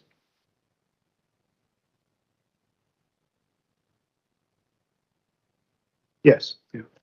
And that's the impact that arises from that is said to be major and adverse. And I put that in that way so that you don't worry that I'm running the two things together. Thank you. And it does say that. And we know that this, from what you've just said, that this is one of the harmful impacts on the character and appearance of the conservation area that the Built Heritage Assessment identifies, isn't it? So the impact that is being considered here must be on the existing character and appearance of this part of the conservation area. That's the concept that must be in play for the adverse impact. Yes, and insofar as that's the assessment that's reached about the effect the viewer standing in this particular place as they appreciate the character and appearance of the conservation area. Yeah, and so looking at this, and don't worry, we'll look at some others, this would not conserve and enhance the significance of the conservation area or make a positive contribution to wider townscape character that, for example, policy B17 requires. It wouldn't do either of those things, would it? Well, the text suggests that there are positive aspects to this addition. I mean, we are adding something here to the view, and we're adding something that we regard, or I regard, as of high quality. So, if you consider on its own what you're seeing in the view as existing, and we've said what we've said about the addition to that view, it's a change that could be seen to have some disruption to visual quality. But at the same time, you're adding something positive to it. Well, let's help you then by disaggregating those two things. Let's focus on the conservation area part. Plainly, on the analysis we've just run through, it would not conserve and enhance the significance of the conservation area. As you've just identified, an adverse impact, an adverse effect on the existing character and appearance of this part of the conservation area. We've just established that. Yes, but this is a sort of term in a long set of considerations about the overall effect on the conservation area. And if we go to your proof of evidence, please, in this context, just to see how this relates to the evidence as you've presented it, knit things together. Page 29 of your proof, please. Paragraph 531. Yeah. 2018 scheme will have an adverse effect on some views within the conservation area. In particular, it may be felt by some the new building will overshadow smaller historic buildings and such views to an unacceptable degree. So this is, as I understand your evidence, one of the adverse, an example of the adverse effects identified in that first sentence. Yeah. And the second, just reading on, the second and third sentences, such effects will, however, be individual incidents within a very large conservation area, across much of which the 2018 scheme will have little or no effect. The change to the character and appearance of the conservation area is brought about by the 2018 scheme will be major in its immediate locality, but not across the whole of the conservation area, which is a designated heritage asset under consideration. So you say there's the suggestion there, the impact is confined to its immediate locality, but that's not reflected in the TVI BHA, which identifies significant effects from a wide variety of locations in the conservation area, not just on St Thomas Street, isn't it? Significant, but not necessarily major. Okay, well, we'll look at some of those after the break, madam. That's a convenient moment to pause. Okay, we'll take 20 minutes if we come back at 10 to 4. You're 3 hours in, just by my reckoning. How are we doing for time? But I'm afraid we have slowed down a bit. There's no criticism of the witness. It's just the nature of the materials and having to get out more documents. I would still anticipate we will finish my cross-examination at the end of today. When is that? but that might be closer to 5 o'clock. Okay. It's taking a bit longer, but I think we're still broadly on track. Yeah. And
Okay, if we're ready to continue. The breaks seem to get quicker and quicker even. Okay, thank you. Thank you very much.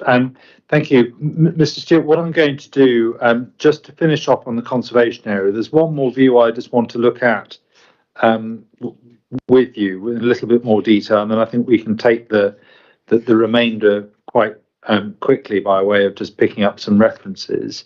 So can I ask you, please, to go back to the 2018 TBI BHA, so that's CD A12.1, and this time I want to look at view 43, which starts on page 228 of the document in the original pagination. Yes. And looking at the view as proposed section, we can see the development identified there as a prominent addition to this view, acting as a new focal point. Yes, you see where we are there? Yep. And reading on in that paragraph, we see it says the shard can be seen immediately to the right of the development, rising to a similar apparent height, and now partly obscured by the development. The contrast in scale between the development and the buildings on Borough High Street would be comparable with the contrast between these buildings and the shard in the view today.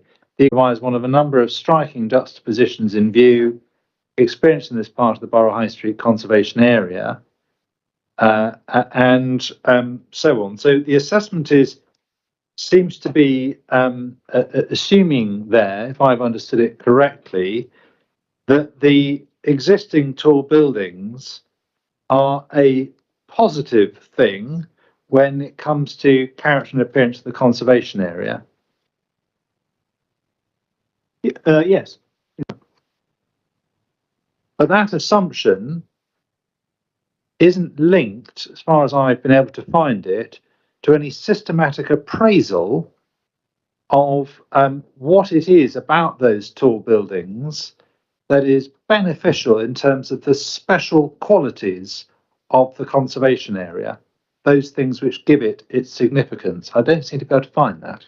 No, I don't think I've said that. I mean, I'm making the point that you've added a high quality new building of considerable architectural interest and now well known and admired to the views of the conservation area, and that's a seen as a positive thing by me and by most people, I think.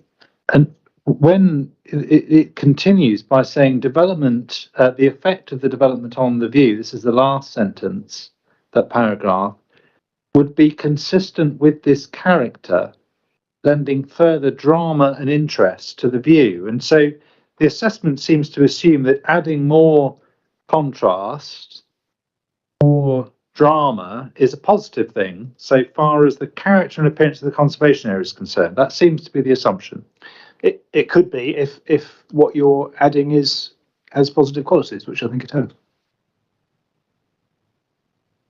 Very well. And then 539, development will be seen as an addition to the evolving urban landscape, consistent with the character of the existing setting of the listed buildings seen in this sphere. However, the combined effect of the shard and the development represents a noticeable shift in the balance between historic foreground and modern background, and the conjunction between the orthogonal form of the development and the angled form of the shard is visually uneasy from this particular point. So again, come back to the part at the end, which is interesting, but the assessment seems to assume that because the setting has changed, at the moment I'm interested in the setting of the conservation area, further change is either not harmful or is positive.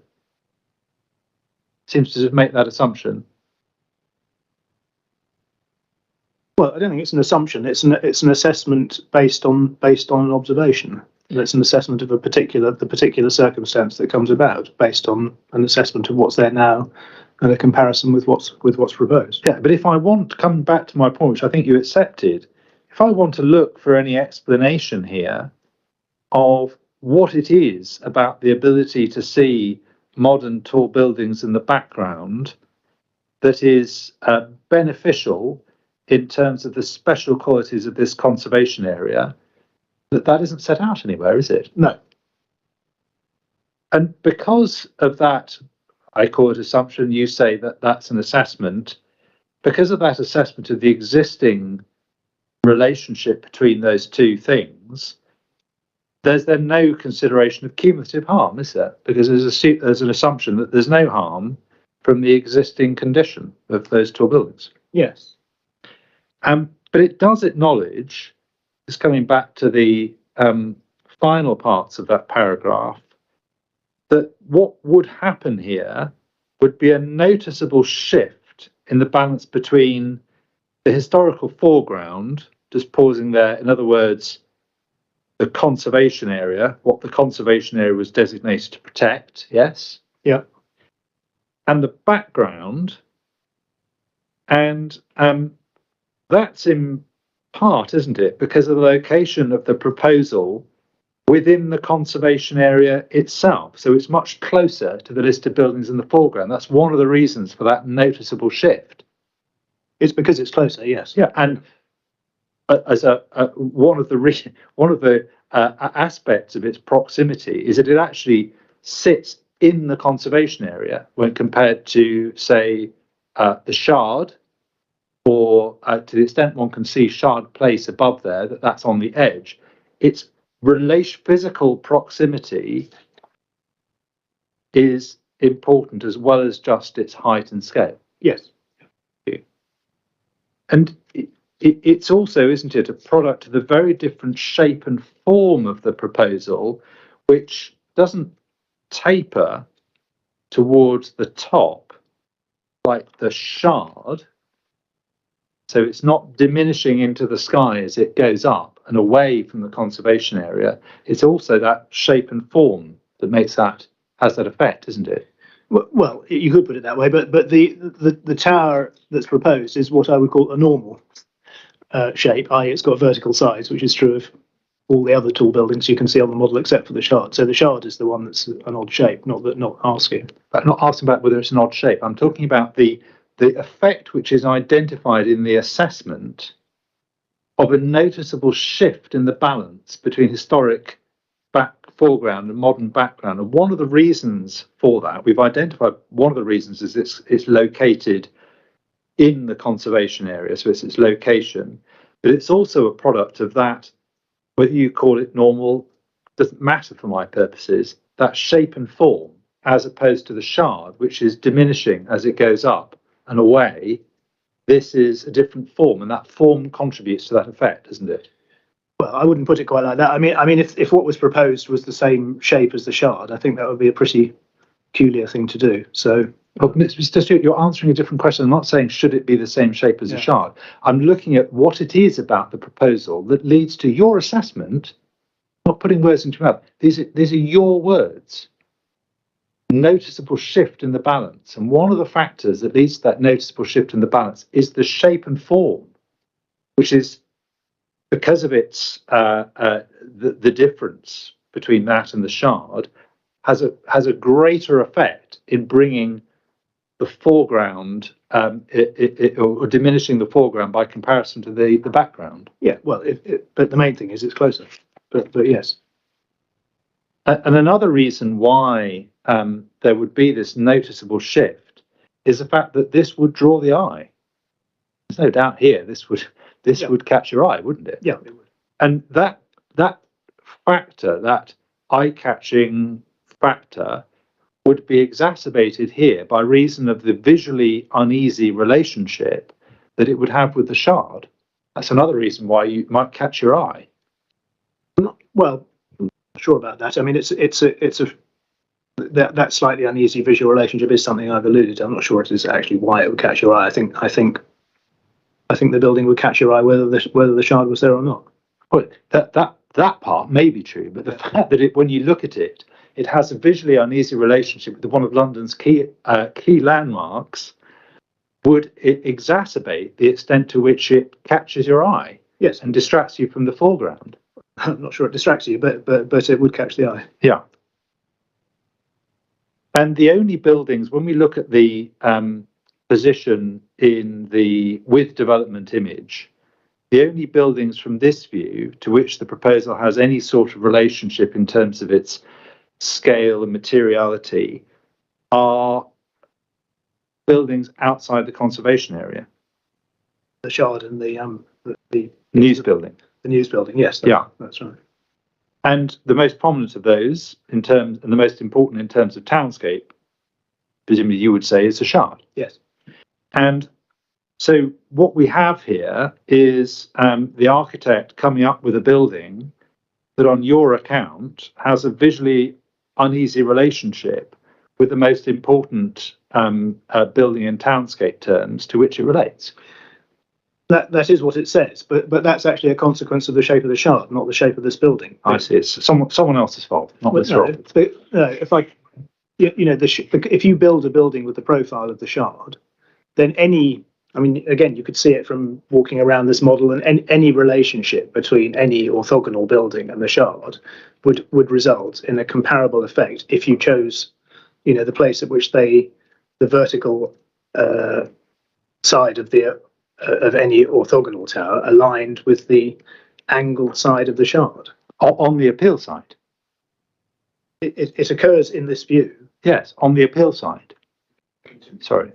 No, I'm saying that this is a visual effect between an orthogonal building and an angled building, which is visually slightly uneasy. If you go to Manhattan, nearly all the buildings are vertical and they all line up, and you don't get this sort of effect. The moment you've chosen, as Renzo Piano has, to have an angled building, then it's inevitable that if you build a vertical building and the two are seen in conjunction, you will get the sort of effect that I'm referring to. That's just. So, because I think, I'll just explore this a moment, that the same conclusion is reached in respect to the 2021 building. Yes, it would be. Yeah. And so any tall building, either of these tall buildings on the appeal side, would have that visually uneasy relationship in this view. In this view, yes, but any other building on any other side would. Well, are you saying that when the inspector goes to look at the other tall buildings designed by the same architectural house, if that's the right word, that are around the Shard, that they also have a visually uneasy relationship with it? Is that what you say? I do. Well, I think we've got a picture of it somewhere in the documents in front of the inquiry that Fields and the Shard Place, the relationship looking along St Thomas Street, has the same sort of effect of an angled building seen behind a vertical building. Okay. Well, I have to be inspected to judge that. Now, you gave me an answer earlier about how I understand where the harmful effects are within the conservation area and the TBI BHA. I hope we can deal with this reasonably briefly. We can turn them up if you want, but just my note of other views that are within the conservation area where an adverse effect of either major or moderate to major are found would include view 44, Southwark Street, Stony Street. Turn them up if you like. That's pages 232 to 233. So we look at 233. Yep, is one we looked at with Mr. Alford in the context of relationship with the Shard. See, moderate to major effect will be adverse. That's 556. Yes. Yeah.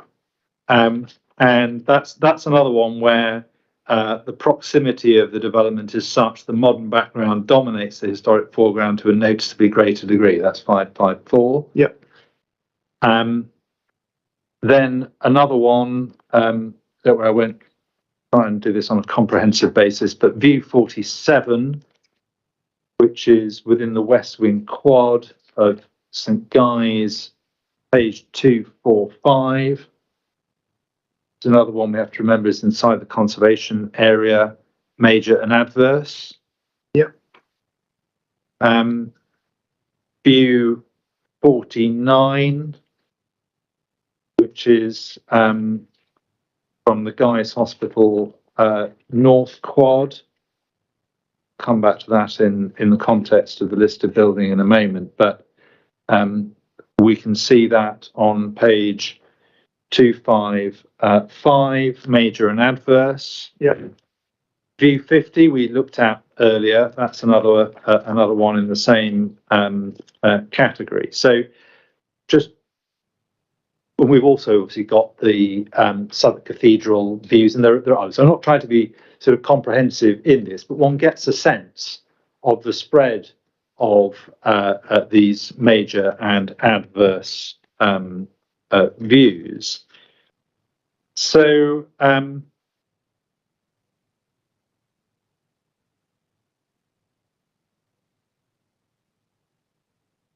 then so far as the 2021 impacts are concerned, again, I don't think we need to go through them because essentially the same conclusions are reached in each case.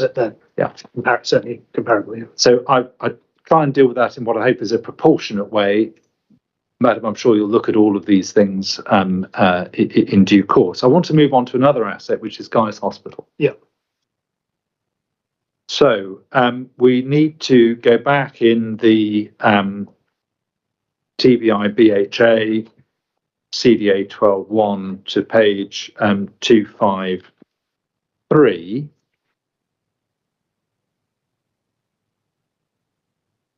So this is paragraph 5612 that I'd like to start with, please, where it said, given that the modern world in the form of tall buildings is it is keenly felt when in this space. I used the wrong colour highlighter, but it's keenly felt when in this space today. The appearance of the development in this view would represent a continuation of this current state of affairs. I just want to ask you about that. So where do I find an assessment of whether the impact of these modern elements on the setting of this listed building is positive, neutral, or negative? Where do I go for that assessment? The existing buildings, tall buildings. Yes. I don't think we've done that. I mean, that wouldn't form a normal part of a heritage assessment, I don't think. Let's make a note of that.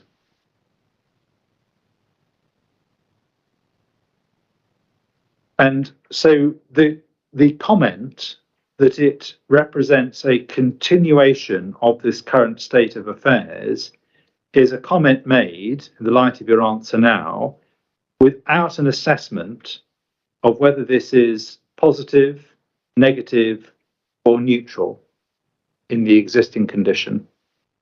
Follows from what you've just said. Yeah, it's an observation. Yeah. So when it comes to the decision maker applying those policies which call for a consideration of cumulative harm, that statement about the effect doesn't assist, does it? Because it doesn't start from an understanding of whether they're positive, neutral, or negative.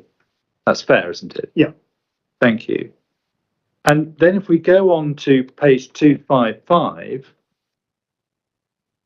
paragraph 5616, view as proposed with cumulative schemes. No cumulative schemes are seen in this view. And as I understand it, that is simply because none of the proposals which have not yet been built are visible in this view. Correct. It's not a statement about the effect of what's there already. That's correct. I mean, that's the normal way in which environmental assessment is done. Schemes, the term cumulative schemes in environmental assessment means schemes that are consented but not yet built. So you've been using, I mean, you've made reference in the term cumulative, which is used in a slightly different sense of schemes that exist. That's why I just wanted to be clear that what you're saying here is cumulative in that sense of cumulative with other developments not yet in existence. Yeah, but the sense of cumulative in, I mean, it's not the world as it exists is the accumulation of everything that's been built up to the point at which you do the assessment. Yes, and this is why we came in, if you remember, with an identification and the definition of setting, that some elements of setting may be positive, some may be neutral, and some may be harmful. Yes. And we agreed, we went through policy, Yeah. that where policy is dealing with cumulative harm, if there is existing harm Yeah. because of something in the setting, Yeah. then that may be a particular sensitivity, which is relevant to considering the harm of further adverse impact on setting. Yes. So that's why we came in on that. But what you're dealing with here is something different. That's all I just wanted to clarify. Yes, it is.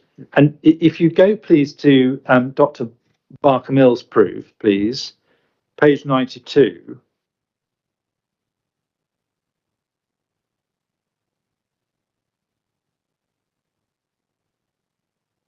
And on page 92, paragraph 949.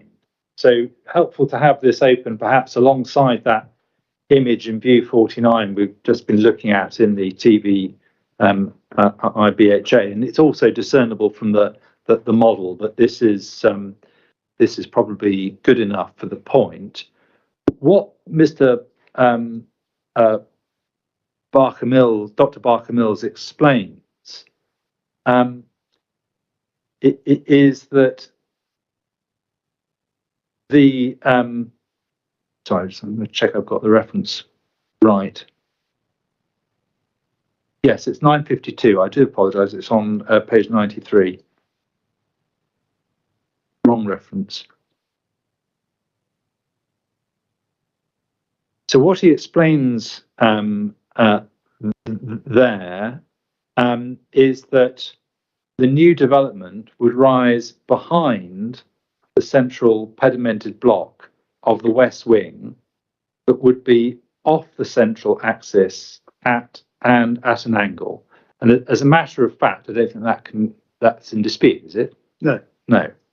So if I look back then at the reference I was going to go to, which I can now go to for this different point. If you go back to page 92, 949, what Dr. Barker Mills comments on is the impact of Guy's Tower.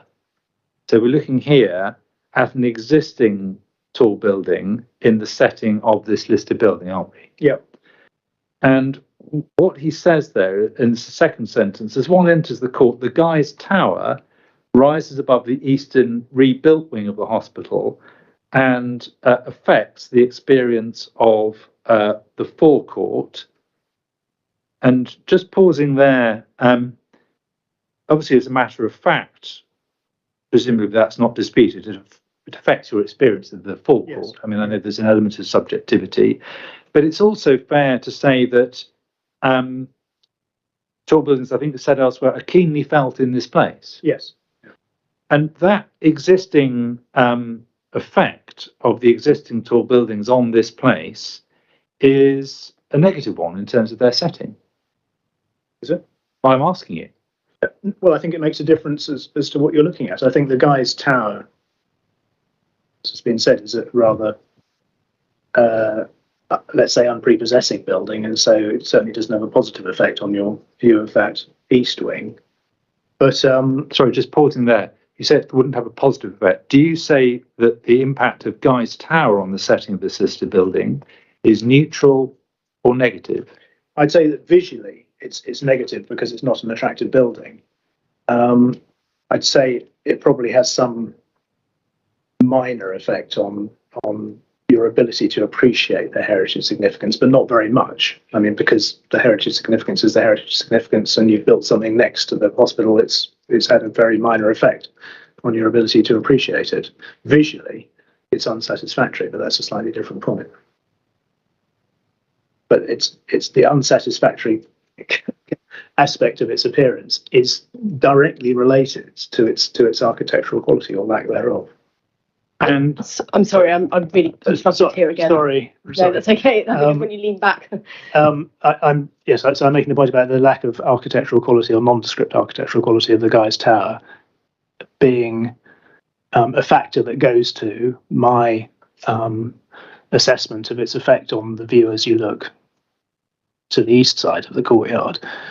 But so that's a sort of that's a negative visual effect. If you go on to consider, does it have a negative effect on the heritage significance of the hospital? No. Does it have an effect on your ability to appreciate that significance? Yes, to a marginal degree. Okay, so this is helpful. When the inspector goes on site, again, multiple times, when the inspector goes on site and looks at those views which allow the two to be seen together, allow the Guy's Hospital Tower to be viewed as part of the setting of this listed building, and wants to get a sense of your calibration of impact, it's fair to record that your assessment of the impact of Guy's Tower on the setting of that listed building is that any adverse effect is marginal. Yes. Effect on the significance of the... Well, no, I think you were saying that, as I understood it, in the context of the ability to appreciate. I don't think you acknowledge any harm in terms of its significance. Yes, that's right. Thank you. So let's see how that assessment works in the built heritage assessment. So we need now to go on in the hard copy document. If you're looking at it electronically, it shifts to CDA 12.2. And we pick up Guy's on page 349 of the original. Yeah. Grateful.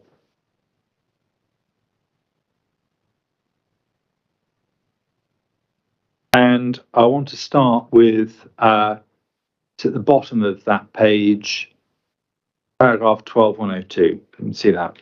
Yeah. So it tells us the hospital is already located in close proximity to several tall buildings. Do you have that? Yes. Yeah. Or large-scale commercial development. And it's set in today's the urban landscape of central London. Guy's Hospital Tower and the Shard are very prominent aspects of its immediate setting today. So very prominent, but only a marginal effect. Put your answer on that. As is the recently completed Shard Place, situated within the conservation area. So, and we've established already, there's no assessment in the documentation of whether these prominent aspects of its immediate setting are positive, neutral, or negative. And then in 12.103, the development will further alter the visual setting, and that's said to lead to some harm, which is identified as both as major in significance and adverse. Yes? The harm isn't identified as major. The magnitude of change to the setting is identified as major. And the overall significance is major and the effect is adverse. Yes, the significance, which is a consequence of the degree of change and the sensitivity, which is a separate measure from the assessment of harm.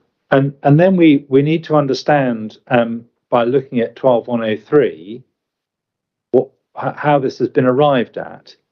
So we see alteration of the visual setting referred to in various views, which are said to typify this. As a consequence, there will be some harm to the visual setting of the hospital.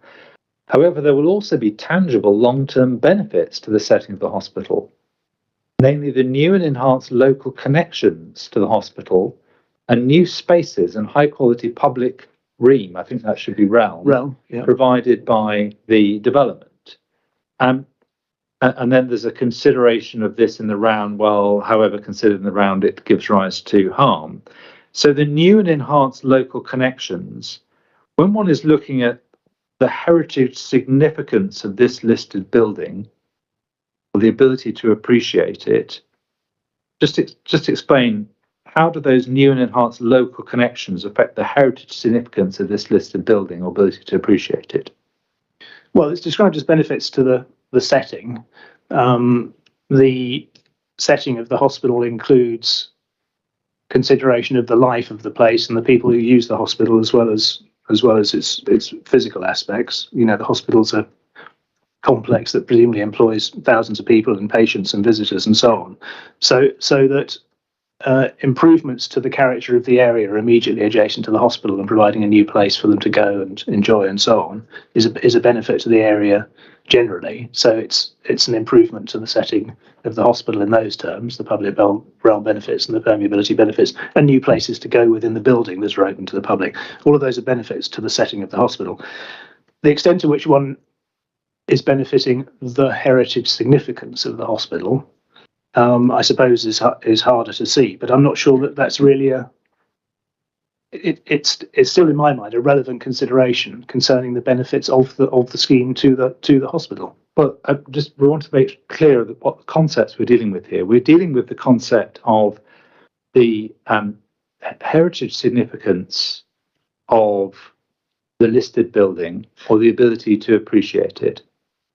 And I think what you're telling me is that the ability to go into the appeal site and, I don't know, walk through or sit in the public areas is not a benefit to the significance of this listed building.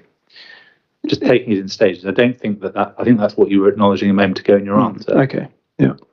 So the only thing it can then be is an improvement to the ability to appreciate the listed building.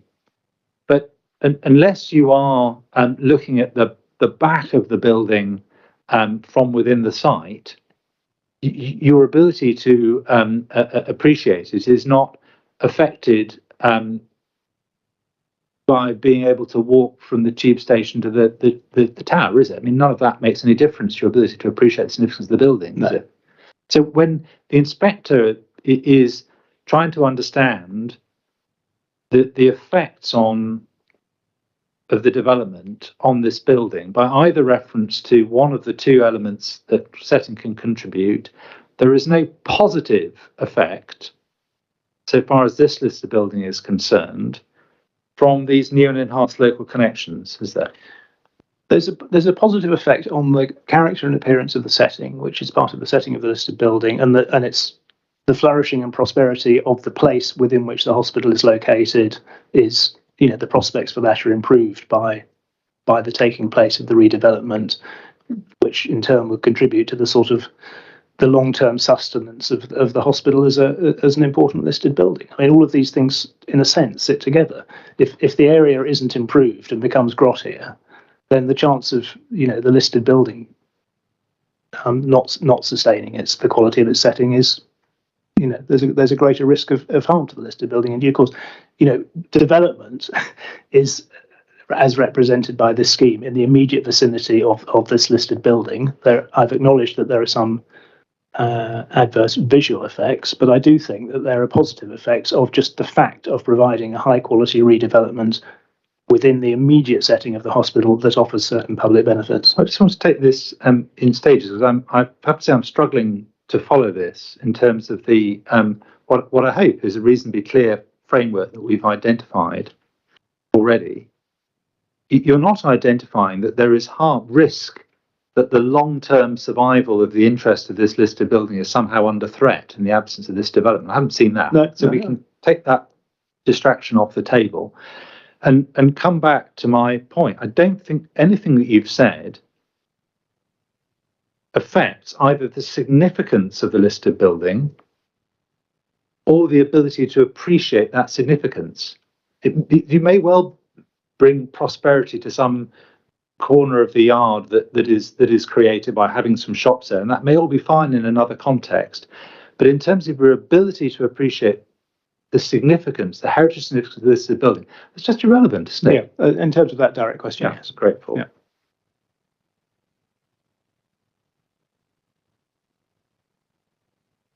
And then if we look at view 49, just turn back from the image that shows the tower and the image that shows existing, appreciating that it's not quite like that because the car park's gone and so on.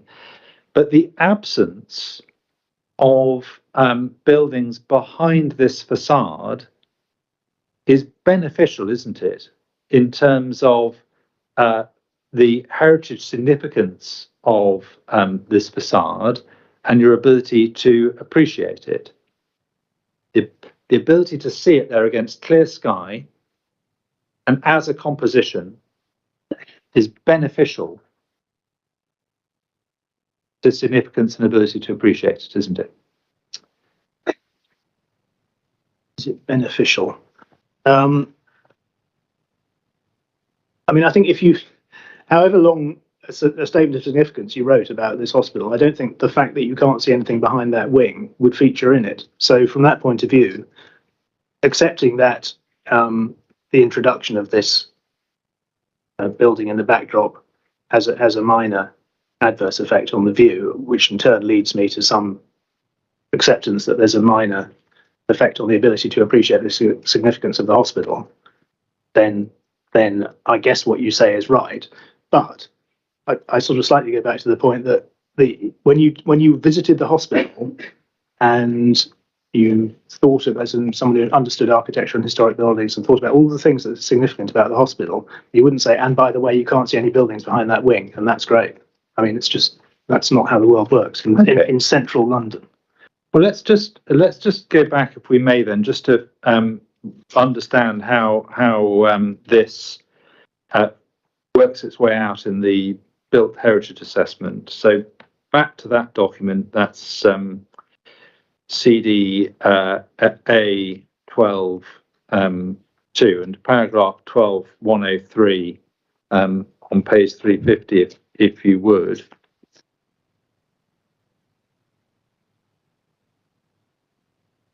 Yeah. And at the end of 12.103, the degree of harm is said to be considerably less than substantial. And in your examination in chief, as I understand it, you refined that in terms of helping to understand where it might sit on the spectrum to a minor level of harm. Yes.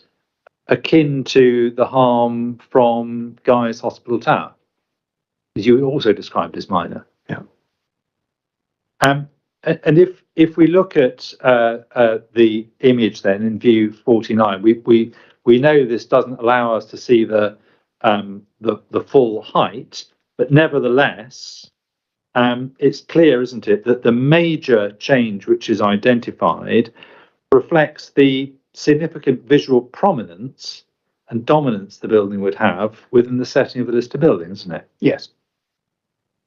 And as I think is acknowledged in the TVI BHA, the form and materiality of the proposed development will exacerbate the visual distraction and competition, wouldn't it?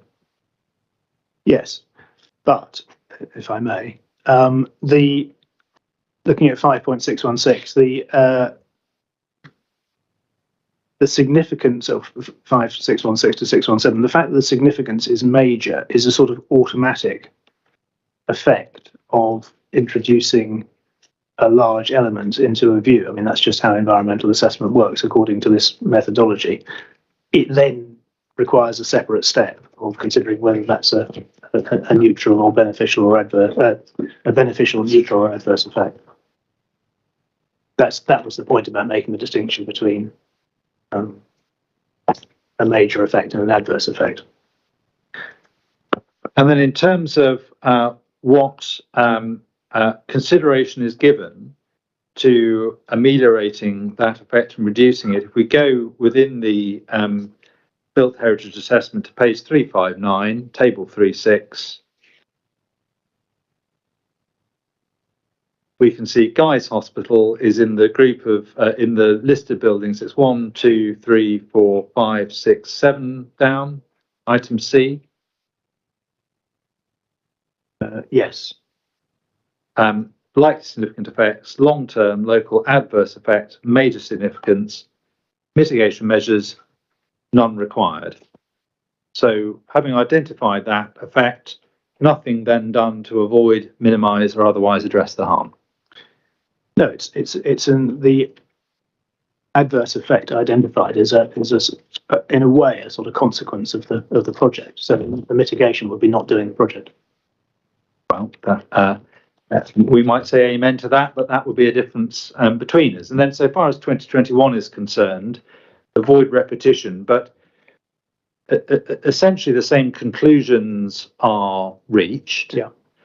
But of course, if we just very briefly look at the equivalent image in CDB14, which is view 41 on page 227, because the design is different, and it's probably fair just to pick that up.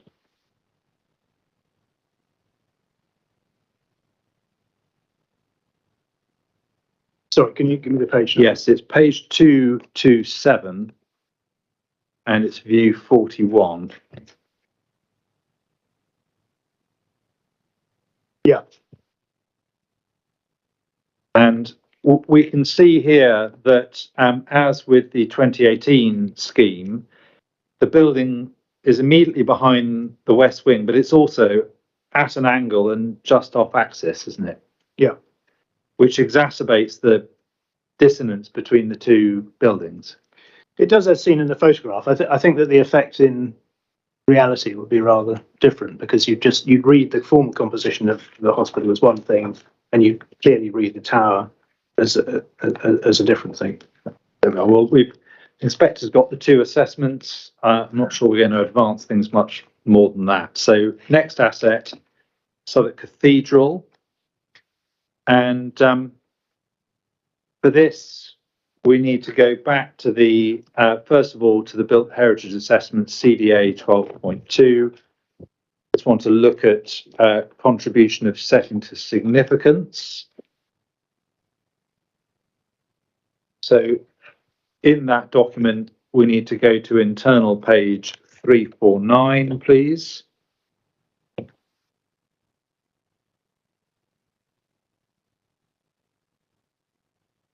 And to paragraph 1275. Yeah.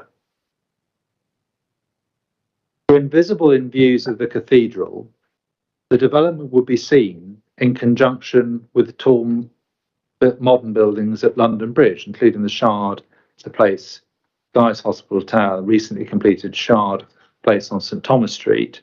Now that first sentence, that's correct in some views, but it's not correct in all, is it? That's right.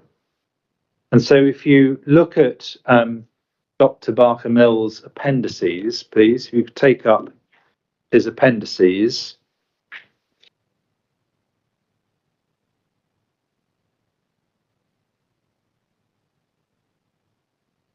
Yeah. And turn to page 15. Now, this I use as a particular example, as photographs 12 to 14. You see that from Minerva Square.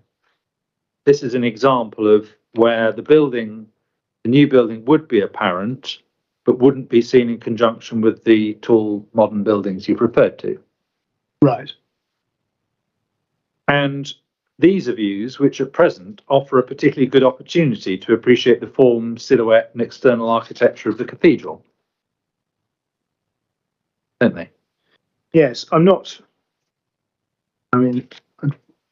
need to look at the model. I mean, I can see that in points 13 and 14 you'd see the tower. I'm not certain that you would in point 12, but perhaps you would. What we'll have to do, I suspect, or what the inspector will have to do, is do her best by looking at the images in the TVI BHA, standing these places on site, and form a judgment about it, and perhaps the model may help in that. Yeah. But it's also right when you're on site, and I'm sure we've all done this, and you walk, if you're walking from the direction of the east, if you're coming from the London Bridge direction, and you're walking along that cobbled street to the north of the cathedral, when you get to the cathedral, there are a number of views, a stretch where you see it against clear sky, and then as you move with your eyes still on the cathedral further west, the tall buildings that you referred to come into view. Yes. And they start seeing it. Exactly. And what Dr. Barker Mills says in his brief, and we can turn it up if you like, but the new views from Montague Close and the associated spaces enable the best appreciation of the architectural composition of the building, and that's fair, isn't it? I think you appreciate it in the round. I mean the cathedral. You can walk. I think you can walk around the but you can certainly walk around the south and west and east sides of the cathedral, and you develop an understanding of it by walking around the whole of the cathedral. Right. But if a similar point, we can deal with it reasonably briefly. If I look in the built heritage assessment for consideration of whether the presence of those tall buildings, for example, Guy's Tower in the setting of the cathedral where they can be seen, is positive, negative, or neutral, I don't find it. That's right, isn't it? No, I don't think it does. It does. And presumably, at least for Guy's Tower, you would accept that's a negative element of the setting. Yeah. And can I just take up your proof of evidence on this, please, and go to page 52. And paragraph 7.8, please. You tell us, I've set out my assessment of the effect on this cathedral above. The proposed tower building appears in the backdrop of the cathedral from certain points around Montague Close, and from a few locations, the visual conjunction of the tower building and the cathedral tower is unsatisfactory. This is comparable with the effect of the shard on the cathedral silhouette, as seen from other locations nearby. So that building too, you seem to be saying, has an unsatisfactory relationship with the cathedral, in your view. It's almost exactly analogous, because it would be the same consideration that where, in my view, where you can see let's say the shard, if there are places, and you have to walk around to see this, there are places where you see the shard clearly as a sort of vertical element, clearly separated visually from the cathedral tower. That's a sort of relatively pleasing example of the conjunction between old and new that's characteristic of the area. When the shard sort of passes behind the cathedral tower, it's the same point. It's not a place where you would choose to take a photograph to illustrate that relationship, and it's a slightly uneasy relationship, partly because the shard has angled sides and not vertical sides. And then I think it's sort of, you go all the way around and then you see the shard on the other side of the tower. So our project is in a different place. So the places from which those effects occur are not the same places, but the effect is comparable.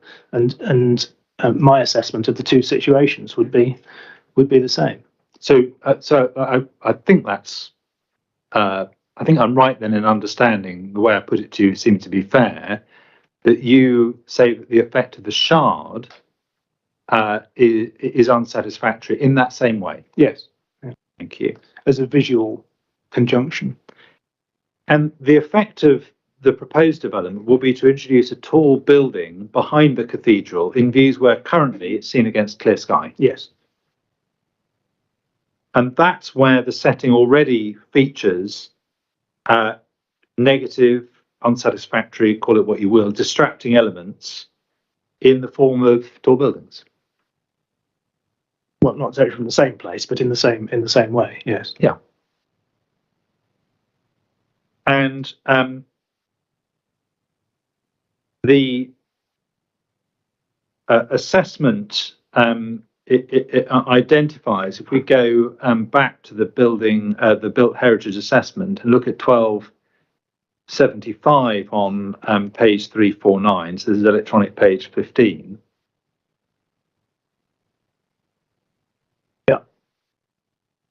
Halfway down paragraph 1275, says the view sequence illustrated in the TVIA reveals that where the development's office building is seen to rise directly behind the cathedral's tower, the relationship between the two buildings is not a positive one.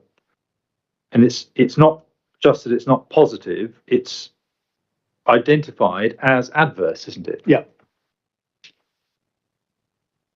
And if we go in that context to your proof of evidence, please turn to page 36.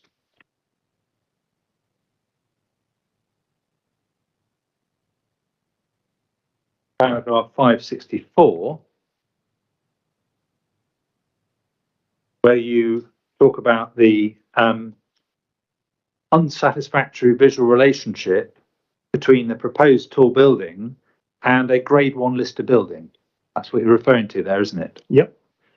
And that unsatisfactory relationship, you say it occurs where the two are seen from certain points.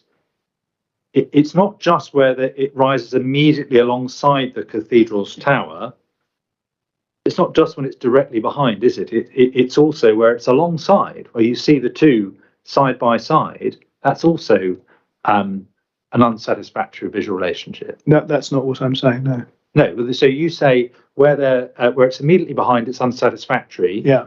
But where they're seen side by side, you say that's a satisfactory visual relationship. Yes. Okay. Well, that's the difference between us. I mean, that's consistent with the assessment of the individual views in the TVIA, where you get this sort of sequence. And so the logic is that where the two towers are sort of free of each other and there's sky between them, that seems to me to be an acceptable visual conjunction. That I think, as I say somewhere, you might, if you were interested in that kind of thing, you might choose to take a photograph of it as an example of, the modern and the old working together in an interesting way. Once they overlap, that isn't the place where you choose to take the photograph. So by walking around, you choose a better and a worse place to see the relationship between two buildings. That would be true of any two buildings that change in their relationship to each other as you walk around. Well, I understand what you've done. Yeah. We take a different view, but I think we've identified the difference between us. Now, that's all on that asset. The rest I'll leave to the inspector's judgment. St Thomas Street list of buildings we've dealt with in questions already in relation to the conservation area, and they were dealt with also by Dr. Barker Mills and his evidence in chief. So I'm not going to advance the sum total of human knowledge by asking you more about that. So we can deal briefly then, finally, with the Tower of London, and having established the background to the change in policy on this, we can focus on a few other matters. Contribution of setting to significance. Can we take up Dr. Barker Mills' proof, please? Turn to page 55.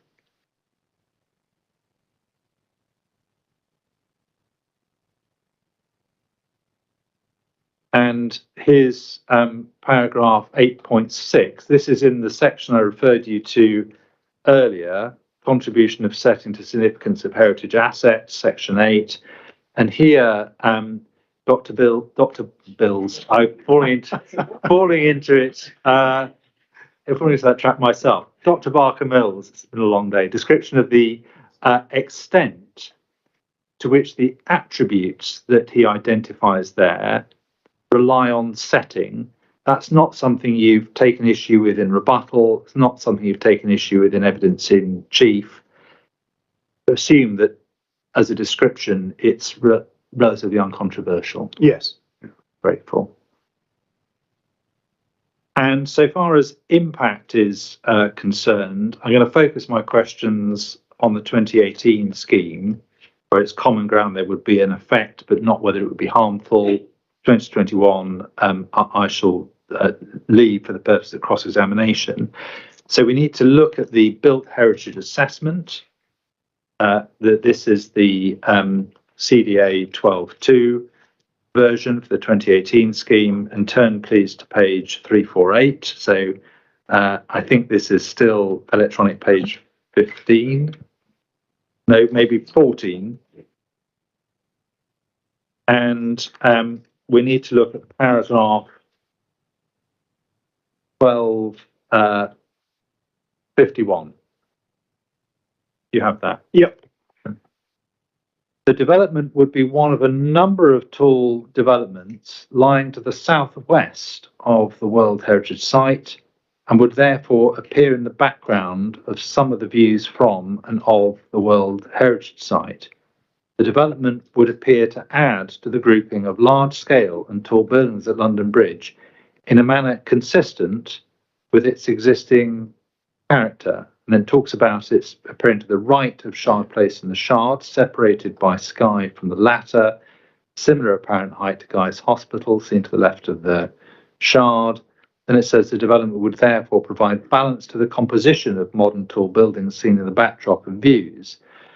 And then the reference to what its architectural treatment would produce. So just taking this in stages, accepted that it's visible as one of a number of tall buildings and would appear to add to that grouping. Yes? Yes.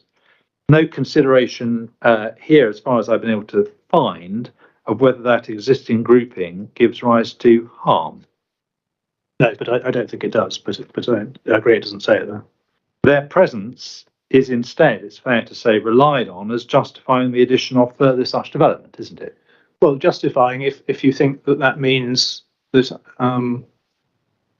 it's explaining why something that would otherwise be harmful is not harmful. But I don't think that the existence of the group is made as an observation. It's a fact that that's really just a factual description, and the assessment is that that there's no harm to the outstanding universal value as a result of adding to that group. Well, one of the reasons why this explanation is here is not just simply for academic interest. It's because there is reliance placed on the fact that it would appear to add to the grouping. It's one of a number of buildings. In other words, the fact that there are already tall buildings there in the backdrop of views from the WHS is regarded as being a factor that will help reduce the prospects of harm, if I put it in that neutral way. You rely on the fact that there are already tall buildings there as a relevant factor in judging whether this will cause harm. I'm not sure that's true, because I'm not sure that I'd find that there was any harm to the World Heritage Site if there weren't any other tall buildings there. But it must be the case that if there are other tall buildings there, then the effect of adding this group to it is in a way, let's say, less noticeable than adding a building in that location in the absence of existing. Well, let's just test whether this is fair. Can you just go back to the TVIBHA itself on this to see what that says about it? And in that document, we need to go to page 164, please.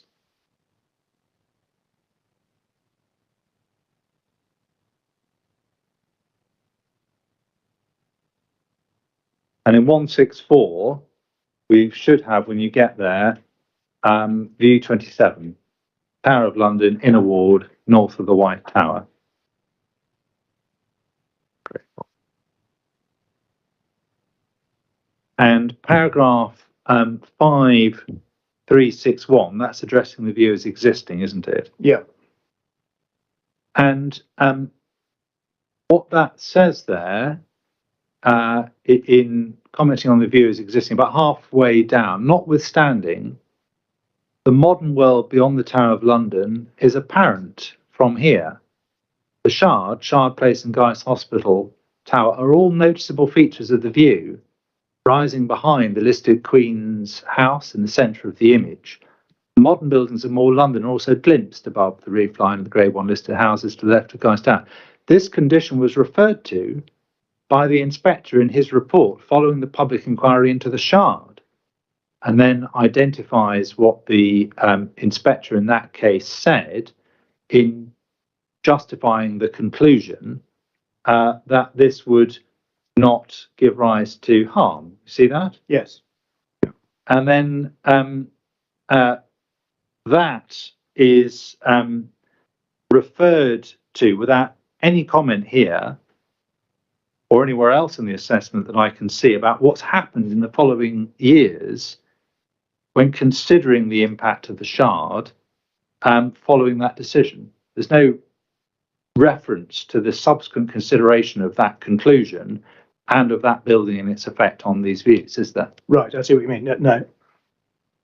The approach, citing that conclusion, is not neutral, is it? The idea is to endorse that opinion and to incorporate it into the analysis of what the effect of the proposal would be. And you can see that if you look at the view, what's the comments on the view as proposed. Yes, I mean, I do agree with what the inspector said. And as we've seen, we've agreed, subsequently, the Secretary of State has made clear that such earlier decisions can't be regarded as precedent. Indeed, they can attract little or no weight because of what's happened since, including acknowledgement of harm from the Shard on the OUV of the tower. That's right, isn't it? We've agreed that. Well, it doesn't stop me agreeing with what the inspector said, and it doesn't stop me thinking that there hasn't been any harm to the OUV. No, it doesn't stop. But in terms of providing a fair and balanced assessment of the impact of the Shard, that may be your view, but it's appropriate to consider what the Secretary of State, who after all is a decision maker here on this appeal, has already said about how that should be treated. Little or no weight. That's right, isn't it? Well, I consider it's relevant to my assessment. Okay. And then we can see what the government's view of it is, and we can just deal with this briefly. If we look at CDF 015, please. This is the DCMS State of Conservation Report for the Tower of London, 2012. CDF 015.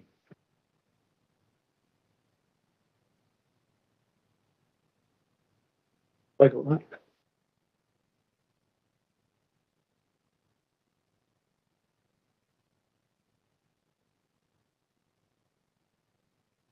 Sorry, my One of the ones that were emailed through to you. my laptop's logged off for the day. Well, this is the last document we're going to, Yeah, so it's worth I've just got finding the time to get it. Yeah. Yep. Thank you. So once you've got that, it should be a letter from DCMS to the Director of the World Heritage Centre dated 22nd of March 2012. Yep. And this is, we can see from the covering letter, the state party's response to the 2011 WHC decision and the report of the reactive monitoring mission. Snappy. Yeah. Yes, I'm familiar with this jargon. Yep. Yes. And if we look at the, that's the covering letter. If we go to the report, the format of the report, we can see sets out what was said by the WHC in its decision in bold, and then you've got the state party's response in plain text. Yeah. And so if we look at the bottom of page 1, the bold text, this is the WHC, considers that the incremental developments around the tower over the past 5 years have impacted adversely its visual integrity. So we then turn the page and we see what the government's response is. The UK government recognises that there have been impacts on the visual integrity of the tower, notably through the construction of the Shard. So we know that the government recognises that the Shard has resulted in impacts on the visual integrity of the tower. Yes, although they don't repeat the word adversely, I notice. Well, let's see if at that point Mr. Stewart has any credibility. If you read on,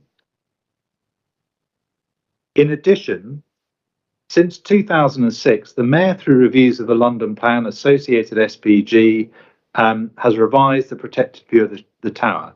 These changes have lessened the risk of inappropriate tall buildings in the background to the backdrop to the tower.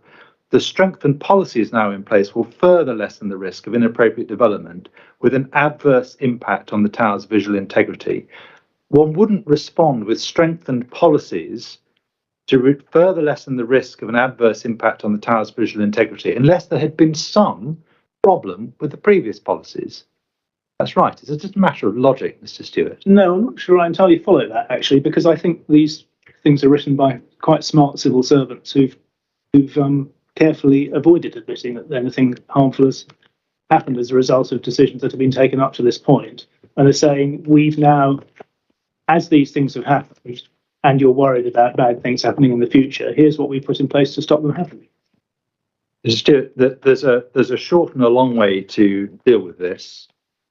The short way is to say we looked, didn't we, at the inspector's consideration of these matters after a very thorough examination in the Tulip inquiry, and the Secretary of State's conclusions about it at the beginning of this cross-examination. Yeah. And you accepted that that's all factually correct and that the policies had been strengthened as a result, and that as a consequence of those considerations, that the previous decisions should be given little or no weight. Yes? Now, the only reason why you would do that, as the inspector very clearly explains, is that the previous policies did not prove to be effective. Well, if that's what that says, then that's what it says. But I read the document you've referred me to as not admitting, admittedly this is in 2012, but not accepting that any harm has taken. Let's deal with it in this way. Are you saying, through the inspector to the Secretary of State, that since the decision that was made in the Tulip case, there has been some change of circumstance that would justify a different approach to previous decisions? No, I'm not. No. But that was the Tulip, and this is on the other side of the river. Adam, those are my questions. Thank you very much, Mr. Stewart. Thank you. Okay, thank you very much. Unfortunately, you're the only witness to have to isolate themselves overnight. Okay. Try and avoid it where possible, but I think you'll be glad of a rest anyway. Yes, I will. Thank you. Okay, so we'll reconvene tomorrow at 9:30, and we've got cross-examination from Historic England. Are you playing swapsies with the seat again? Or? That would probably make sense, I think. Yeah, that'd be happy. Yeah, and then when we get on to the next witness, we might have to swap back, but they'll be swapping on the other side. Yeah, as well. we can just play musical chairs a bit tomorrow. That's absolutely fine. Okay, all right. Don't think there's any housekeeping points for me to raise. Any housekeeping matters from anyone? No. Okay. All right. Well, thank you very much. We'll reconvene tomorrow at 9:30. Okay. Thank you.